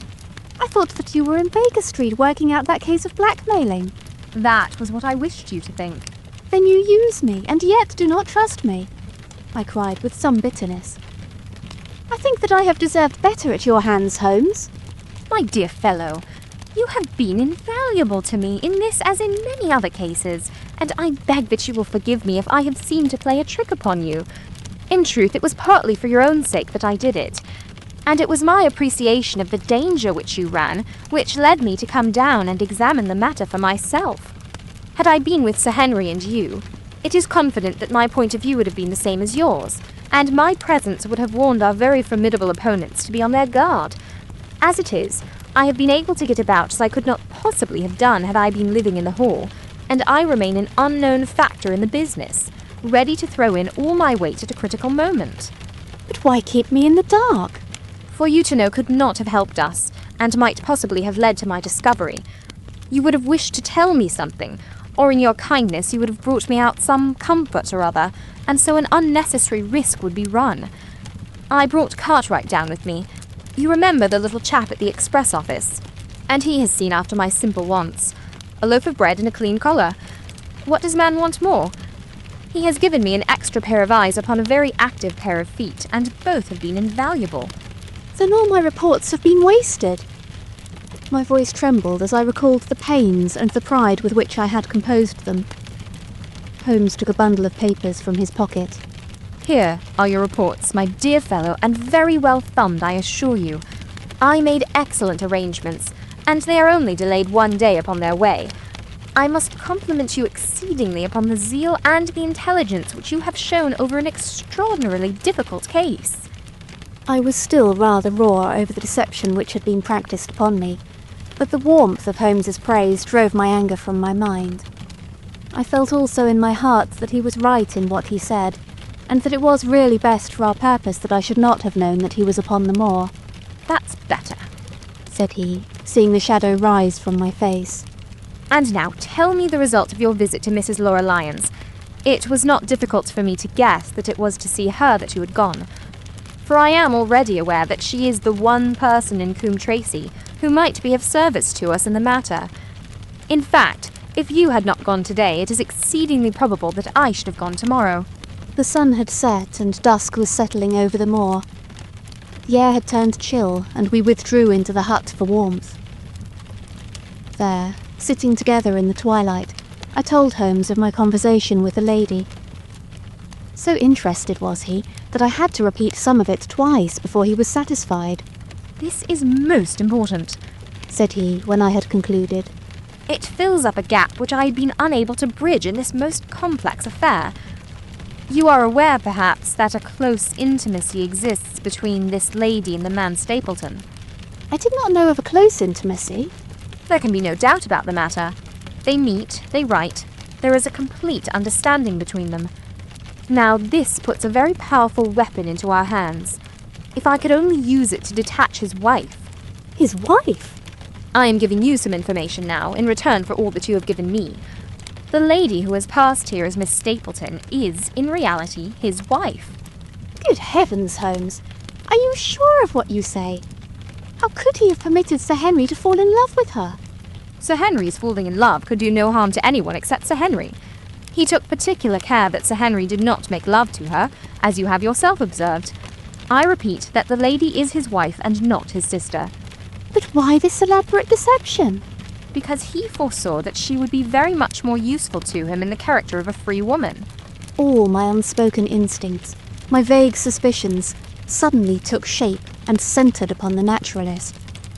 In that impassive, colourless man, with his straw hat and his butterfly net, I seemed to see something terrible, a creature of infinite patience and craft, with a smiling face and a murderous heart. It is he, then, who is our enemy. It is he who dogged us in London. So I read the riddle. And the warning? It must have come from her. Exactly. The shape of some monstrous villainy, half seen, half guessed, loomed through the darkness which had girt me so long. But are you sure of this, Holmes? How do you know that the woman is his wife? Because he so far forgot himself as to tell you a true piece of autobiography upon the occasion when he first met you, and I dare say he has many a time regretted it since. He was once a schoolmaster in the north of England. Now, there is no one more easy to trace than a schoolmaster.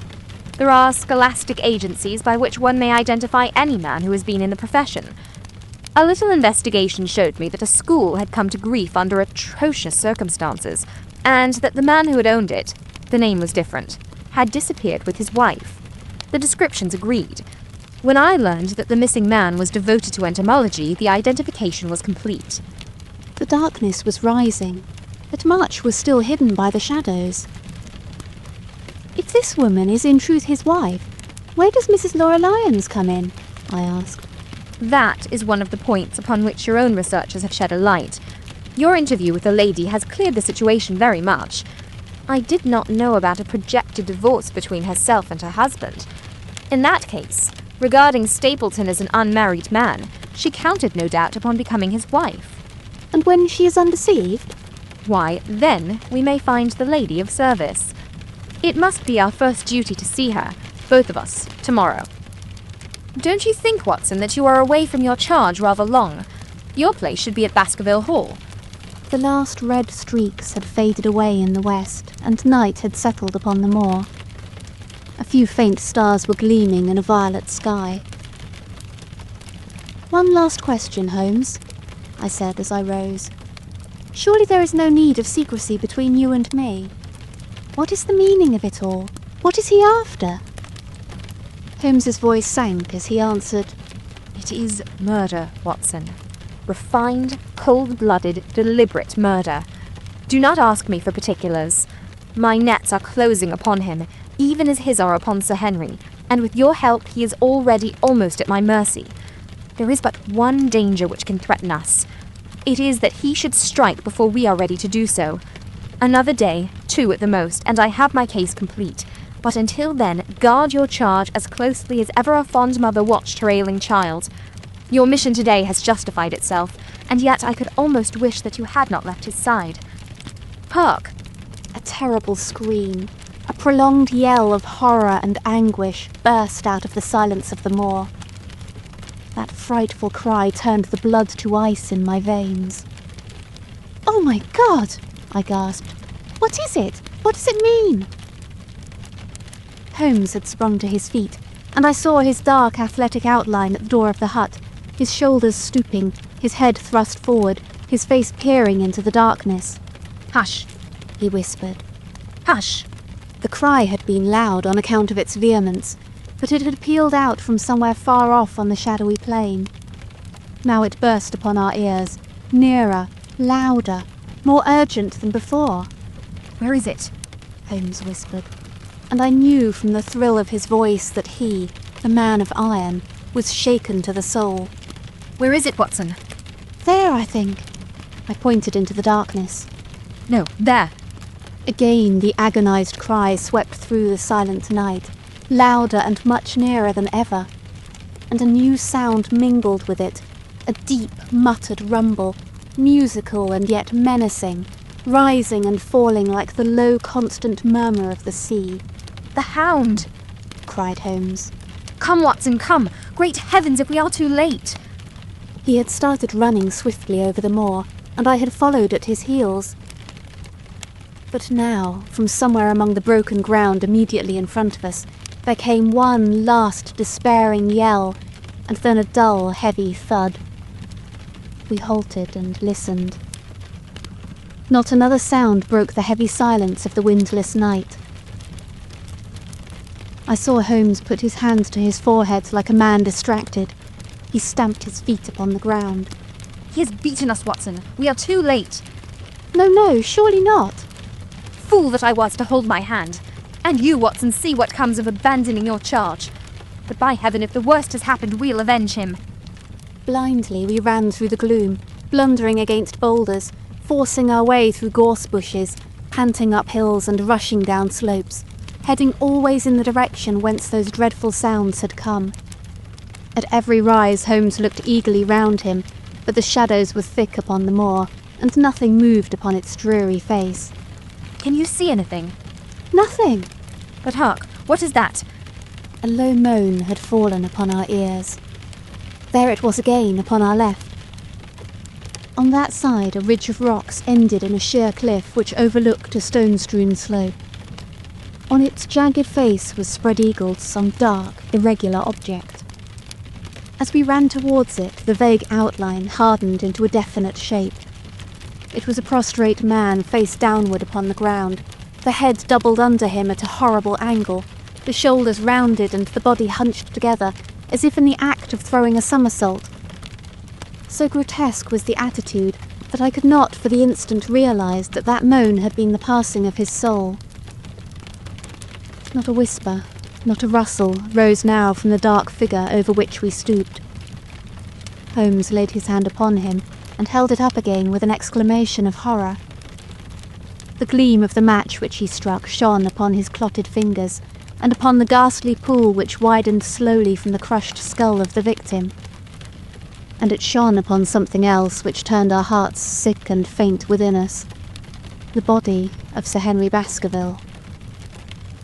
There was no chance of either of us forgetting that peculiar ruddy tweed suit, the very one which he had worn on the first morning that we had seen him in Baker Street. We caught the one clear glimpse of it, and then the match flickered and went out, even as the hope had gone out of our souls.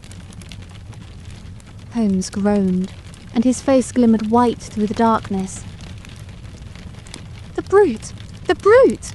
I cried with clenched hands. "Oh, Holmes, I shall never forgive myself for having left him to his fate." "I am more to blame than you, Watson. In order to have my case well-rounded and complete, I have thrown away the life of my client. It is the greatest blow which has befallen me in my career. But how could I know? How could I know that he would risk his life alone upon the moor in the face of all my warnings?" That we should have heard his screams. My God, those screams! And yet have been unable to save him. Where is this brute of a hound which drove him to his death? It may be lurking among these rocks at this instant. And Stapleton, where is he? He shall answer for this deed. He shall. I will see to that. Uncle and nephew have been murdered. The one frightened to death by the very sight of a beast which he thought to be supernatural. The other driven to his end in his wild flight to escape from it. But now we have to prove the connection between the man and the beast.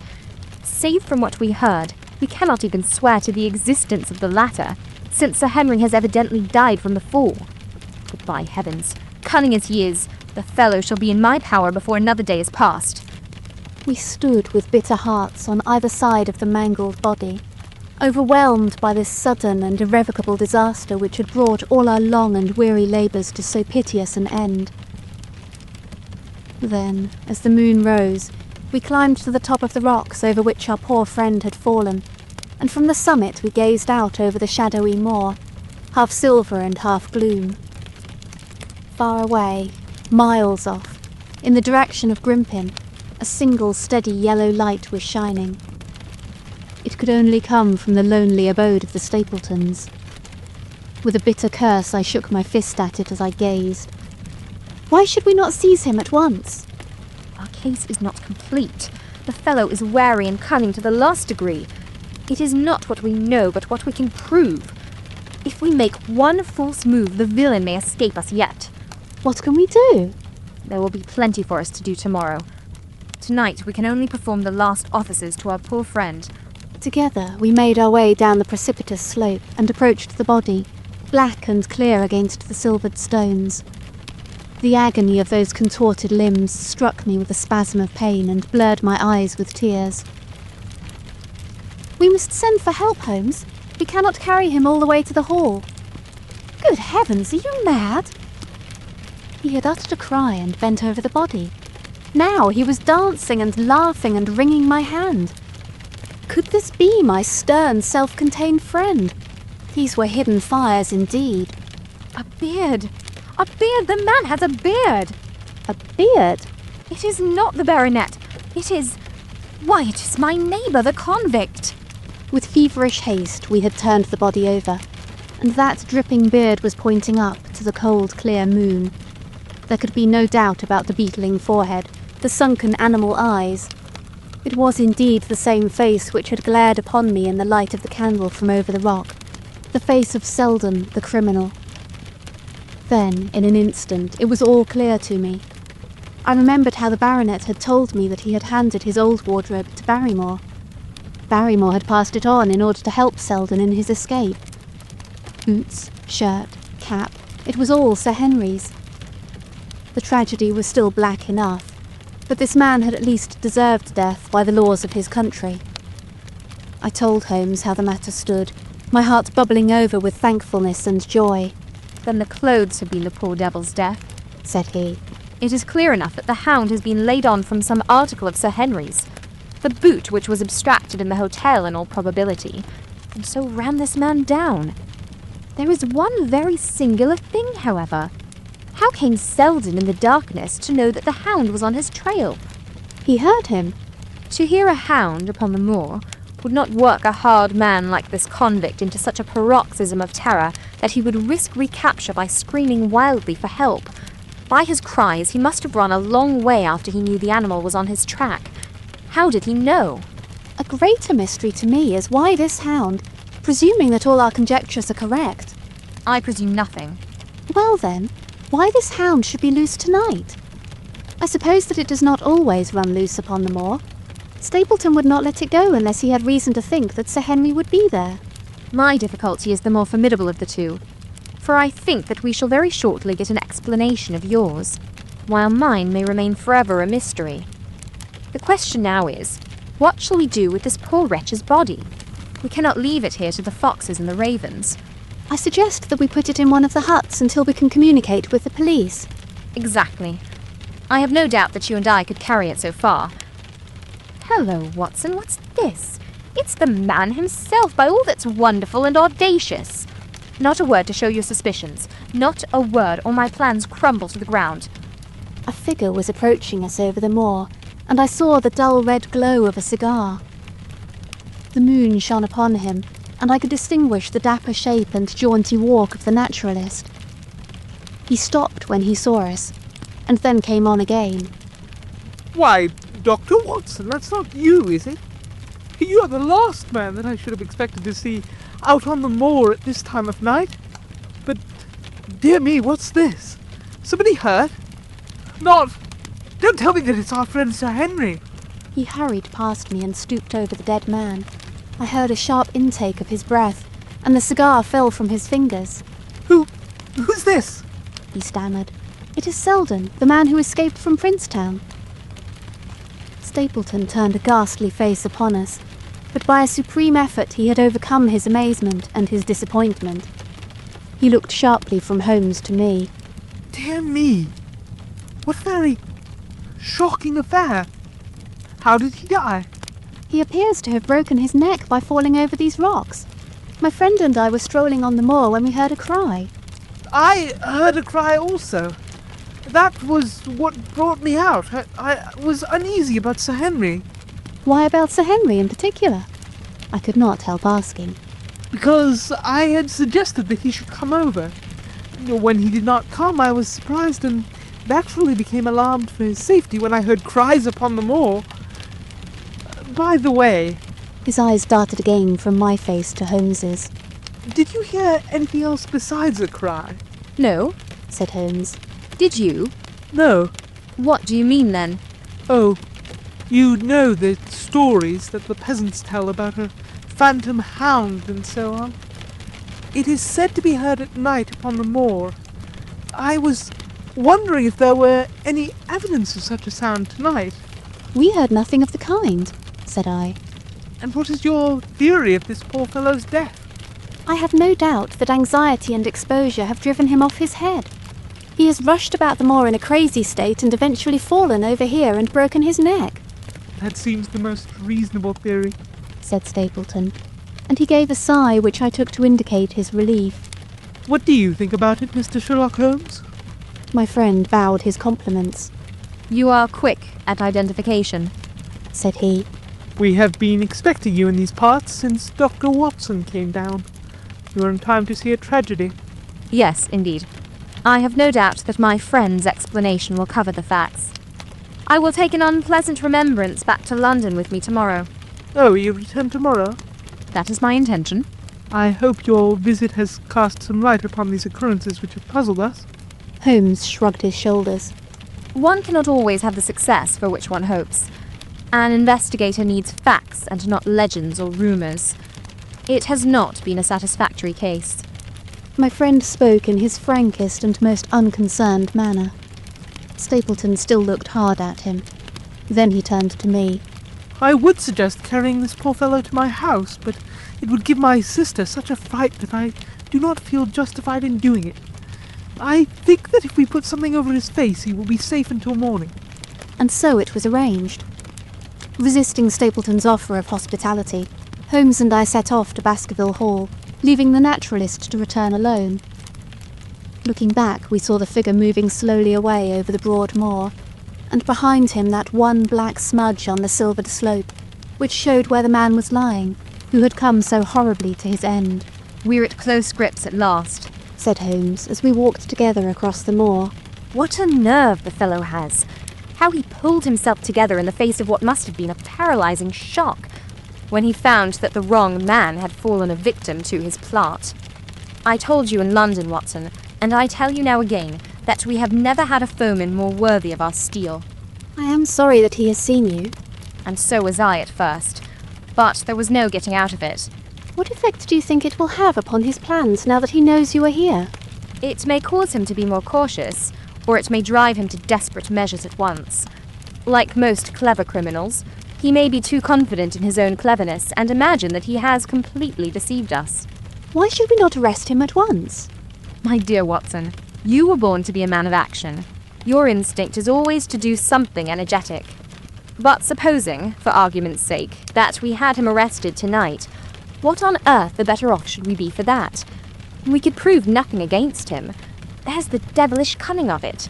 If he were acting through a human agent, we could get some evidence. But if we were to drag this great dog to the light of day, it would not help us in putting a rope round the neck of its master. Surely we have a case. Not a shadow of one. Only surmise and conjecture. We should be laughed out of court if we came with such a story and such evidence. There is Sir Charles's death. Found dead without a mark upon him. You and I know that he died of sheer fright, and we know also what frightened him. But how are we to get 12 stolid jurymen to know it? What signs are there of a hound? Where are the marks of its fangs? Of course we know that a hound does not bite a dead body, and that Sir Charles was dead before ever the brute overtook him. But we have to prove all this, and we are not in a position to do it. Well then, tonight. We are not much better off tonight. Again, there was no direct connection between the hound and the man's death. We never saw the hound. We heard it, but we could not prove that it was running upon this man's trail. There is a complete absence of motive.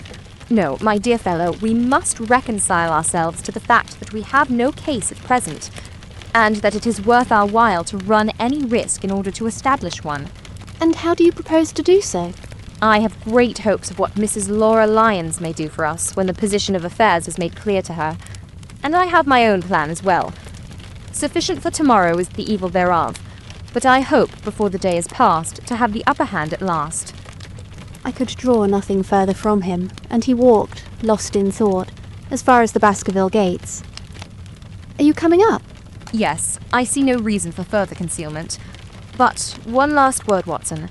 Say nothing of the Hound to Sir Henry. Let him think that Selden's death was as Stapleton would have us believe.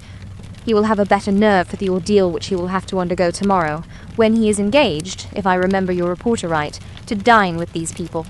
And so am I. Then you must excuse yourself, and he must go alone. That will be easily arranged. And now, if we are too late for dinner, I think that we are both ready for our suppers. Sir Henry was more pleased than surprised to see Sherlock Holmes, for he had for some days been expecting that recent events would bring him down from London. He did raise his eyebrows, however, when he found that my friend had neither any luggage nor any explanations for its absence. Between us we soon supplied his wants, and then, over a belated supper, we explained to the baronet as much of our experience as it seemed desirable that he should know.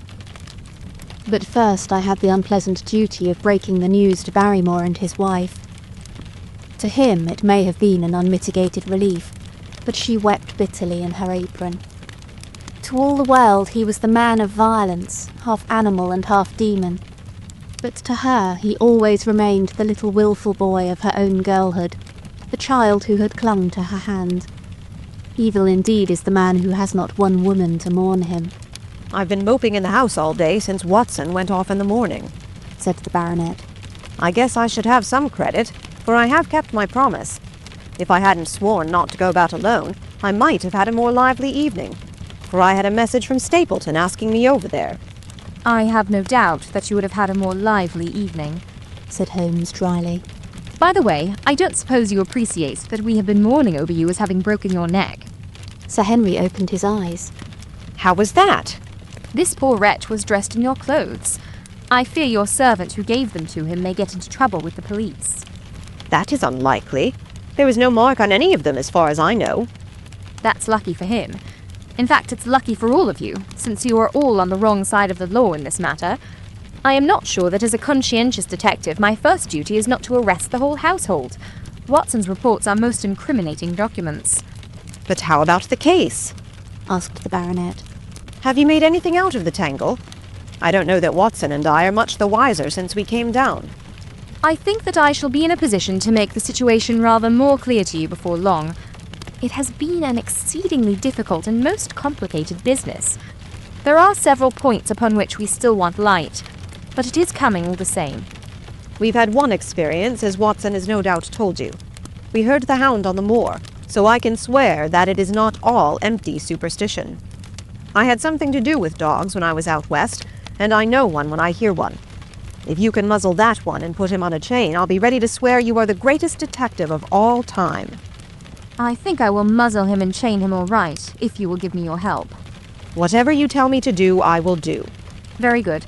And I will ask you also to do it blindly, without always asking the reason. Just as you like. If you will do this, I think the chances are that our little problem will soon be solved. I have no doubt. He stopped suddenly and stared fixedly up over my head into the air. The lamp beat upon his face, and so intent was it and so still that it might have been that of a clear-cut classical statue, a personification of alertness and expectation. What is it? We both cried. I could see as he looked down that he was repressing some internal emotion. His features were still composed, but his eyes shone with amused exultation. Excuse the admiration of a connoisseur, said he, as he waved his hand towards the line of portraits which covered the opposite wall. Watson won't allow that I know anything of art, but that is mere jealousy because our views upon the subject differ. Now, these are a really very fine series of portraits. Well, I'm glad to hear you say so, said Sir Henry, glancing with some surprise at my friend. I don't pretend to know much about these things, and I'd be a better judge of a horse or a steer than of a picture. I didn't know that you found time for such things. I know what is good when I see it, and I see it now. That's a Kneller, I'll swear. That lady in the blue silk over yonder, and the stout gentleman with the wig ought to be a Reynolds. They are all family portraits, I presume. Everyone. Do you know the names? Barrymore has been coaching me in them, and I think I can say my lessons fairly well. Who is the gentleman with the telescope? That is Rear Admiral Baskerville, who served under Rodney in the West Indies. The man with the blue coat and the roll of paper is Sir William Baskerville, who was chairman of committees of the House of Commons under Pitt. And this cavalier opposite to me, the one with the black velvet and the lace. Ah, you have a right to know about him. That is the cause of all the mischief. The wicked Hugo who started the Hound of the Baskervilles. We're not likely to forget him. I gazed with interest and some surprise upon the portrait. Dear me, said Holmes. He seems a quiet, meek-mannered man enough, but I dare say that there was a lurking devil in his eyes. I had pictured him as a more robust and ruffianly person. There's no doubt about the authenticity, for the name and the date, 1647, are on the back of the canvas. Holmes said little more, but the picture of the old roisterer seemed to have a fascination for him, and his eyes were continually fixed upon it during supper. It was not until later, when Sir Henry had gone to his room, that I was able to follow the trend of his thoughts.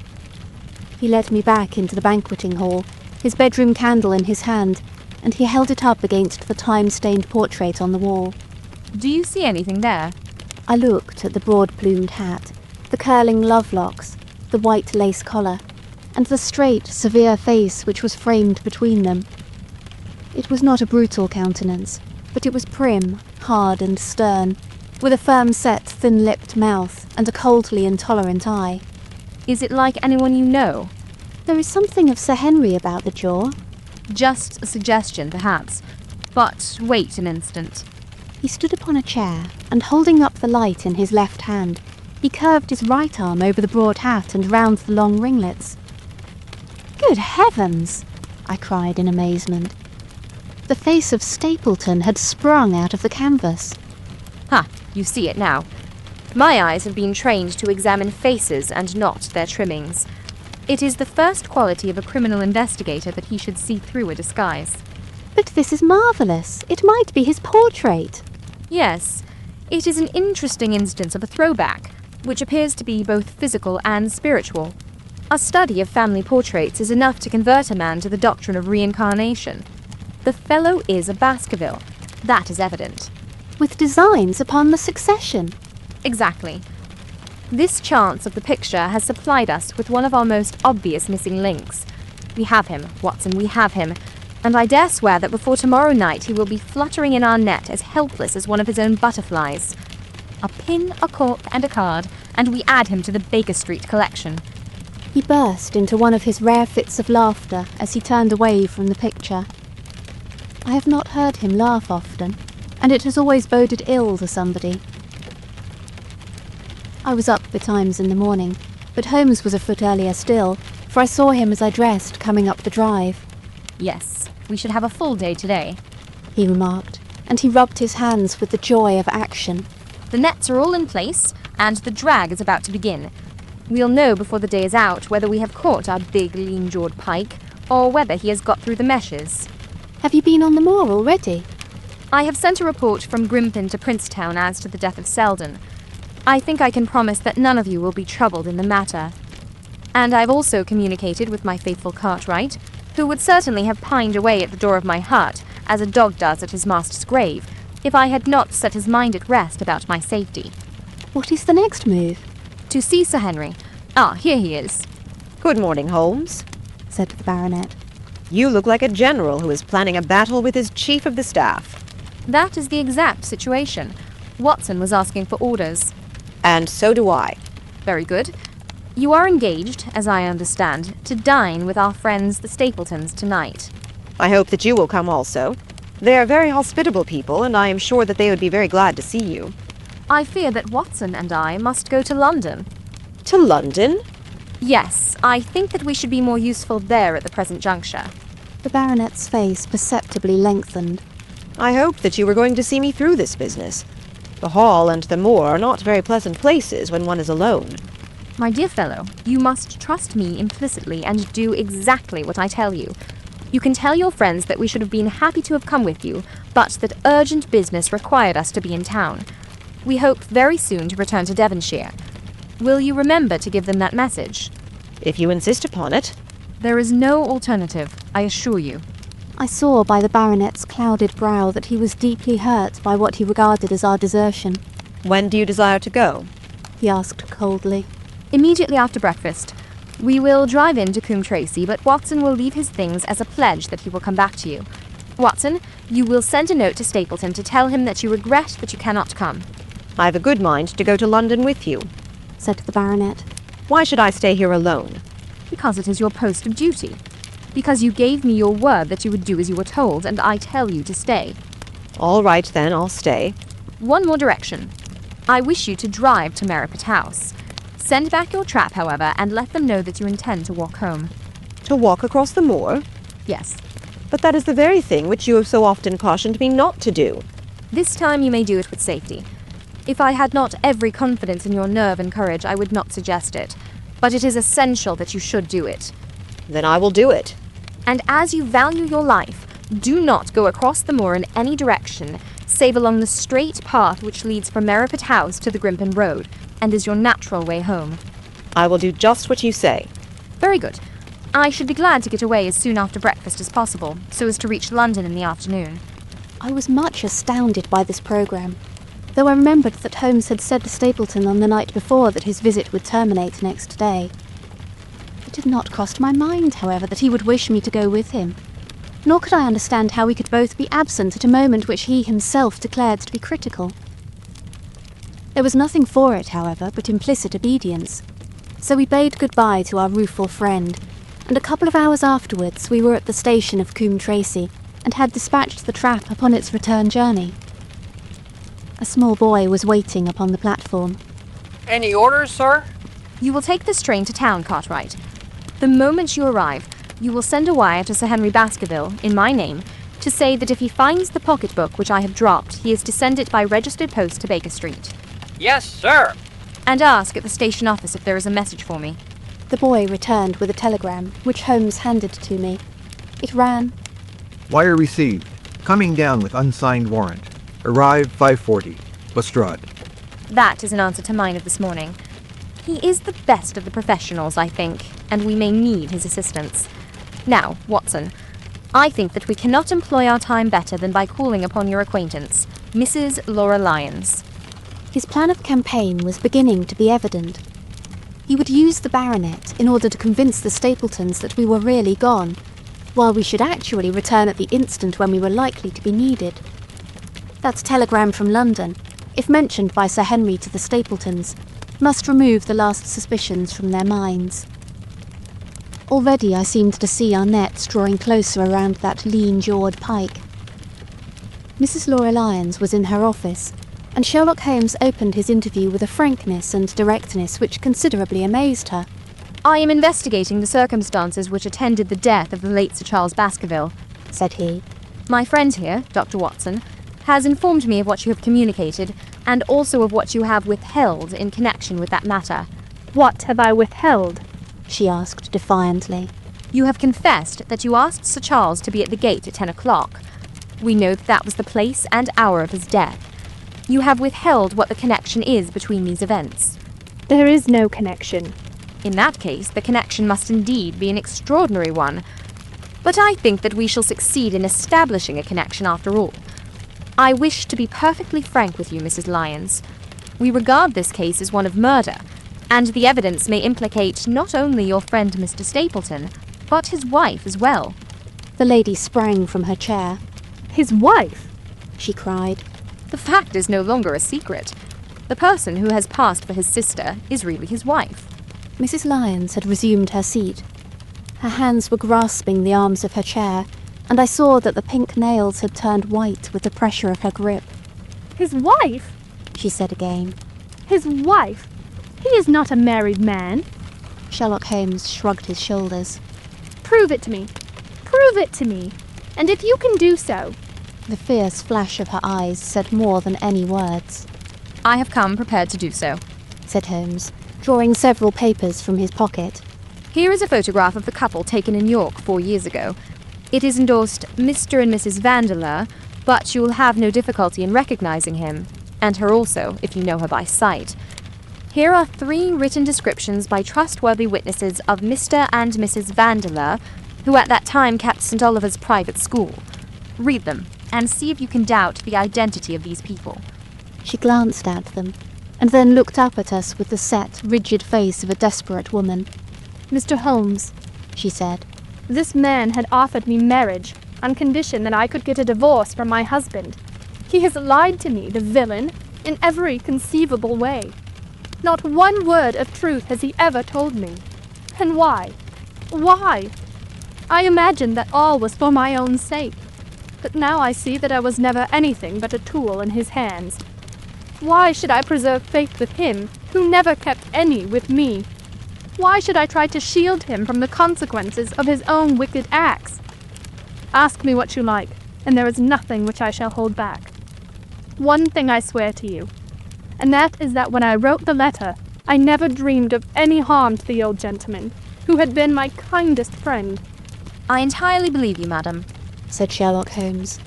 The recital of these events must be very painful to you, and perhaps it will make it easier if I tell you what occurred, and you can check me if I make any material mistake. The sending of this letter was suggested to you by Stapleton. He dictated it. I presume that the reason he gave you was that you would receive help from Sir Charles for the legal expenses connected with your divorce. Exactly. And then, after you had sent the letter, he dissuaded you from keeping the appointment. He told me that it would hurt his self-respect that any other man should find the money for such an object, and that though he was a poor man himself, he would devote his last penny to removing the obstacles which divided us. He appears to be a very consistent character. And then you heard nothing until you read the reports of the death in the paper. No.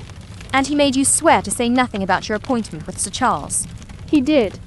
He said that the death was a very mysterious one, and that I should certainly be suspected if the facts came out. He frightened me into remaining silent. Quite so. But you had your suspicions. She hesitated and looked down. I knew him, she said. But if he had kept faith with me, I should always have done so with him. I think that on the whole you have had a fortunate escape, said Sherlock Holmes. You have had him in your power, and he knew it, and yet you are alive. You have been walking for some months very near to the edge of a precipice. We must wish you good morning now, Mrs. Lyons, and it is probable that you will very shortly hear from us again.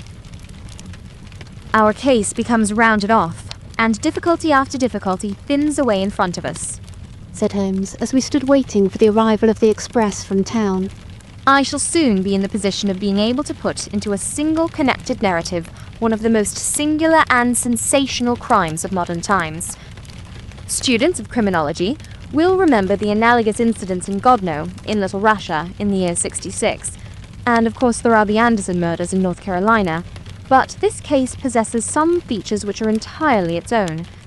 Even now we have no clear case against this very wily man, but I shall be very much surprised if it is not clear enough before we go to bed this night. The London express came roaring into the station, and a small wiry bulldog of a man had sprung from a first-class carriage.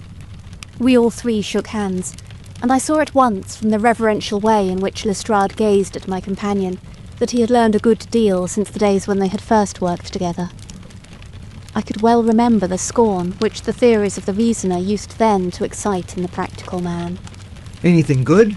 He asked. The biggest thing for years, said Holmes. We have 2 hours before we need think of starting. I think we might employ it in getting some dinner. And then, Lestrade, we will take the London fog out of your throat by giving you a breath of the pure night air of Dartmoor. Never been there? Ah well, I don't suppose you will forget your first visit. One of Sherlock Holmes's defects, if indeed one may call it a defect, was that he was exceedingly loath to communicate his full plans to any other person until the instant of their fulfilment. Partly it came, no doubt, from his own masterful nature, which loved to dominate and surprise those who were around him. Partly also from his professional caution, which urged him never to take any chances. The result, however, was very trying for those who were acting as his agents and assistants. I had often suffered under it, but never more so than during that long drive in the darkness. The great ordeal was in front of us. At last we were about to make our final effort, and yet Holmes had said nothing, and I could only surmise what his course of action would be. My nerves thrilled with anticipation when at last the cold wind upon our faces, and the dark void spaces on either side of the narrow road, told me that we were back upon the moor once again. Every stride of the horses and every turn of the wheels was taking us nearer to our supreme adventure. Our conversation was hampered by the presence of the driver of the hired wagonette, so that we were forced to talk of trivial matters when our nerves were tense with emotion and anticipation. It was a relief to me, after that unnatural restraint, when we at last passed Franklin's house and knew that we were drawing near to the hall and to the scene of action. We did not drive up to the door, but got down near the gate of the avenue. The wagonette was paid off and ordered to return to Coombe Tracy forthwith, while we started to walk to Merrypit House. Are you armed, Lestrade? The little detective smiled. As long as I have my trousers, I have a hip pocket. And as long as I have my hip pocket, I have something in it. Good. My friend and I are also ready for emergencies. You're mighty close about this affair, Mr. Holmes. What's the game now? A waiting game. My word, it does not seem a very cheerful place, said the detective with a shiver, glancing round him at the gloomy slopes of the hill and at the huge lake of fog which lay over the Grimpen Mire. I see the lights of a house ahead of us. That is Merripit House and the end of our journey. I must request you to walk on tiptoe and not to talk above a whisper. We moved cautiously along the track as if we were bound for the house, but Holmes halted us when we were about 200 yards from it. This will do, said he. These rocks upon the right make an admirable screen. Are we to wait here? Yes, we shall make our little ambush here. Get into this hollow, Lestrade. You have been inside the house, have you not, Watson? Can you tell the position of the rooms? What are those latticed windows at this end? I think they are the kitchen windows. And the one beyond, which shines so brightly? That is certainly the dining room. The blinds are up. You know the lie of the land best. Creep forward quietly and see what they are doing, but for heaven's sake, don't let them know that they are watched. I tiptoed down the path and stooped behind the low wall which surrounded the stunted orchard. Creeping in its shadow, I reached a point whence I could look straight through the uncurtained window. There were only 2 men in the room, Sir Henry and Stapleton. They sat with their profiles towards me on either side of the round table. Both of them were smoking cigars, and coffee and wine were in front of them. Stapleton was talking with animation, but the baronet looked pale and distrait. Perhaps the thought of that lonely walk across the ill-omened moor was weighing heavily upon his mind. As I watched them, Stapleton rose and left the room, while Sir Henry filled his glass again and leaned back in his chair, puffing at his cigar. I heard the creak of a door and the crisp sound of boots upon gravel. The steps passed along the path, on the other side of the wall under which I crouched. Looking over, I saw the naturalist pause at the door of an outhouse in the corner of the orchard. A key turned in a lock, and as he passed in there was a curious scuffling noise from within. He was only a minute or so inside, and then I heard the key turn once more, and he passed me and re-entered the house. I saw him rejoin his guest, and I crept quietly back to where my companions were waiting to tell them what I had seen. You say, Watson, that the lady is not there? Holmes asked when I had finished my report. No. Where can she be then, since there is no light in any other room except the kitchen? I cannot think where she is. I have said that over the great Grimpen Mire there hung a dense white fog. It was drifting slowly in our direction, and banked itself up like a wall on that side of us, low but thick and well-defined. The moon shone on it, and it looked like a great shimmering ice field, with the heads of the distant tors as rocks borne upon its surface. Holmes's face was turned towards it, and he muttered impatiently as he watched its sluggish drift. It's moving towards us, Watson. Is that serious? Very serious indeed. The one thing upon earth which could have disarranged my plans. He can't be very long now. It is already 10 o'clock. Our success and even his life may depend upon his coming out before the fog is over the path. The night was clear and fine above us. The stars shone cold and bright, while a half-moon bathed the whole scene in a soft, uncertain light. Before us lay the dark bulk of the house, its serrated roof and bristling chimneys hard outlined against the silver-spangled sky. Broad bars of golden light from the lower windows stretched across the orchard and the moor. One of them was suddenly shut off. The servants had left the kitchen. There only remained the lamp in the dining room, where the two men, the murderous host and the unconscious guest, still chatted over their cigars. Every minute, that white, woolly plain which covered one half of the moor was drifting closer and closer to the house. Already the first thin wisps of it were curling across the golden square of the lighted window. The farther wall of the orchard was already invisible, and the trees were standing out of a swirl of white vapour. As we watched it, the fog wreaths came crawling round both corners of the house and rolled slowly into one dense bank, on which the upper floor and the roof floated like a strange ship upon a shadowy sea. Holmes struck his hand passionately upon the rock in front of us and stamped his feet in his impatience. If he isn't out in a quarter of an hour, the path will be covered. In half an hour we won't be able to see our hands in front of us. Shall we move further back upon higher ground? Yes, I think it would be as well. So, as the fog bank flowed onward, we fell back before it until we were half a mile from the house, and still that dense white sea, with the moon silvering its upper edge, swept slowly and inexorably on. We are going too far, said Holmes. We dare not take the chance of his being overtaken before he can reach us. At all costs, we must hold our ground where we are. He dropped on his knees and clapped his ear to the ground. Thank God, I think that I hear him coming. A sound of quick steps broke the silence of the moor. Crouching among the stones, we stared intently at the silver-tipped bank in front of us. The steps grew louder, and through the fog, as through a curtain, there stepped the man whom we were awaiting. He looked round him in surprise as he emerged into the clear, starlit night. Then he came swiftly along the path, passed close to where we lay, and went on up the long slope behind us. As he walked, he glanced continually over either shoulder, like a man who is ill at ease. "Hist!" cried Holmes, and I heard the sharp click of a cocking pistol. "Look out! It's coming!" There was a thin, crisp, continuous patter from somewhere in the heart of that crawling bank. The cloud was within 50 yards of where we lay, and we glared at it, all three, uncertain what horror was about to break from the heart of it. I was at Holmes's elbow, and I glanced for an instant at his face. It was pale and exultant, his eyes shining brightly in the moonlight. But suddenly they started forward in a rigid, fixed stare, and his lips parted in amazement.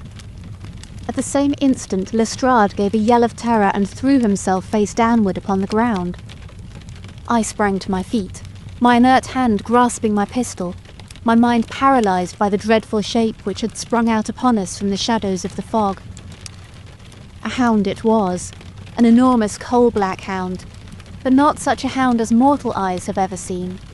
Fire burst from its open mouth, its eyes glowed with a smouldering glare, its muzzle and hackles and dewlap were outlined in flickering flame. Never in the delirious dream of a disordered brain could anything more savage, more appalling, more hellish be conceived than that dark form and savage face which broke upon us out of the wall of fog. With long bounds, the huge black creature was leaping down the track, following hard upon the footsteps of our friend. So paralysed were we by the apparition that we allowed him to pass before we had recovered our nerve. Then Holmes and I both fired together, and the creature gave a hideous howl, which showed that one at least had hit him. He did not pause, however, but bounded onward. Far away on the path we saw Sir Henry looking back, his face white in the moonlight, his hands raised in horror, glaring helplessly at the frightful thing which was hunting him down. But that cry of pain from the hound had blown all our fears to the winds. If he was vulnerable, he was mortal, and if we could wound him, we could kill him. Never have I seen a man run as Holmes ran that night. I am reckoned fleet of foot, but he outpaced me as much as I outpaced the little professional.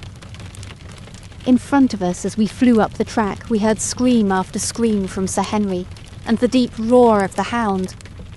I was in time to see the beast spring upon its victim, hurl him to the ground and worry at his throat. But the next instant Holmes had emptied 5 barrels of his revolver into the creature's flank. With a last howl of agony and a vicious snap in the air, it rolled upon its back, 4 feet pawing furiously, and then fell limp upon its side. I stooped, panting, and pressed my pistol to the dreadful, shimmering head, but it was useless to press the trigger. The giant hound was dead. Sir Henry lay insensible where he had fallen. We tore away his collar, and Holmes breathed a prayer of gratitude when we saw that there was no sign of a wound, and that the rescue had been in time. Already our friend's eyelids shivered, and he made a feeble effort to move. Lestrade thrust his brandy flask between the baronet's teeth, and 2 frightened eyes were looking up at us. My God, he whispered. What was it? What in heaven's name was it?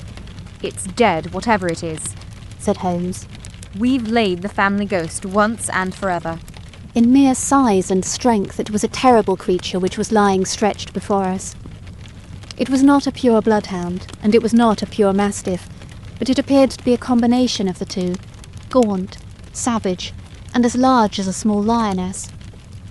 Even now, in the stillness of death, the huge jaws seemed to be dripping with a bluish flame, and the small, deep-set, cruel eyes were ringed with fire. I placed my hand upon the glowing muzzle, and as I held them up, my own fingers smouldered and gleamed in the darkness. "Phosphorus," I said. "A cunning preparation of it," said Holmes, sniffing at the dead animal. "There is no smell which might have interfered with his power of scent. We owe you a deep apology, Sir Henry, for having exposed you to this fright. I was prepared for a hound, but not for such a creature as this. And the fog gave us little time to receive him." "You have saved my life." "Having first endangered it. Are you strong enough to stand?" "Give me another mouthful of that brandy and I shall be ready for anything. So, now if you will help me up, what do you propose to do?" "To leave you here. You are not fit for further adventures tonight. If you will wait, one or other of us will go back with you to the hall." He tried to stagger to his feet, but he was still ghastly pale and trembling in every limb. We helped him to a rock, where he sat shivering with his face buried in his hands. "We must leave you now," said Holmes. "The rest of our work must be done, and every moment is of importance. We have our case, and now we only want our man. It's 1,000 to 1 against our finding him at the house," he continued, as we retraced our steps swiftly down the path. "Those shots must have told him that the game was up." "We were some distance off, and this fog may have deadened them." "He followed the hound to call him off. Of that you may be certain. No, he's gone by this time. But we'll search the house and make sure." The front door was open, so we rushed in and hurried from room to room, to the amazement of a doddering old manservant who met us in the passage. There was no light save in the dining room, but Holmes caught up the lamp and left no corner of the house unexplored. No sign could we see of the man whom we were chasing. On the upper floor, however, one of the bedroom doors was locked. "There's someone in here," cried Lestrade. "I can hear a movement. Open this door." A faint moaning and rustling came from within. Holmes struck the door just over the lock with the flat of his foot, and it flew open. Pistol in hand, we all 3 rushed into the room. But there was no sign within it of that desperate and defiant villain whom we expected to see. Instead, we were faced by an object so strange and so unexpected that we stood for a moment staring at it in amazement. The room had been fashioned into a small museum, and the walls were lined by a number of glass-topped cases full of that collection of butterflies and moths, the formation of which had been the relaxation of this complex and dangerous man. In the centre of this room there was an upright beam, which had been placed at some period as a support for the old worm-eaten bulk of timber which spanned the roof. To this post a figure was tied, so swathed and muffled in the sheets which had been used to secure it, that one could not for the moment tell whether it was that of a man or a woman. One towel passed round the throat and was secured at the back of the pillar. Another covered the lower part of the face, and over it 2 dark eyes full of grief and shame and a dreadful questioning, stared back at us. In a minute we had torn off the gag, unswathed the bonds, and Mrs. Stapleton sank upon the floor in front of us. As her beautiful head fell upon her chest, I saw the clear red wheal of a whiplash across her neck. "The brute!" cried Holmes. "Here, Lestrade, your brandy bottle. Put her in the chair. She has fainted from ill usage and exhaustion." She opened her eyes again. "Is he safe?" she asked. "Has he escaped?" "He cannot escape us, madam." No, I did not mean my husband. Sir Henry, is he safe? "Yes." "And the hound?" "It is dead." She gave a long sigh of satisfaction. Thank God, thank God. Oh, this villain, see how he has treated me. She shot her arms out from her sleeves, and we saw with horror that they were all mottled with bruises. But this is nothing, nothing. It is my mind and soul that he has tortured and defiled. I could endure it all, ill usage, solitude, a life of deception, everything, as long as I could still cling to the hope that I had his love. But now I know that in this also I have been his dupe and his tool. She broke into passionate sobbing as she spoke. "You bear him no goodwill, madam," said Holmes. "Tell us then where we shall find him. If you have ever aided him in evil, help us now and so atone." "There is but one place where he can have fled," she answered. "There is an old tin mine on an island in the heart of the mire. It is there that he kept his hound, and there also that he made preparations so that he might have a refuge. That is where he would fly." The fog bank lay like white wool against the window. Holmes held the lamp towards it. "See," said he. "No one could find his way into the Grimpen Mire tonight." She laughed and clapped her hands. Her eyes and teeth gleamed with fierce merriment. "He may find his way in, but never out," she cried. "How can he see the guiding wands tonight? We planted them together, he and I, to mark the pathway through the mire. Oh, if I could only have plucked them out today, then indeed you would have had him at your mercy." It was evident to us that all pursuit was in vain until the fog had lifted. Meanwhile, we left Lestrade in possession of the house, while Holmes and I went back with the baronet to Baskerville Hall. The story of the Stapletons could no longer be withheld from him, but he took the blow bravely when he learned the truth about the woman whom he had loved. But the shock of the night's adventures had shattered his nerves, and before morning he lay delirious in a high fever under the care of Dr. Mortimer. The two of them were destined to travel together round the world before Sir Henry had become once more the hale, hearty man that he had been before he became master of that ill-omened estate.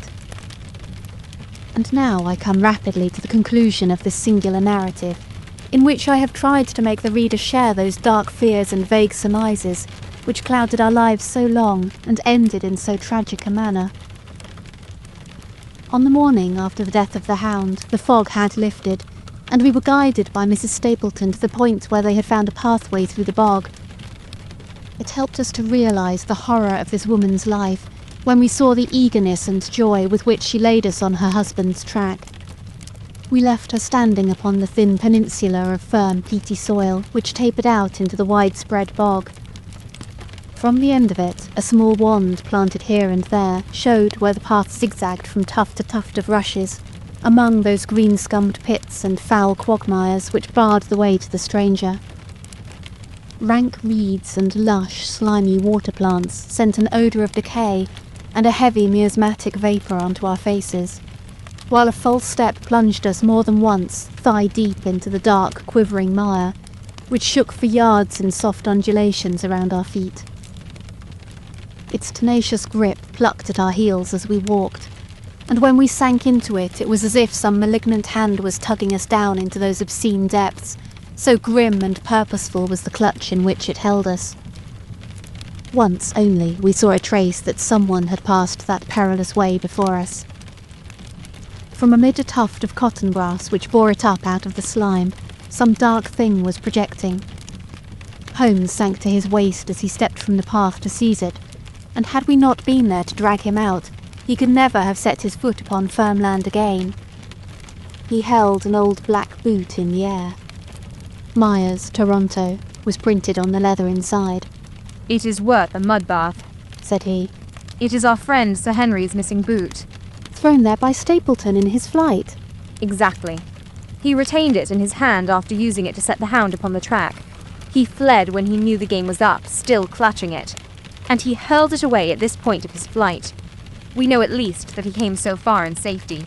But more than that we were never destined to know, though there was much which we might surmise. There was no chance of finding footsteps in the mire, for the rising mud oozed swiftly in upon them. But as we at last reached firmer ground beyond the morass, we all looked eagerly for them. But no slightest sign of them ever met our eyes. If the earth told a true story, then Stapleton never reached that island of refuge towards which he struggled through the fog upon that last night. Somewhere in the heart of the great Grimpen mire, down in the foul slime of the huge morass which had sucked him in, this cold and cruel-hearted man is forever buried. Many traces we found of him in the bog-girt island where he had hid his savage ally.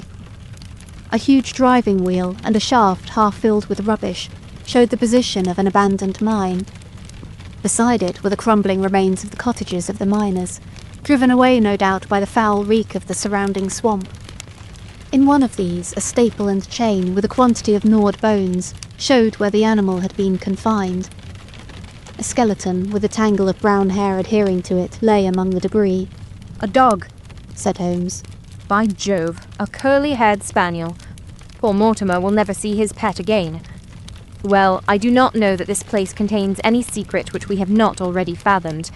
He could hide his hound, but he could not hush its voice, and hence came those cries which even in daylight were not pleasant to hear. On an emergency he could keep the hound in the outhouse at Merripit, but it was always a risk, and it was only on the supreme day, which he regarded as the end of all his efforts, that he dared do it.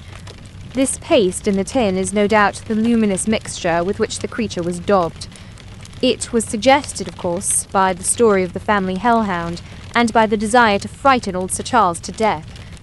No wonder the poor devil of a convict ran and screamed, even as our friend did, and as we ourselves might have done, when he saw such a creature bounding through the darkness of the moor upon his track.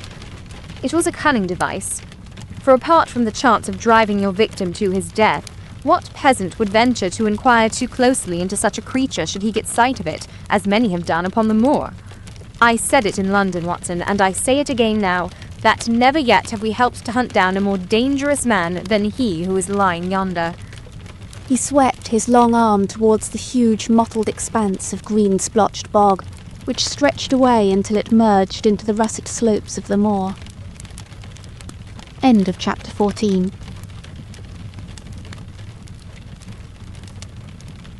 Thank you for listening. May the night be gentle. End of the story.